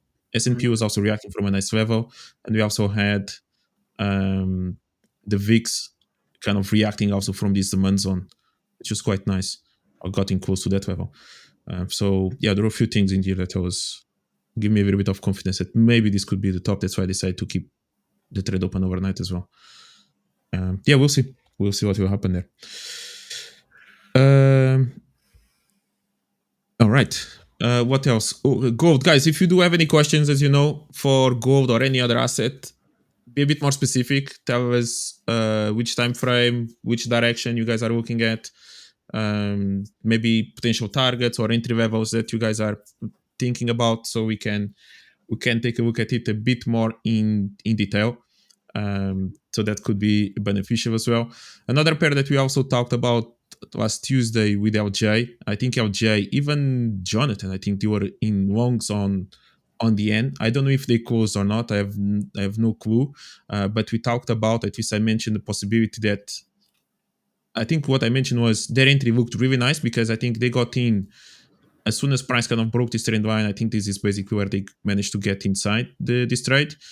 And I told them because I mentioned my opinion that I think dollar yen could eventually go and take these highs at around this level, and that could also, the reason for that was also because dollar index looked like it was starting to run to the highs. I think that was somewhere around here, and also yen index, there was a probability that could, as soon as it takes these lows, it could run or get close to these lows.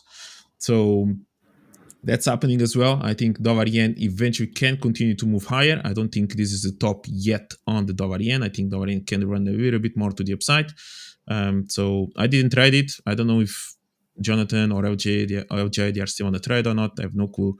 But this was a nice move on the dollar yen, and not just dollar yen, all the yen pairs. We also have euro yen continue to move to the upside. We have pound yen as well moving to the upside a little bit. So this is this is nice. Actually, pound yen is actually at a good level. I want it a little bit higher. But yeah. All right. Deri, do you want to look at gold? Maybe you can share a little bit your take on gold just to see what you're looking at, and I can maybe share mine as well.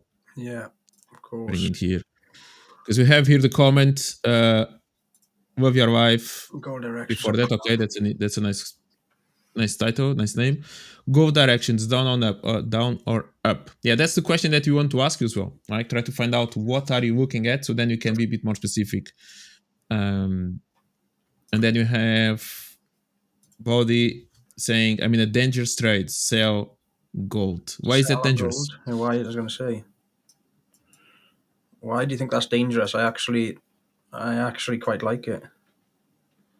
I tell you why is because from a 4-hour perspective, like looking at this from what I would trade, again, I don't trade gold, but from what I would trade, we did just manipulate this high. It was literally by like half a pip, maybe even less. And then we had that change in the state delivery to the downside. Yes, we have got the inefficiencies here, all in this area, or the fair value gaps, imbalances, whatever you want to call them.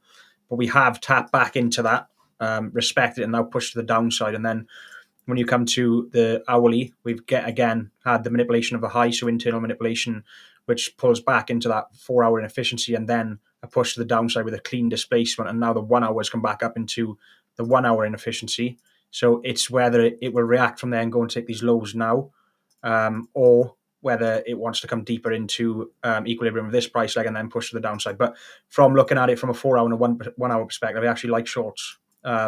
It's just whether this will hold and continue to the downside, or again, like I said, come back up into equilibrium, fill in these efficiencies, and then push to the downside. But if you're in shorts, then I actually quite like it.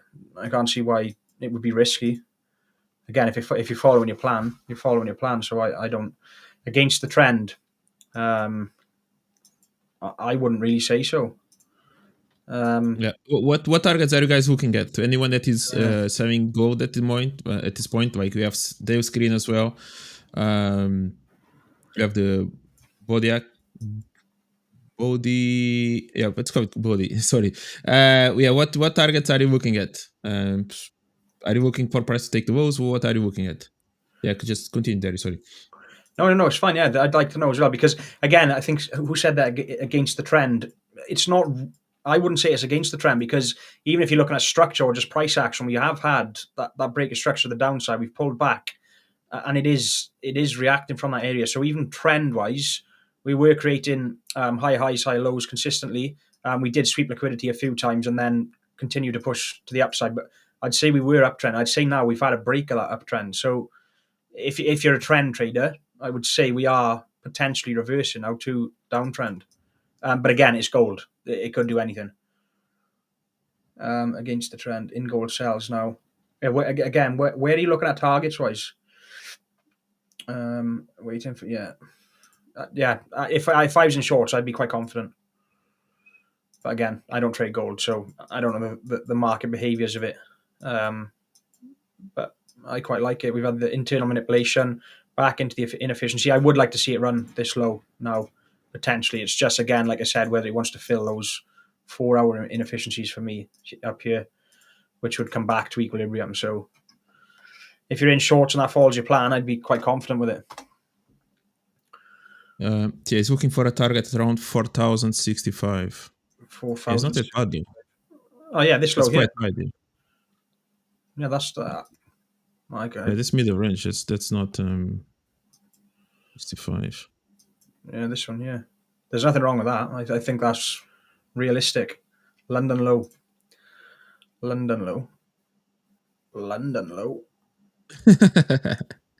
This is London low. You know about London low from today at 8 o'clock? So you're looking at 491. Again, that's the target. Yeah, I think it'll go there. Again, I don't trade gold, but I do, from like analysis and seeing what it's done. It's left behind this low. This internal manipulation, and then maybe push to the upside. I actually like shorts. The only thing is gold is a bit unpredictable at the minute, so it doesn't matter what analysis you're doing. It could keep continuing to the upside. Now we've swept and had a massive pullback. Yeah, some people are talking about the fair value gap, that there is maybe still a little bit higher on gold, that maybe price can go. Yeah, on the daily. Maybe something Greek. Yeah, we are Yeah, kind of yeah, sat that's inside this one. that's looking.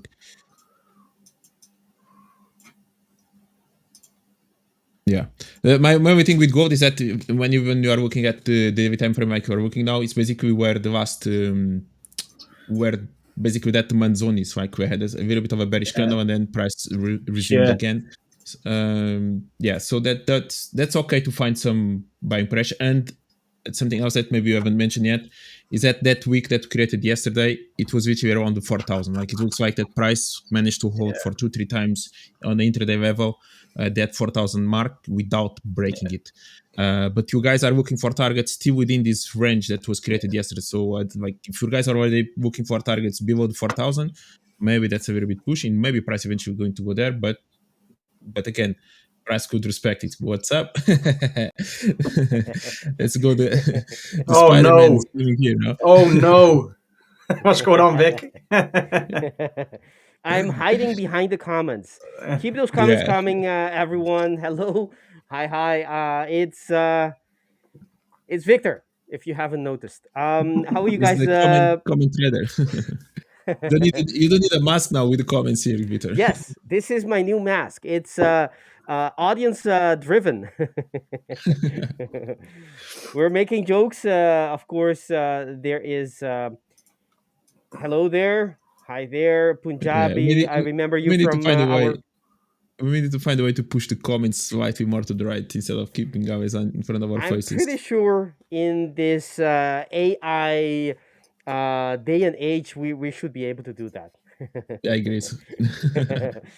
Deri, Pedro, how are you guys doing? Yeah, man, all good. I was good until you jumped on, Vic. Oh, No, I'm good, mate. nice, I'm good, mate. nice. feisty I'm joking, Deri today. bro. I know it's all good, man. I'm Don't good, do it. mate. I like a little bit of a banter. It Oh. it keeps things a little Victor, interesting. we don't usually so- hear that word from people outside of the UK. Banter.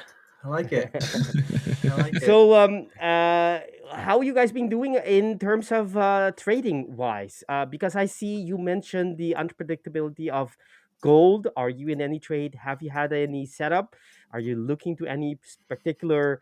I know you're moving your charts up and down, right to left, but is it something almost, or is it better not to touch for now? No, yeah, I'm staying away. I don't trade gold anyways. Just someone asked for the analysis, but to be honest, Victor, I was moving my screen back and forth just to make it look like I was doing something. Nice. You caught me there. I like that. Keep doing that. Keep doing it. It looked very interesting. I was looking for a setup, a turtle soup here and there. Maybe keep moving it. All right. So we have someone can't hear me through the Darth Vader helmet. Let me know if that is something for everyone, because I do read that comment, but it usually is like an incidental, you're meaning good. most people can. It I don't know what it is. If it is something you have to re-enter the restart the stream or something, but in most likely it's at least that's the impression I've got. It's okay for the I don't know 98% of everyone else who is watching. So if not, let me know. Also, job. Thank you for welcoming in. Now I feel very welcome. Deri, while you're moving your screen up and down, left to right, Pedro, what about you? Any trades open, pending, anything popping up on your screen? I have a trade open since Tuesday night on NASDAQ. That was literally from the top. I'm still holding it, so we'll see what will happen in there. Could you break down how you got into that trade? Because that's a beauty. I placed 7 limits, price went to my zone, and that's it. He pressed the sell button, Vic. I pressed my mouse, and that was basically it. It was the mechanics of the real mechanics of the trade. I had no idea, Pedro. I had no idea. Thank you for elucidating that. But this is a monster trade. This is what, 1 to how much? So I already took some partials straight away, a little bit in here, Okay. like around 2.5, just to protect within still the structure. Then I took some partials yesterday. I think price was somewhere around here because price was actually touching a daily, kind of a daily open around this level. So I thought, okay, this looks like that price may be about to turn, and then I think it broke some structure on the lower time frame. I closed it somewhere around here when I saw price kind of breaking these two a little bit more. But my final target is still a little bit further down. I'm looking for price maybe to go closer to this next structure in here, hopefully to feel a little bit more of this range. That's basically where I was.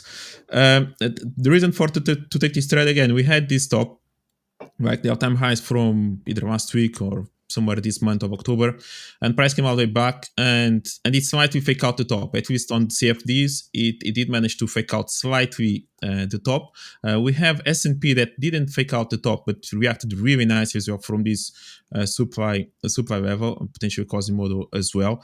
But I was more focused on NASDAQ. And something interesting as well is that, for example, in this particular case, this low on NASDAQ, I think it basically kept respecting the structure, but on the S&P, it kind of broke slightly below this low. So by having this double bottom in here, sometimes we may need to actually end up taking slightly the previous structure that we had. While if you do manage to break the structure, maybe the previous structure can still hold it. But yeah, moving along, then it was more of what happened on that day. So I saw that price created this typical move that I like to see. So price started to move to the downside, created one kind of a little bit of a support zone, retraced, and it managed to break again these lows. Then price went up during the live stream, actually on the Portuguese live stream. Unfortunately, the guys actually decided to go long in here, which I didn't really agree with trade, but they decide because I make a pool, they decide which direction they want to trade, and they were trying to trade long on NASDAQ. Basically, with this strong candle, we actually got stopped out on that trade on the Portuguese live stream, but I like the supply that was left behind in here. So this supply was quite attractive. I liked it, and I ended up placing the trade. To be honest, I took a trade at a time that I usually don't really trade. This was quite late. It was almost 9 p.m. or close to 9 p.m. when I got in. I don't know if this reaction was because of the Netflix news. I think Netflix was about to announce their earnings on Tuesday night. And maybe that's why the reaction was quite quick. I was not expecting this, to be honest. When I saw that I got my target immediately, I was kind of surprised because I got in and I was not looking at the charts anymore. So that was nice. Thank you very much, Netflix. And then I decided to keep the trade open. I could have, in another circumstance, maybe I could have closed it completely because now it will be a new day overnight. But in this case, I actually like the top by itself. I think this could be a level that price could hold and try to push a little bit more to the downside. So it had a higher time frame. It had the intraday move that we had in here between this type of a move, creating a little bit of this liquidity, price turning like that. I like this type of price action.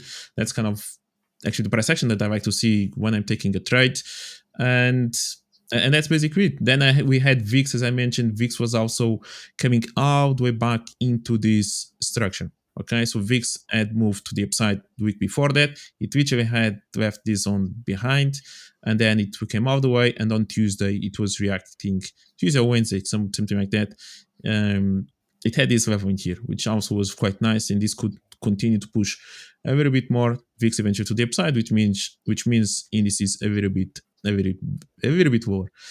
So VIX has been quite a good asset to follow to give some confluence with the US indices, and that's it. And then also the situation that, again, we still don't have the government open in the US. There are talks, but still not really going on in there. So I'm still not entirely bullish in here. Then of course it helped even maybe tonight, like Tesla just announced their earnings as well. In terms of revenue was good, but in terms of actual net profit, it was quite terrible. So there are a few things going on at this point. Again, the situation with China maybe have helped as well for the US indices to move to downside. So we'll see what will happen now. But it was a good trade to compensate my terrible trade that I just explained on oil that I ended up missing up this move. I had FOMO. Yeah, I had FOMO. I entered way too early. I never do those kind of entries. This was a nice kind of Quasimodo pattern as well, but I got stopped out on this candle in here. So basically, I got stopped out where I usually like to enter, but I had FOMO, and I tried to catch the move straight away from here. I placed my stop loss in here. Price just tagged me out. I tried to get in. Then price never really touched my entry, and the rest is history. Why? Do you know why you were sensitive for FOMO at that particular moment? Yeah, I just normally like, you don't have that issue. Yeah, I don't. Usually, I'm quite patient. Usually, it tends to happen the opposite, as I mentioned. Usually, I end up missing out the move. And in this case, that's actually quite frustrating because actually price came to where I would like to go, and I end up with a loss instead of catching the trade. Just because sometimes, as I mentioned, price sometimes just goes without really making this last push downside. But I saw that it had already reacted from this. Just zoom in a little bit, maybe try to remove some of this green stuff. Price had already reacted from this demand zone in here. Okay, and I thought that maybe this would be enough and price would just react from here back to the structure and continue to go. In this case, literally FOMO, it was literally a quick move to downside, which you collect quickly from all this, collect more orders, and the rest is history. So if the typical trade that I would like to trade is get the trade in here, and after price maybe confirms again with a new break, this will be the second trade. Basically, the trade that I tried to trade in the first place, it should have been done now in here. But was there something happening external to the charts? Something to you? Maybe you've had a long period where there are no trades, trade frequency very low. Maybe you missed a couple of trades before that moment in oil, or maybe something else is happening. Is there anything you can point? That's a good question. So something that I'm trying to do is I'm too perfectionist maybe in my entries, and that may sometimes lead into missing some trades.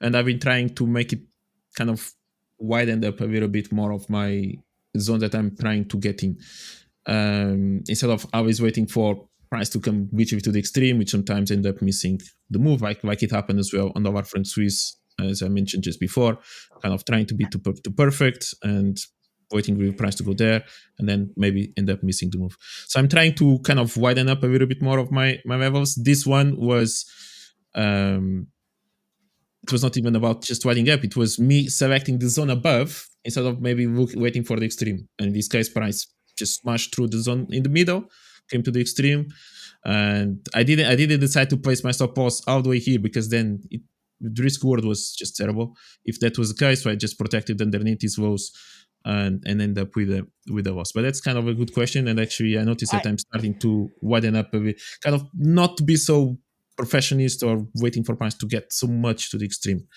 of the level.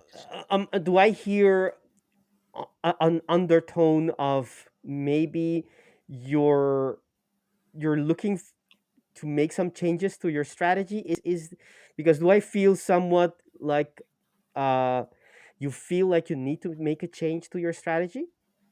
Because you mentioned perfectionist, which is neutral, but the way the sentence was formed, it was something like it is hampering you. It's impeding. Yeah, like with a negative tonality.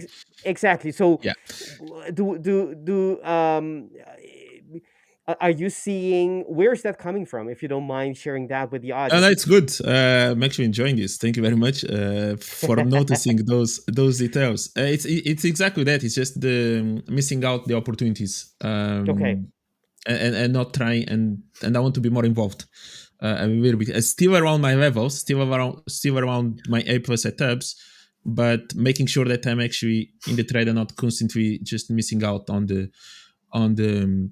moves. And that's where this kind of professionalism for the entries is been a little bit of the maybe of the problem. because then when I pay attention to the trades that I miss out, and sometimes I do add them into my journal.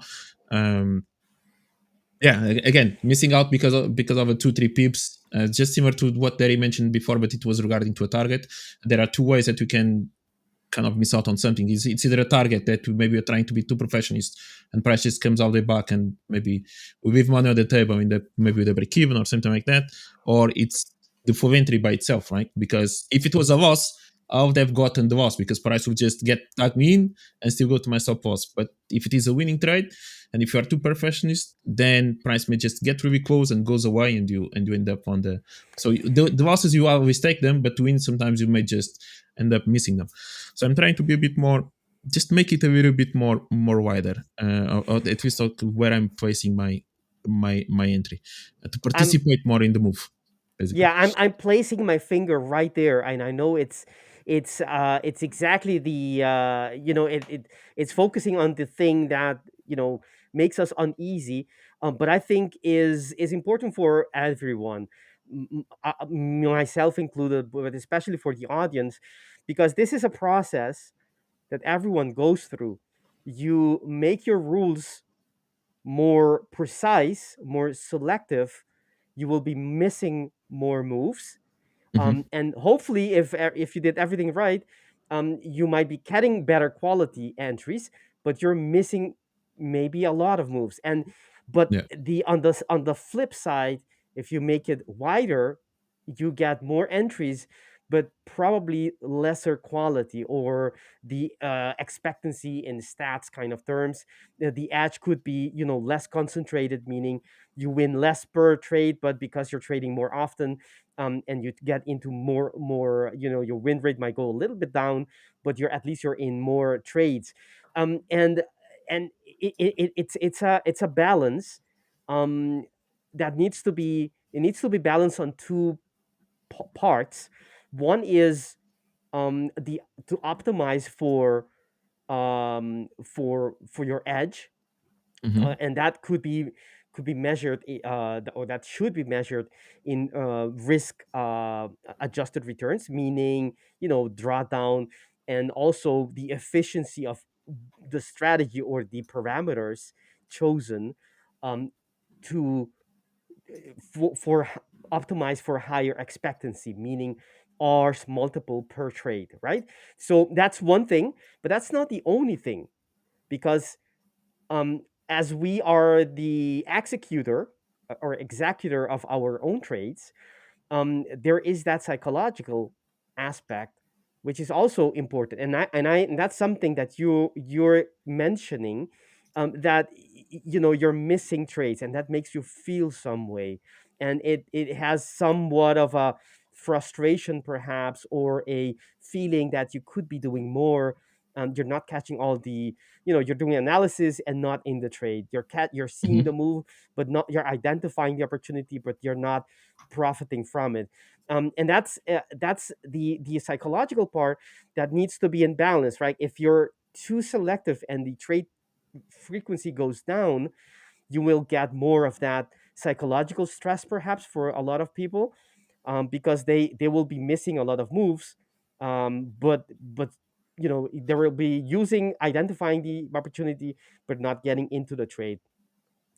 So it's actually a very interesting conversation, and I think everyone goes through this as they optimize their parameters of their strategy, like more selective with their triggers, with their time frames, their alignments, what I call alignments, or their structures, whatever it is, um, or less, but getting lesser quality setups or entries. I think it's quite interesting. This debate and inner debate. Usually we have it with ourselves, because we don't. Trading is something we do kind of alone most of the time. But it's important. I think it's quite important to assess that. If I share some, if you guys don't mind, I share my experience, because we all go through this process. I think what I do, what I miss a lot of trades, a lot of trades. Also, I have a low win rate, so not only I have a lot, I had to deal with FOMO, but also I have to deal with the fact that I will be getting into trades that will look great when I get in, but will not come to fruition. And it's difficult, but the psychological part has been difficult. But my way of dealing with this is going back to um, the data, going back, doing back testing one set of parameters and back testing the wider set. And I've seen over and over again that being more selective, having that lower win rate, has better stats than being wider, at least with my set of rules.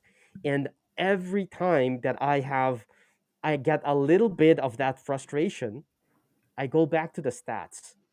And I once I go through the numbers again, I go through maybe another data set, maybe a different period, and I run manually that data, that backtest. It is like an eye opener each time, because I will realize this is what I need to keep on doing regardless of how I feel, what the frustration level is, or how low the win rate is, because the data tells me that is this I just need to keep on doing it, and it will be just fine. I will have some losing streaks. I will lose many moves, and I will have a low win rate. But in the end, my profit, my expectancy will be much better than doing anything else. And so basically, the bottom line is, I combat the feeling and the psychological stress of lower frequency rate and missing out and FOMO and all of that by consulting the data, Mhm. like immerse myself for a couple of hours into my strategy, and convincing myself basically that what I'm doing is actually the best way of to approach the setups with this, the set of rules and the parameters are actually optimized for a reason. I've chosen they're on my trade plan for a reason, and it's justified to go through that. You know, and nowadays I don't feel it as much anymore. You still have, so once in a while you will still have a little bit of that, but I have it way less than I had a couple of years ago, by doing that practice of going back to the data and convincing, looking at the evidence over and over again, that I should just follow my trade plan. That's it. Because all you're doing there, Victor, is all that is you're not attached to the outcome. You're attached to the emotion that the outcome gives you, and all you're doing by doing that is changing your beliefs to that feeling. Mm-hmm. And that's all that is I'm Yes. feeling this, and is this right, is this wrong? But all it is the emotion, and you change the belief to that emotion, and the emotion becomes different. Yep. Which is really interesting. A lot of people, I'm doing a lot of work with a guy now in regards to this sort of stuff, and it's just, it helps so much. That, like, one thing, you feel the emotion because of a belief that you believe, but that is not reality. It's just what you've got beliefs behind that emotion. It's really, really interesting. Yes, Yeah. and actually, I'm not an expert at all, by far from it, on molding your belief system into in the right direction. But what I do trick myself a lot of the times is focusing on, for example, what I do with the is we talked about this very often, but it's still important, I think, to mention. I steer away from the P&L, so I don't see the numbers. I know in the back of my head, what 1R is on all the prop firm accounts, or and on my personal accounts. I know that there's no way of I'm gonna not know something that I already know. But by not having it in front of my eyes constantly, I it's one step further, and that already makes a huge difference in how you perceive losses and floating profit. Yeah. That's one thing. And the other, actually, what I was going to say was about the belief system, is I nowadays, and this has huge game changer. Nowadays, I feel excited by following the plan and not about the result. I know it's the evident. That's the evident thing, right? Follow the process, not the result. But I actually trick myself into feeling excited by you know, actually convincing myself, and it works. Yeah. Convincing myself to get excited when you're following your. Am I at the end of the day? I'm asking myself, did I follow every step of the plan? And as soon as I can say yes, I convinced myself this is it, and actually I think it's very powerful to kind of fool yourself in a good way. You're not manipulating yourself. You're pushing yourself in the right direction by focusing on the right things and disregarding the actual result, because the results will go up and down and we have no control of that. But our process, we are complete in control of that. It's we That's something we control, our steps, the whether or not we follow our rules. And that is, if that set of action plan is backed by data, you should be just fine in time, and you will be, as long as you do everything. You do the back testing, you validate it, and so on. So, and that's what I do. So I change my belief system into thinking I should be excited about following the plan, and forgetting about big win or not. Yeah, I agree. It's a valid point. It's sometimes something that maybe not many traders do, because usually when you're looking at journaling, it's just the trades you executed.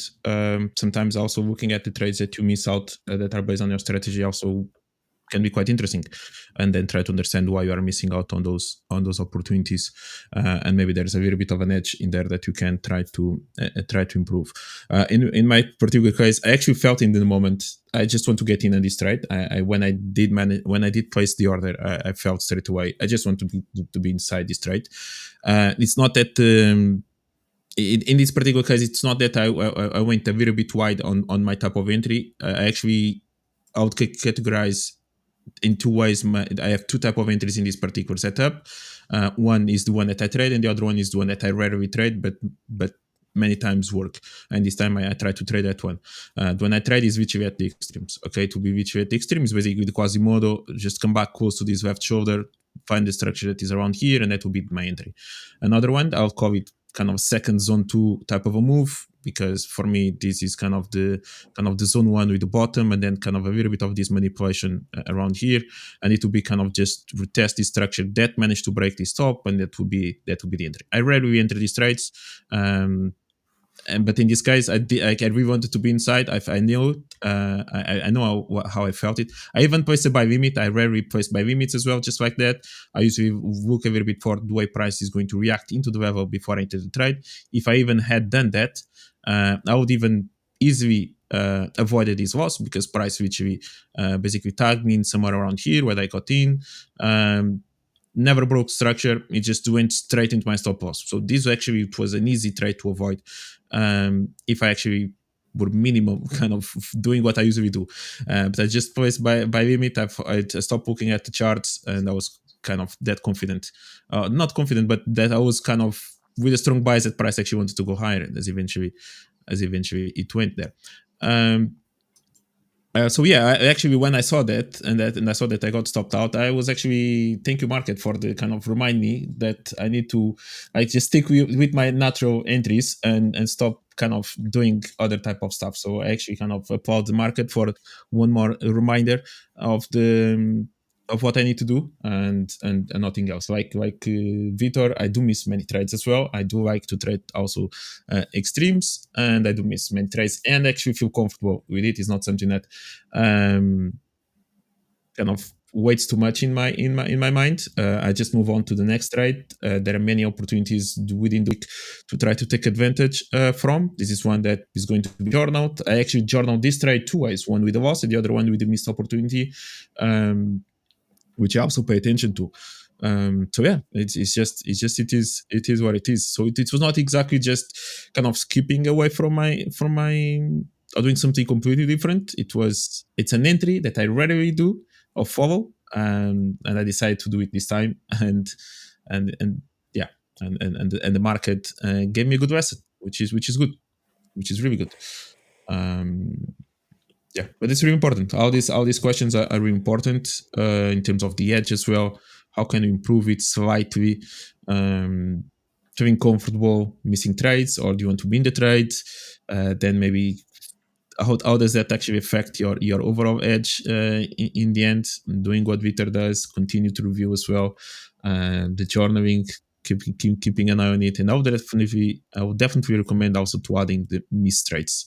I think missed trades is really important in discovering our own edge or refining our own edge as well. And try to understand the reason why you are actually missing the trade. Is it because you didn't do the analysis? Is it because lack of execution? Is it because distraction in the moment? Like, there are many reasons why maybe you end up missing trades, or because price didn't touch your entry level by 1 pip. Like whatever the reason it is. But it's important to keep an eye on that one. But Yeah, and life will keep on changing. Like, there's one constant in life, and that's change. So the things that might be distracting you today will change, and so you have to keep an eye on newer things, or the things that stress you out, or make you have either that be a relationship issue, or maybe financial issue, maybe something at your job, your 9 to 5, if you're still at that. Whatever it is, health issues, whatever it is, there's always change, and dealing with them now doesn't guarantee you that forever using the same tactics, looking the same things at the same things, will guarantee you that you'll be able to what's coming, because they keep on changing. So it's good to have these reflection moments, as Pedro said, to identify them from time to time. Do that scan, that auto scan, that self scan, to check, why am I doing things? Why am I feeling this way? Is it something outside of trading? Is it outside of trading making me deviate from my trade plan? And by the way, as I was saying that, or is it something else? Pedro, we have someone here asking about whether you're from Portugal or not, and what channel they can follow. I suppose in Portuguese, I think. yeah, exactly. Yeah, Diogo, I just actually replied in the comment afterwards. Okay. I do have my own personal YouTube channel, which actually I haven't really uploaded for a while now, but we do have the Portuguese community of the 5ers, so you are free to join us. Actually, I think today we finally opened on Discord, so anyone that speaks Portuguese, we finally have our own dedicated channels on the Discord in there, so that's perfect. You can now join us during the day, share your analysis, make some comments, whatever it may be. But then we do have the live stream from Monday to Thursday at 5 p.m. Portuguese time, or 1 p.m. In Brazil. So yeah, follow us. We are on 2,000 some subs already. We are growing. The community is amazing. We have many guests, many things that we are doing in there as well. So yeah, feel free to join us. By the way, we have also some good contribution from the Next Trade Capital. Everyone, check it in the chat. This viewer has been giving out some great advices. Very, very solid point here. I want to just point that out. It was about, I think, 3 or 4 messages that I will not read one by one, but they are solid advice. Thank you very much, the Next Trade Capital, for your great advices. There was something else. I think this one we should maybe we should go over. It says, I wrestle with this when I have a trade that I didn't follow the rules but ended up in a win. Is this something that anyone else deals with as well? Any of you would like to discuss this? I have a question. If you didn't follow the plan, why are you in the trade?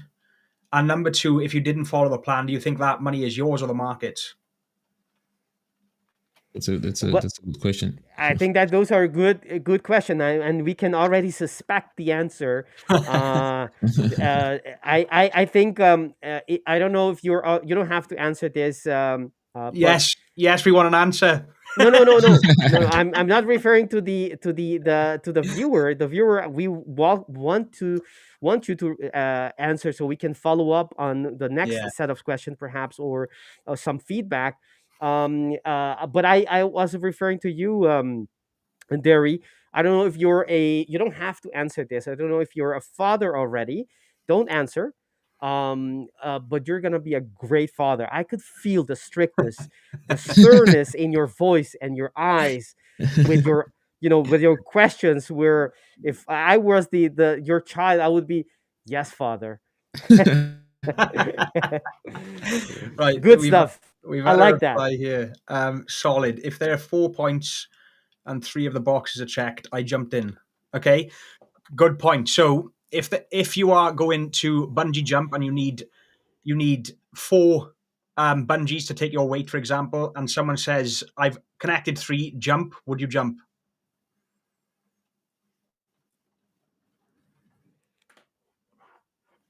That's a very telltale silence right there.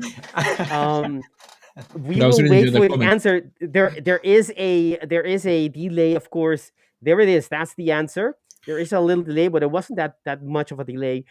You wouldn't. He said he wouldn't jump. Yeah, so with that as well, don't take this offensively, by the way. I do this with my students as well. I try to reframe things in a different way. And that's why I ask questions, because then you'll come back and you'll come out and say your thoughts. And then instantly you can answer from that, and you will basically answer your own question. So if I ask you a question, you'll come back to me. So if I question you with your question, you'll come back to me with an answer, and you'll answer your own question, which gets you to realize that you already know what you're doing wrong.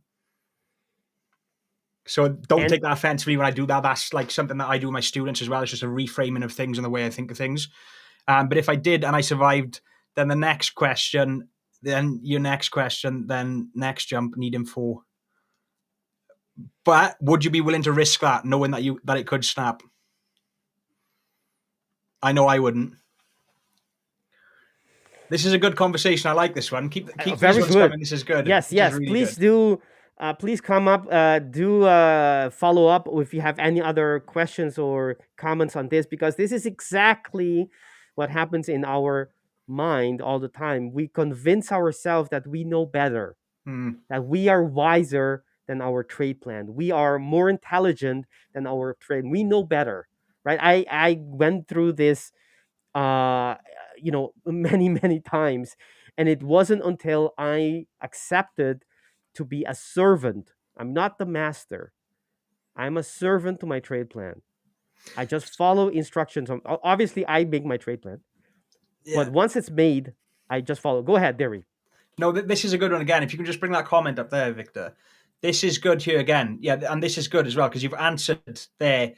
So this conversation started out with, if I don't follow my trade plan and I take a win, now what I'd be doing if you've got a 100% win rate on the 3 points that you're looking at, that to me says that your 3 points are better than your 4 points, and that 4 points is overanalyzing the market. So I go back and back test what you've got with your 3 confirmations.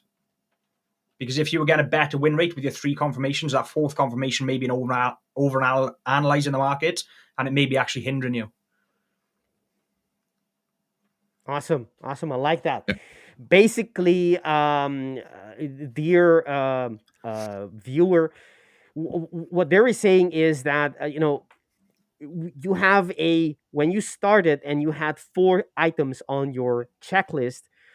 That is supposed to be because you've done testing and experimenting with 3, with 2, with 5, with 6, and you have concluded that 4 is what you need.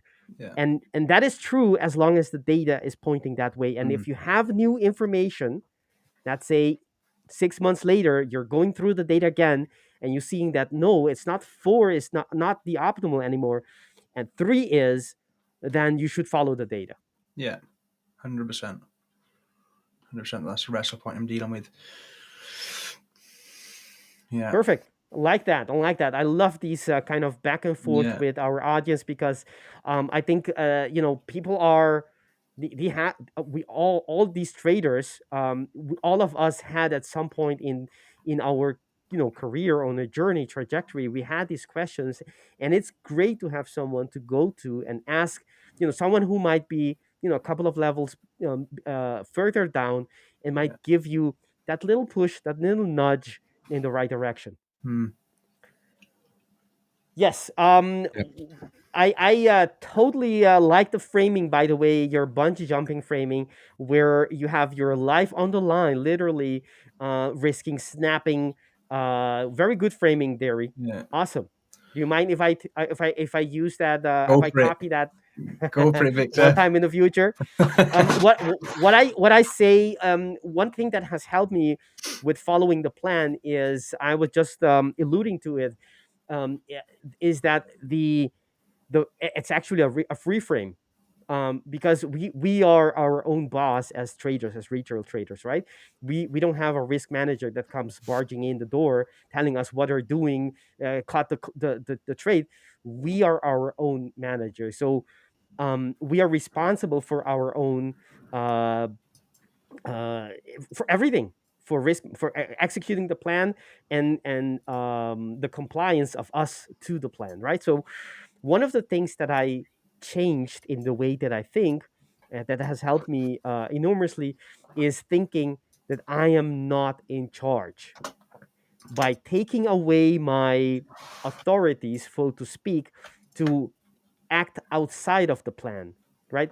I have different caps. Well, literally, I have different caps. We all do. But I mean, I have, figuratively speaking, I have different caps. And I put on the cap of system building when I'm not trading, right? And I build the system based on data, lots of hours, hundreds of hours, putting in to optimize everything and to rechecking all of that. And once that's the boss, that's the one who decides the trade. And once that the trade plan is validated and I know exactly what to do and what I'm looking for, then I switch hats basically. And as a trader, right, I have the hat put on that I'm only admitted or permitted to follow the plan. So I'm not actually the master. The trade plan is the master. I'm the servant to the trade plan. And if you put yourself, I know we all have egos and we all want to be the boss of our own actions and all things like that. But I prefer profits and consistency, and this is what gives me that. I happily downgrade myself into the servant, not something you don't hear nowadays anymore, right? With individualism and things like that. But I happily, in this game in my mind, downgrade myself to the servant, and put myself. I'm only here to follow the plan. The plan knows better. I'm only going to follow the plan. And by saying this to myself, by putting myself in that position, suddenly it's a little, and actually a little bit more than just a little, easier to just play the character of the servant following the plan. I'm not supposed to be doing anything else. So that's what I'm gonna do. I mean, I'm making it easier for myself to keep within the lines. And because I one of the other things I've struggled with, many things, I think, as many of all of us, one of the things is that I always had the idea that my plan is imperfect and I can do better because I have new, fresher information. And that may be so, but my memory it's not never gonna beat back testing. My feeling is not based on data. It may be based on how I slept and what kind of, if I worked out or not. So it's not as good as we think. We are not as good as we think we are when we deviate from our plan. So I'm just a servant. I'm just here following orders of my trade plan. And that it may not sound very sexy to be downgrading yourself to a servant, but it is very helpful. At least it was for me. No, that's super useful. That analogy of actually separating both the analyst, let's call it like that, and the trader. That's one of the big issues as well. Is when the analyst is on the same hat at the same time as the trader. Like that's when overthinking, doubt, and everything else comes into place, because you are still trying to be perfect in that moment, but that's the moment to act and to execute, and not the moment to plan or create new edges or try to guess and to be perfect in that moment. No, that moment just we have a plan, you follow it, and that's it. That's why sometimes, again, Sundays can be quite important, or when the market is closed and you actually are relaxed, and maybe those are the best opportunities to actually do, for example, the higher time frame analysis, prepare for the week, and not do analysis when the market is full of volatility up and down, because then it's hard to for the analyst even to do this job, or for the planner to do his job. Yeah. Totally. So I see a chart moving up and down, being zoomed in and zoomed out. My hands are getting itchy to look at my own charts, and as I'm actually constantly looking at my own chart in the background. There's something. Maybe is there something you want to talk about on EU, Deri? Because I do have something I want to say, but maybe you have something more interesting. I To think it's probably not far off the same, Victor. So we've had, from a 4-hour perspective, we've had that the manipulation of an internal low into that imbalance in efficiency, fair value gap, whatever you want to call it. From a 4-hour perspective, we've come back into what, again, another 4-hour inefficiency after we've had the shift to the upside. And then from a 1-hour perspective, although we haven't ran this low, which I'd like to have seen, we have manipulated internally back into this inefficiency here that we respect, and now we've given that order flow shift to the upside, and we're currently coming back to test this. And from a 15-minute perspective, we have had the order flow shift here, we've had the market structure shift to the upside, and we've come back into that inefficiency, and we are now reacting from it. So potentially, I saw the Sage asking there long. Yeah, the only thing that I don't like about it is it's only manipulated internal, and usually when it manipulates it internal, all I like to see from there is a rebalance back to the current price leg, which would be around this mark. But also that would then obviously take out these relative equal highs back into this inefficiency here. So yeah, I do like it for long. Perfect. It's just go on. I think it's probably similar. Yeah, what target are you looking for? What area are you thinking prices gravitating towards? 6227. 6227. Okay. Let's see what you've got, Victor. You're the same. That's the high of that's the previous high. Yeah. Right? Okay. Yeah. I'm gonna switch to mine if that's okay with you, Deri, with your permission. Yes, sir. Let's take a look at the EU. I'm gonna do the usual top-down analysis. I'm going to go into it as quick as possible. See if we can get it. From the higher time frame, things have shifted somewhat. For some time now, we had there is a bearish entry order block on the monthly time frame. You don't see it here. I'm not going to zoom out all of that, but there is a structure here which made this reaction to happen, caused it to happen. And we had the second reaction, which is this nice pin bar with that follow through candle. At least that's what we are seeing currently. It's still a moving candle, so you have to take that into account. Still 8 days to go before the close of that candle.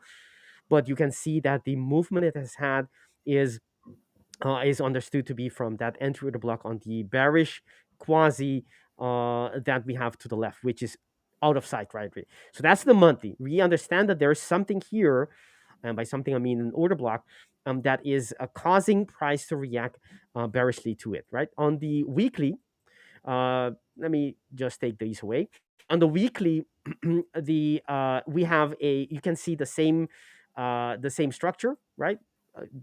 The same actually time, the same pattern, but just expressed through different phenomena instead of pin bars or just a big red candle, you can actually see the order flow changing, where the succession of bearish order block or bearish structure being created on the first move, on the first touch, and also on the second one. We had a creation of the first bearish weekly, the retest, and it moves away. The same thing happens, leaves another order block, comes back, retested, moves away, and all of that is just expressing who is winning the battle, who has the upper hand, who is in control. And so far, it's still to be seen whether or not this is going to be something more prolonged, something more durable. Meaning, are we have we shifted completely? And why do I say it still has to be seen? Because the structural lowest point so far is at this point here, which is all the way to 1393, far away from current levels. So it hasn't broken structure yet. We're still in an uptrend, just in a pullback in an uptrend on the weekly time frame. But understanding that even though we are on a bullish trend on this time frame, the weekly price is pushing, the order flow is to the downside currently, and you need to know that, you need to be aware of that. If you go to the daily, you can see that the same structures that was just one big beautiful bearish pin bar on the monthly, it was bearish order blocks being mitigated on the weekly. On the daily, you can see much more granularity, where you have the actually quasis being visible, right? You have there you have the established uptrend, the take of the neckline. It doesn't actually come back to touch the order block, the entry order block, but it does continue. So basically, this is the new low of the pattern, and it goes back to that entry order block on that quasi, and it moves away. Very technical, very beautifully. It hasn't reached target yet to complete this pattern. We don't know if it's going to actually complete it, although the cards, what we see, the intention is on the weekly, the monthly, all of that supports that it should be fairly easy for price to reach and complete the pattern. However, price doesn't go necessarily in a straight line, and it could easily pop and do all kinds of movement before actually reaching it. So it doesn't tell us what's going to be the next couple of candles. It just tells us that from this point, from this entry order block on the last one, it is likely to be heading to that, to be retesting this low, and possibly even the continuation, because that's the reversal pattern of that quasi is indicating. That's the daily. But if we zoom in more with more precision, what we see here is that the yes, there is a quasi, a much more elaborate, many candles to form that structure. However, if you look here to the left, we didn't create any bullish structure. Same thing as when we reacted beautifully with that wick to that entry order block on the daily bearish structure. We didn't leave any new fresh order block, meaning that price is able, it still has there isn't a daily signal from where we are. Price can easily go up or down within these two levels. From here, right, it sounds from this area to that area, but in between there isn't any daily structures for us to reference, right? Meaning it's probably going to go to this level, coming back. There isn't anything else. So that leaves us with a beautiful daily structure, but as a signal, we're currently in the middle of two levels, you could say. And on the H4, you can see how we are getting cleaner, or not cleaner, we're getting closer to that lower border. That lower border has I see we have no problem. Yes, on the lower border we have It's coming back. It's yes, just needed a break for a second. yeah, I suppose so. On the when we zoom to the the higher, the highest time frame that I use for day trading, which is the H4, we do see the market being quite nicely as leaving the daily order block, creating only bearish order blocks right there.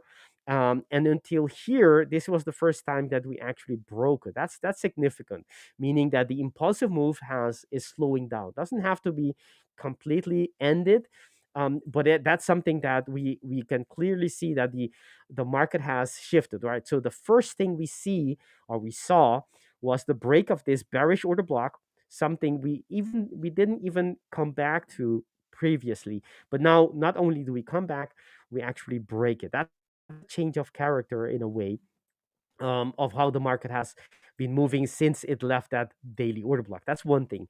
The other is that the way that we broke it also tells us something, right? Huge in comparison to the rest of the candles, huge bullish appetite, pressure coming in, creating that bearish H4 order block. And what does it do? That's a fresh order block. We talked about this yesterday. Price comes back to it, presumably to have a go at the other direction. So basically, you have this as the quasi, right? So you have there you go. That's the break of the neckline, right? And it comes back to move out. Presumably, we don't know for certain, but this looks very promising for a continuation. Eventually, to be going to this to complete the pattern. But let's not forget that the daily structure, as I just methodically went through, is that the market is likely to be going at some point in the future to lower level. And by some point, I don't mean like years ahead. I mean in the next couple of days and perhaps a few weeks, we're likely to be visiting lower levels. So, and we had some quite bearish impulsive move from here, and now there's that reversal pattern, and that's great. But let's not forget the daily. That's what I'm trying to say here, because this reversal pattern is justifiable, is justified to follow, as long as price action is confirming and is breaking through and giving you the signals and so on. But don't marry the trade because of the higher time frame. It's not there, right? The daily does not support to hold this and just continue to go, because there isn't any daily signal. The pattern, basically, to me, the pattern finishes here. Okay, so once it hits this level, the setup is gone, right? Why? Because the daily isn't telling me anything else. So that's one thing. So we have a H4 quasi, beautiful quasi, by the way. I like these because they are exactly very minimalistic. Typically, quasis take a lot of bars to form, right? Sometimes 80 bars, 100 bars. I'm not kidding. But look at this. This is very tight, very minimalistic. And I don't know how your interior decoration, but I like minimalistic style. Anyway, so we have there we go. We have the reversal here, and the market closes right here with a new order block. As I didn't want to change the conversation when we were talking about following the plan, being your own servant and things like that. But this is basically what I look for in the market, right? You have an H4 order block that gets retested right here as it is being fresh, and the market confirms by creating new structure on top of that, meaning you want to be, this is a strong signal for going long. And what does it do next? This is beautiful. Even on the lower time, this is absolutely beautiful. You have the move down. This is the move that creates the order block, comes back to retest it and moves away. See the fractal nature of the market, very beautifully there. Very, very, I like it a lot. All right, so if you go to the lower time frames, you will find that either price didn't react nicely to this level, so I'm gonna take it away. However, it did come back to the H2, and I didn't. To me, it wasn't a valid H2, right? But it was still. It's not it's not a fresh order block necessarily, but it was an order. It was a structure that you can see how price came back to. I'll show you guys, right? Came back and did that right there, right? That order block, and moved away. Isn't that just beautiful? All right, so the first initial target that I would have, hi back, welcome back, Deri. We have the first initial move here is to the first trouble area, which is the the H1 order block. That's why I have the TP there. But the completion of the move is actually to the highest point, which is the level that Deri was just in time came in to witness that. That is the target as well that I have for my setup, which is 116.22.6. I suppose that 1 pip difference is the difference in price feed. I'm using Oanda, and you're probably using something else, but it does not matter. That's the idea we have here, and we are on the same line. Basically, that happens all the time when you have different traders using different tools and different ways of analyzing and breaking down the market. We tend to come to similar, not all the time, but similar conclusions, favoring the same direction, and sometimes even using the same areas. I call them order block. Deri might call them something else, and Anastasiia calls them whatever. But they're basically the same areas using different indicators or tools or whatever, and that's a good sign, because that's whatever tools you're using. It's your analyzing price, and price doesn't change. So, good. All right, so that's my idea on EUI2. I was already in a trade, and my target, I'm actually in a couple of trades. One is just taking a little scalp, taking the highs here. I think my entry, or my not my entry, my target are actually a little bit high, actually a little bit higher, something around here, which is a little bit, not exactly a scalp, to be fair, but that's not based on the quantities and order blocks, but like a little bit of a freestyle entry that I do take. That's one thing. And from the H4, we had this order block, but it is, let me go back. I didn't see any entries, and that this is something I, let me double check this. I'm gonna do a Deri here. I'm gonna be moving my chart up and down. I'm just kidding. We all do this all the time. Right, so we have the we have that H4 order block, H4, right? That also shows it on the H2, which is enough. And then if you go to the, this is not, it didn't trigger me, but this would be, I was looking for an entry here, and I did get 2 stops out here. I think, yes, 2. I had 2 entries here, which didn't work based on the H1. However, and this one I didn't take. Let me mark this. Right, so you have,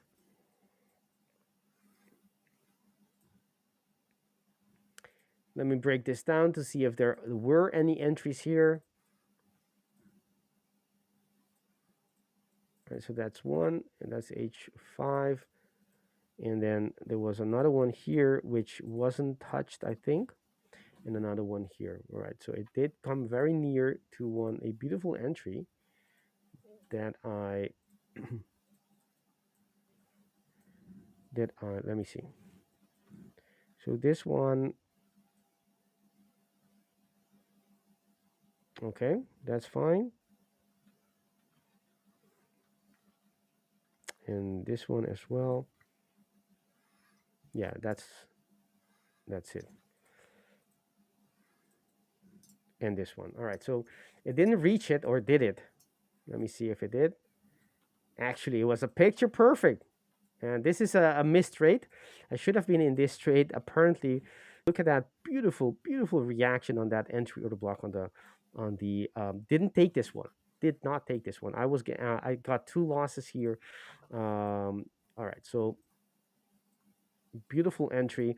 And once you have the reaction, you can either read price action in here for put your stop below the order block or below the whole structure, the whole area. That depends on how aggressive you want to be, and you target the high of the structure, right? Either the ultimate um, uh, TP, or just the first trouble area. That's the exact way that I trade. Did not take this trade, but hey, that happens from time to time. What can I say? Okay, so that's one thing. And you can also, there might be even another trade in here using, knowing that we are reaching that area. This is the entry. This is, almost, I think always, I mark these levels, and, that's exactly what I'm waiting for price to come into. And whenever it comes, that's when I get the alert, not the alert. I didn't get the alert this time because I didn't set it. But that's where, see this price reaction. That's what I'm waiting for to activate me, starting going to the execution time frame, and then trying to get into the trade, which I didn't, should have, but I didn't. Okay. On the 1 minute, let me mark that. If you have a, we also had a, no, we didn't. Yes, we did have a 1 minute entry as well. Man, today my opportunity cost was extremely high. All right, so I'll show you guys what the other entry would be on the 1 minute. And I trade these parallel, meaning I take the bigger structure as well as the reaction on the 1 minute, as well as anything else that comes in after the bigger structure signaling. You can have multiple structures coming in, multiple quasis, I mean, with each one of them may or may not signal. And whenever they signal, either the bigger, by the bigger I mean the 5 minute structure here, right, based on this quasi, and then you can have another smaller microstructure here after, because once you have the entry, when it touches the area of interest, right, you know that any reversal pattern coming in is a high probability trade setup, right? So whether that be something from the left or something fresh from right here, as long as it touched this area, you're good to go. And you can trade one or the other or both of them. I trade both of them. And too bad I didn't do that here because I would have been able to show you live. But the other entry would be here. As you come in, once you get in, you go back and look for the quasi, the neckline. Neckline is actually here. Yep. It's actually here. And then you mark from the lowest point until the break, and then you come back within that area and look for the order blocks. Beautiful, beautiful. Right, so that's the order block, and see how it comes as Mona Lisa, something to hang on the louver, and with good security cams so they don't get stolen. But this is something you want to be trading as. Look at these. This is the pattern. I mean, Da Vinci couldn't have done it better. No, I'm just kidding. It comes in. That's the entry order block right there. Look at that reaction, and if you didn't get in, you had a second chance, and boom, off it went, and you get into that beautifully. What your entry method you use is not even that important, right? Once you have these structures well, and where you put your stop, obviously you don't want to be putting your stop within the structure. You want to be putting it outside where it invalidates. Whether you put, you put 5 pips, you put 10, or you just a few, that's up to you. And you can target that you, once you have the microstructure shift and you have the break and you take out, the pattern is completed, that's the sign you want to hold that trade to a higher time frame target, something that we have been seeing. So something to, let's say we had a, no, I think I switched too high of a time frame right there, right? So you have one trade which was based on the quasi right here, and you have another trade which, if you target that, you're already looking into, even if you widen the stop, you'd still be pushing almost 8 risk reward to the first trouble area, the first setup. And if you extend it to the complete quasi on the H4, we're talking about over 10. And this is with, well, 3.3 isn't wide at all. It isn't wide, but the market gave you on the 1 minute. I mean, that was plenty of room. I mean, given the swing points and the sizes of everything, I mean, even this isn't exactly very aggressive. So, but let's just leave it there.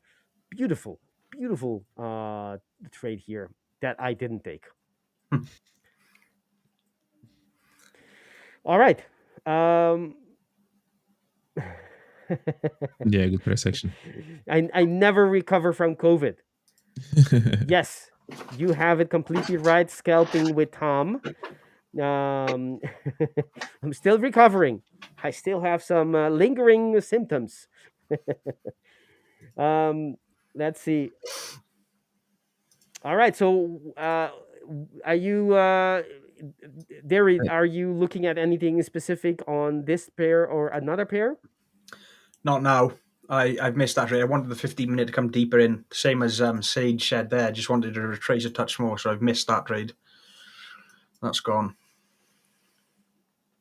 Victor, is this the confirmation of what you're looking for? Did he summarize it correctly?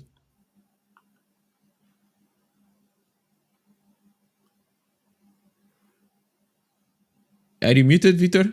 Or did you mute yourself? Yes. Yes.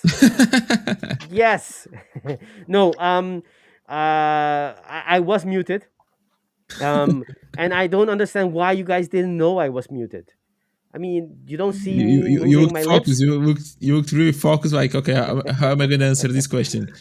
But then I think I started seeing the mask going a little bit up and down. So, okay, maybe he's trying to say something here. I imagine you guys are seeing my lips, right? Why didn't you say me anything earlier? No, not exactly. That's this particular incident I did that sequence. There are a couple of things. Obviously, I start from the H4 always, whether it's a swing trade or a day trade. It starts with the H4, going up for the swing trade or going down for the alignment. I mean, right? It starts with the H4 plus or with or without a daily signal.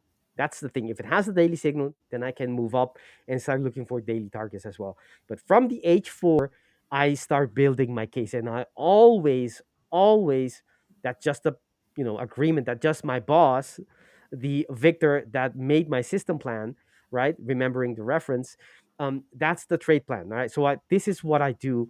So I follow the H4, and then I look for another hourly, either H1 or H2, giving me a green light. So I need to have H4 plus H1 or H2 giving me green light. When I have two of those, when I have those two a time frame giving me green, I have a setup.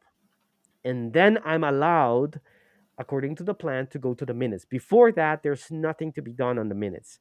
Once I have two green lights, and I go to the minutes and I build my case, and the case build and the let me see where it is. Where's that?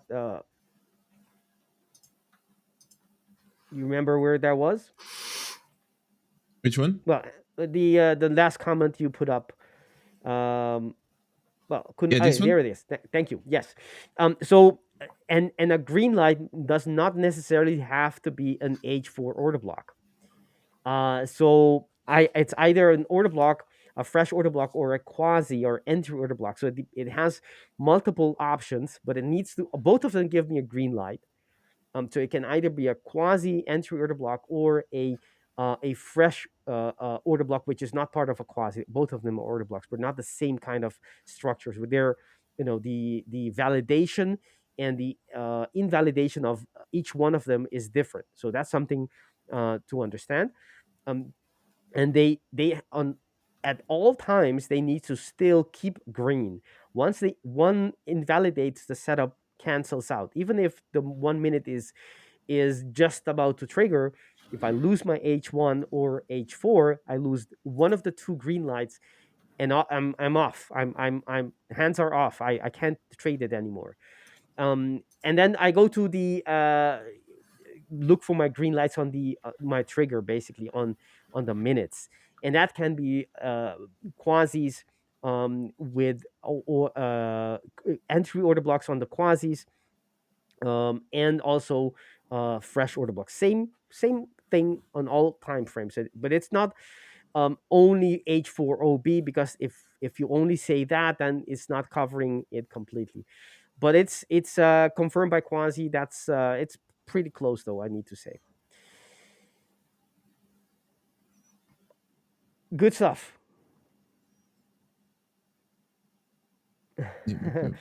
Punjabi, to be honest, Vic, OB traders, including myself, our charts are so messy.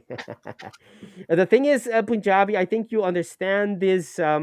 You have the same, you know, it's a thing of screen time, but to me or to us, they're not messy at all, because when we have all these things on, I don't look at all of them, right? We don't. I assume you have the same thing. You don't look at all of them all the time.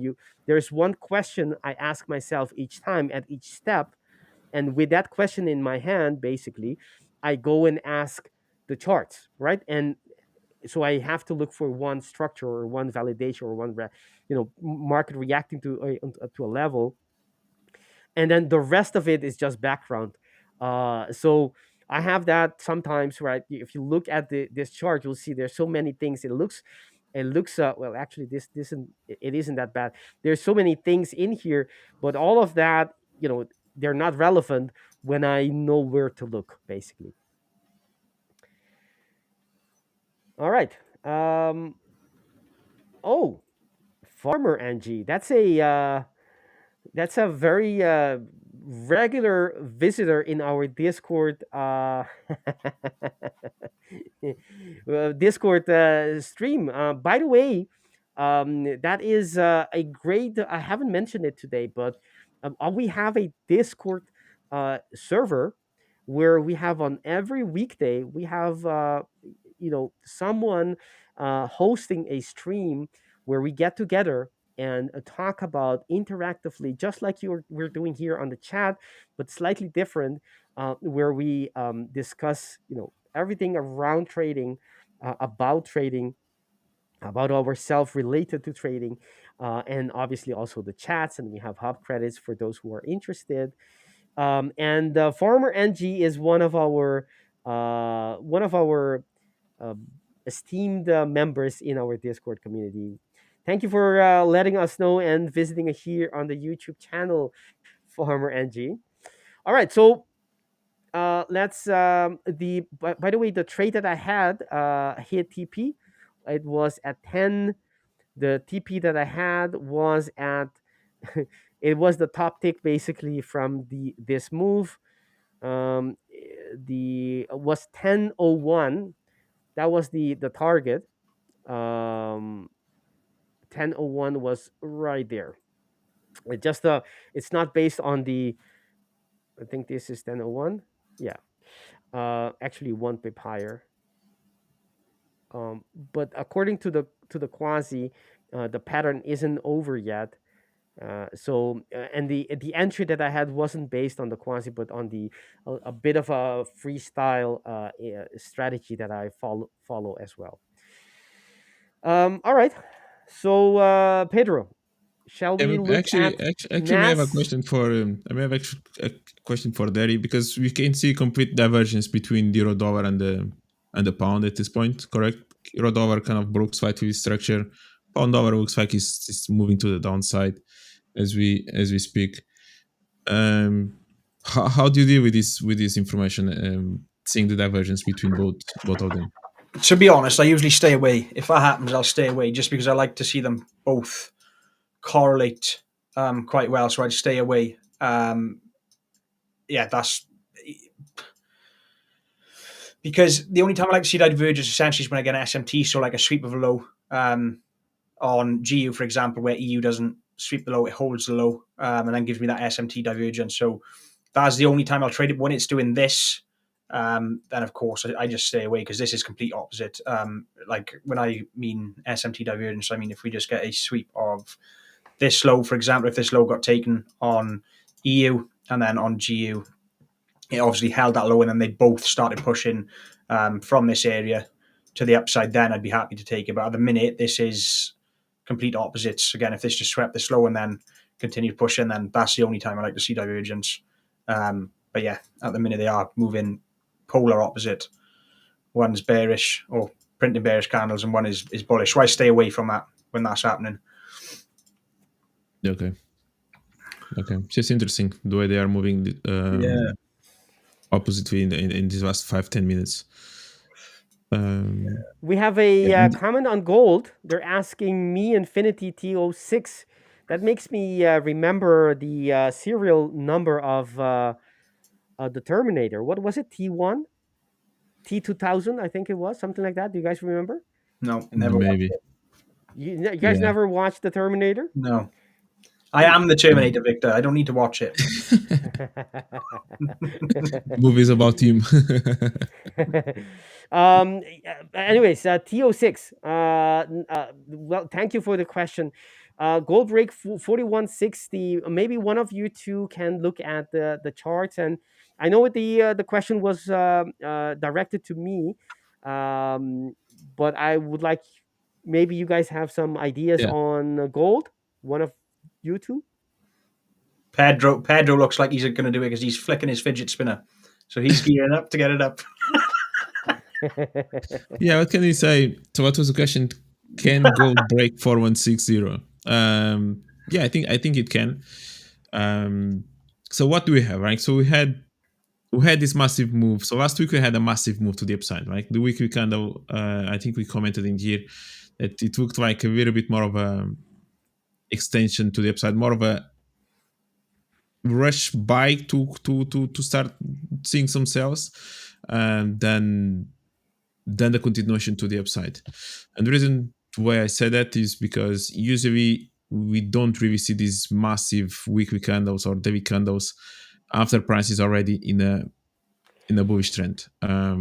Usually when you want to see this really strong bullish candles, let me just maybe hide this, maybe that's easier to look at, and let me use my tool instead.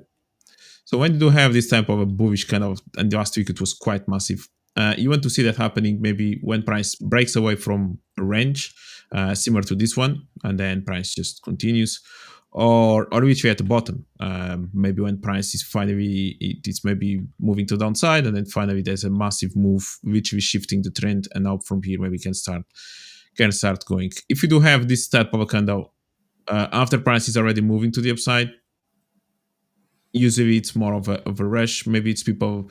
It looks like retailers are trying to buy gold, and everyone else is kind of taking profit in here, and that's basically what we had with this move to downside then on Friday, and then already this week. As we mentioned already today, gold respected quite nicely the 4,000 mark, so it's not really managing to go below this 4,000 level, not just once but also a few times yesterday. And on the daily time frame, basically we had this initial range. So this was a moment where gold managed to go a little bit to the downside, even managed to break the structure, resume the trend, and usually these levels can be quite good for price to at least bounce from, or maybe start to find new buying pressure, and maybe even Vitor would call this a Quasimodo potentially. With this, based on this left shoulder, maybe we could call it like that. But there you go. Now, what we had also is that price. Okay, we are back into this stuff. 1 second. Is that yesterday, or this was still? Yeah, this was yesterday morning. We did manage to break slightly above this structure with this move. So we already kind of may have broken a little bit into this level. We retraced, we managed to hold, and as a sequence, we may actually now continue to move and maybe take this stop in here. Even Deri also mentioned maybe gold does want to retrace a little bit more to the upside. It's still a bit far away from the 50 mark. So even if you look at that 50 Fibonacci, maybe gold wants to get closer into here, or even this previous structure as well, which actually marks quite nicely with the 50 Fibonacci level. And this is also maybe a previous demand zone that was basically ignored on the way down. Maybe that can hold a little bit, or then I'm looking a little more to the upside. So I would like to see that. I would like to see gold potentially going a little bit more to the upside. Of course, we'll see how price may react as soon as it takes this liquidity, but maybe getting closer to this $50 Fibonacci retracement mark could be quite interesting, and then maybe can have a little bit more of a reaction. But this move to the downside, because it actually reacted nicely from this level, it respected the 4K mark, we may actually end up going all the way and taking the tops. I would have preferred, or maybe at least retest back to this level. I would have preferred if price had done something like this. If I was looking for shorts, I would have preferred to see price, took this structure, but managing to take this low. The way price created this double bottom, it sounds a little bit strong on gold, and because this double bottom is kind of sustained with this level on the left side, the daily level, and also this 4,000 mark. So if we had done this and then come back, I'll be maybe a little bit more bearish, interested in selling, especially if price would come back into this level. I'll be interested in selling from there. Now, what type of opportunities you can take? Maybe you can wait for price to take this level, see how price reacts, and as soon as it breaks again, maybe you can jump into this momentum and maybe target, be careful again with the 50, or going back a little bit to this, what level is this? Maybe 4,230 or something like that. Maybe price can go there, maybe can go quite quickly, basically feel this move to downside. Maybe sometimes price can also feel that move when price retraces back to that level. So that could be an option, or maybe wait for price also to break it, maybe come back into this structure that has been created and then try to go long again. Personally, this is not the type of trade that I look for. I was more interested in trying to sell in there if this was not at midnight or 1 a.m. or 2 a.m. in the morning. So yeah, if you ask me if I think that price may take this high, I think price can take that high. I think that definitely price can take that high. And I wouldn't be looking for any. Just 1 second. I wouldn't be looking for anything until price actually starts maybe breaking. At least for shorts, I wouldn't be looking for any shorts until price takes a clear level of structure. Which at this point, this is the structure that I'm looking for. If price maybe bosses a little bit and breaks, maybe then it can be a little bit of the structure. But be aware that this structure is still here and can still hold price. So yeah, I like the compression. Price has been kind of respecting these demand zones on the way up. May have reacted from this one, or maybe we have this one behind. Yeah, that's a little bit of what I'm looking for on gold. Nice. Deri, we have about 4 minutes. So if you wanted to share something on gold, because as we're talking about gold, I was starting to do gold as well shortly. But if there's something you want to show the audience, now is the time, because once if not, then I will do a little bit of gold, but then that will be the time we have. Go on. I did gold earlier. Go on, Victor. Okay, perfect. All right. So on the higher time frames, what we can see is obviously the market disregard. What we can see is that the market has been very impulsive. I don't have to tell you that because you can see this has been rocketing towards the moon, it seems. If we go to the there we go. I know you for those who are reading lips, I put myself on the top level so you can read my lips. So on the monthly time frame, that is the no, there isn't really anything. All these structures, there were only 2 structures on the monthly. None of them were even remotely mitigated, meaning the market is just one-sided, has been one-sided, very, very impulsively, very, very bullishly, and impulsively so. We had two compression, very beautiful patterns right there, breakout, and sequence of consecutive buyers coming in and bullish candles, again, another compression and a breakout, very technical. And this is actually the last move we had actually surpassed the previous leg, meaning it went more than 100%, meaning we're still on the accelerating phase, meaning the crescendo phase of this move, meaning there is no sign, no credible sign technically that we have reached any top. This is just the end of a leg, but not a top. At least there's no sign, no evidence on the higher time frames that we have not broken structure. We haven't created bearish structure, outside bars or anything. And this leg has been bigger than the last one, meaning who knows where we're gonna stop. So from a long term perspective, yes, of course, I think we will be breaking unless we have new information coming in, which is not visible yet in the future. If things are the way we are seeing and nothing else changes, definitely we'll be breaking this and going for higher prices. The question is, when will that happen? So that's one thing. That's on the weekly. On the daily time frame, as we're nearing the end of the hour, we have in a long time, for the first time in a long time, as we broke out of this structure, you can see it as well on the daily structures. We did not come back to mitigate them, use them as trampoline. Only this one time we created that structure, came back, and actually it happened here as well. We came back and then moved along. But this was the only incidence that also tells you, how bullish, how one-sided, what's the balance of power between bulls and bear.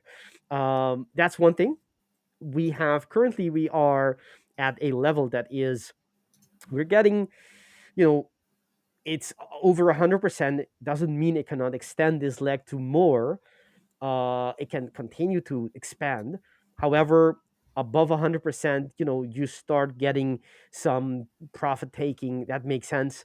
And I think that's exactly what this move is, meaning a healthy pullback within still a very strong bull market. If you're looking for tops, there isn't any indication of anything on these time frames on the daily, weekly, and monthly at all. There isn't anything. This is the structural break for me, all the way down here, meaning it can move. It has all the way to 360.50, and some to move without breaking any structure whatsoever, until perhaps it takes this higher. Then we have a quasi, but that's not the case yet.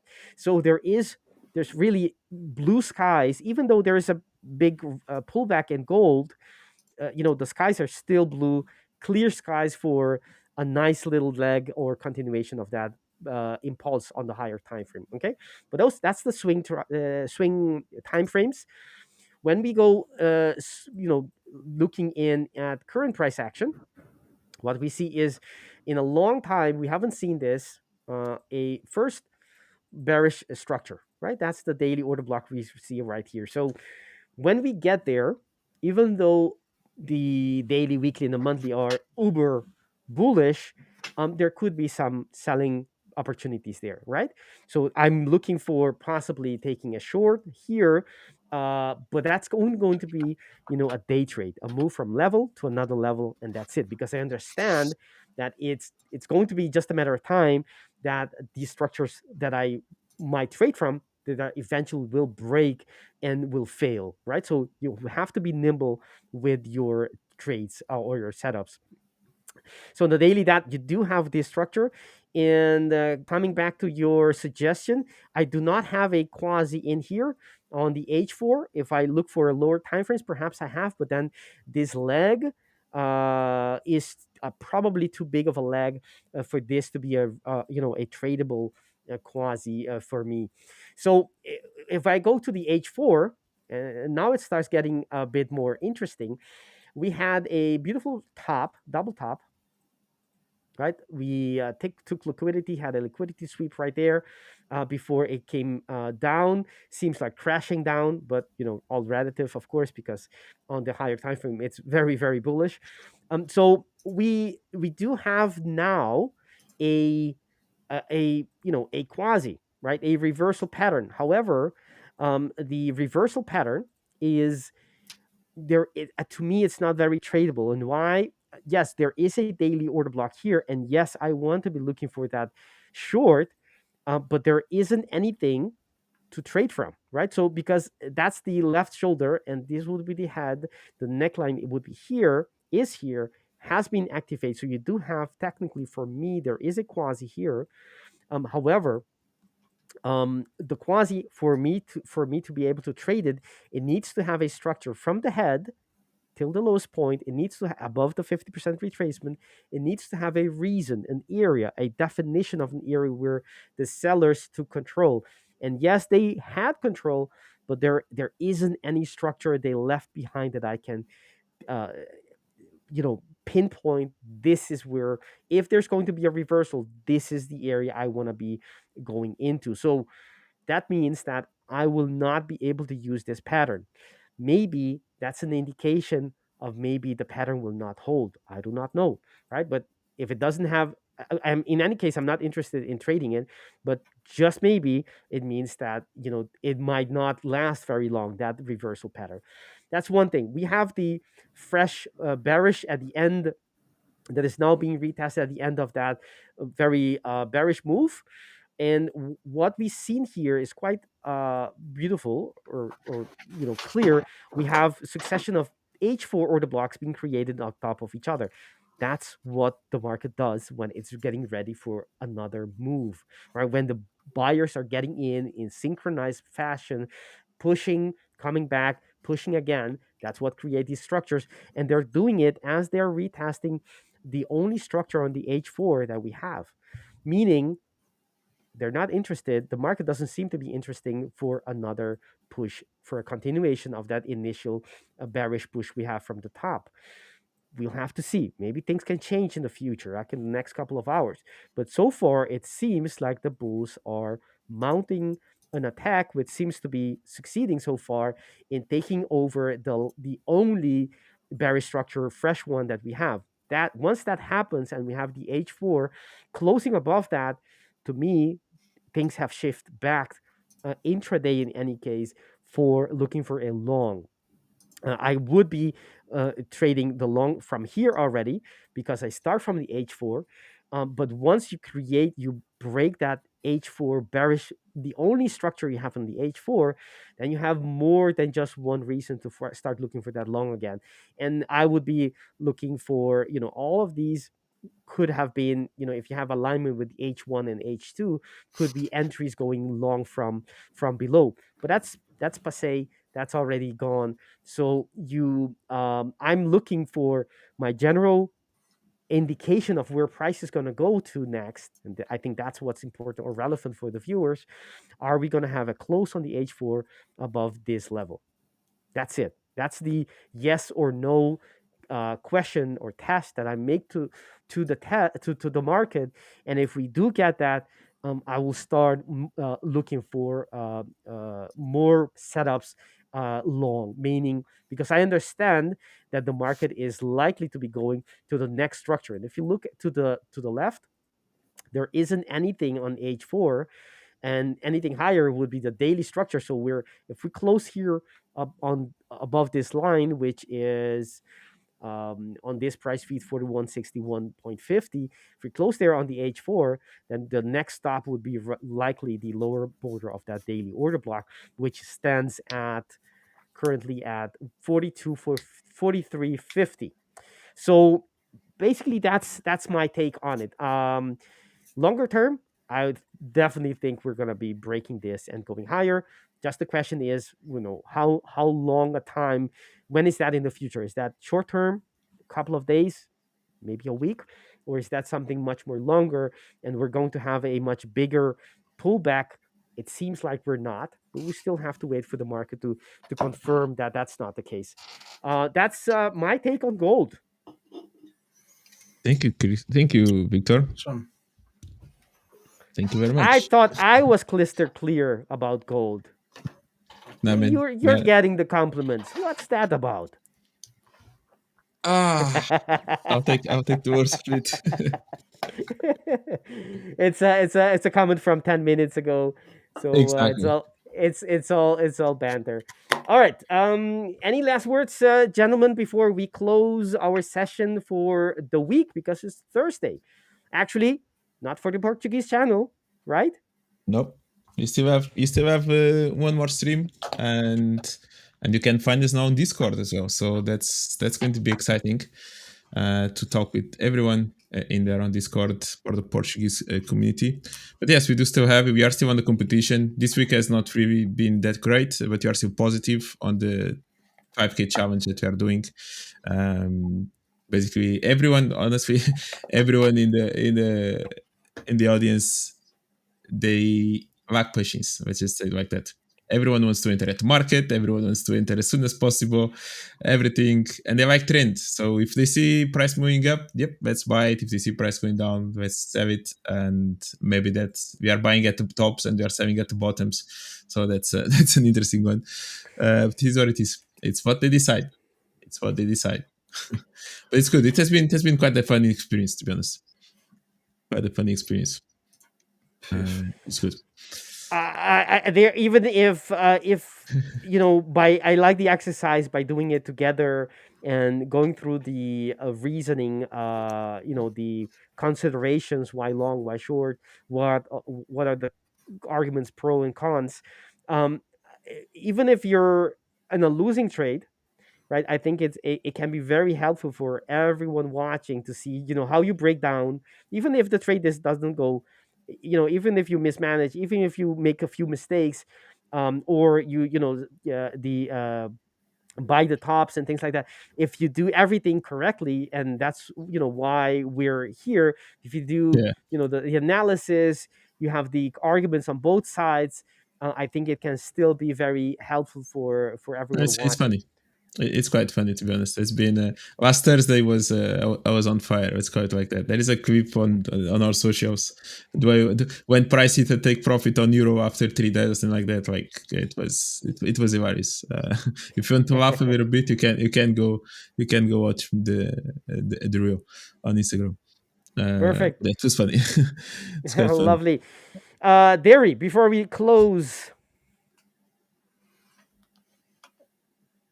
Like, comment, subscribe, and turn on your notifications. And I'll see you next week. Good one, Deri. Pedro, thank you very much. And everyone watching. Thank you, Victor. Thank you, Deri. We would like to thank you, give you a hug if I could. I would. For watching us today. We really appreciate it. And be part of the movement. What movement, you ask?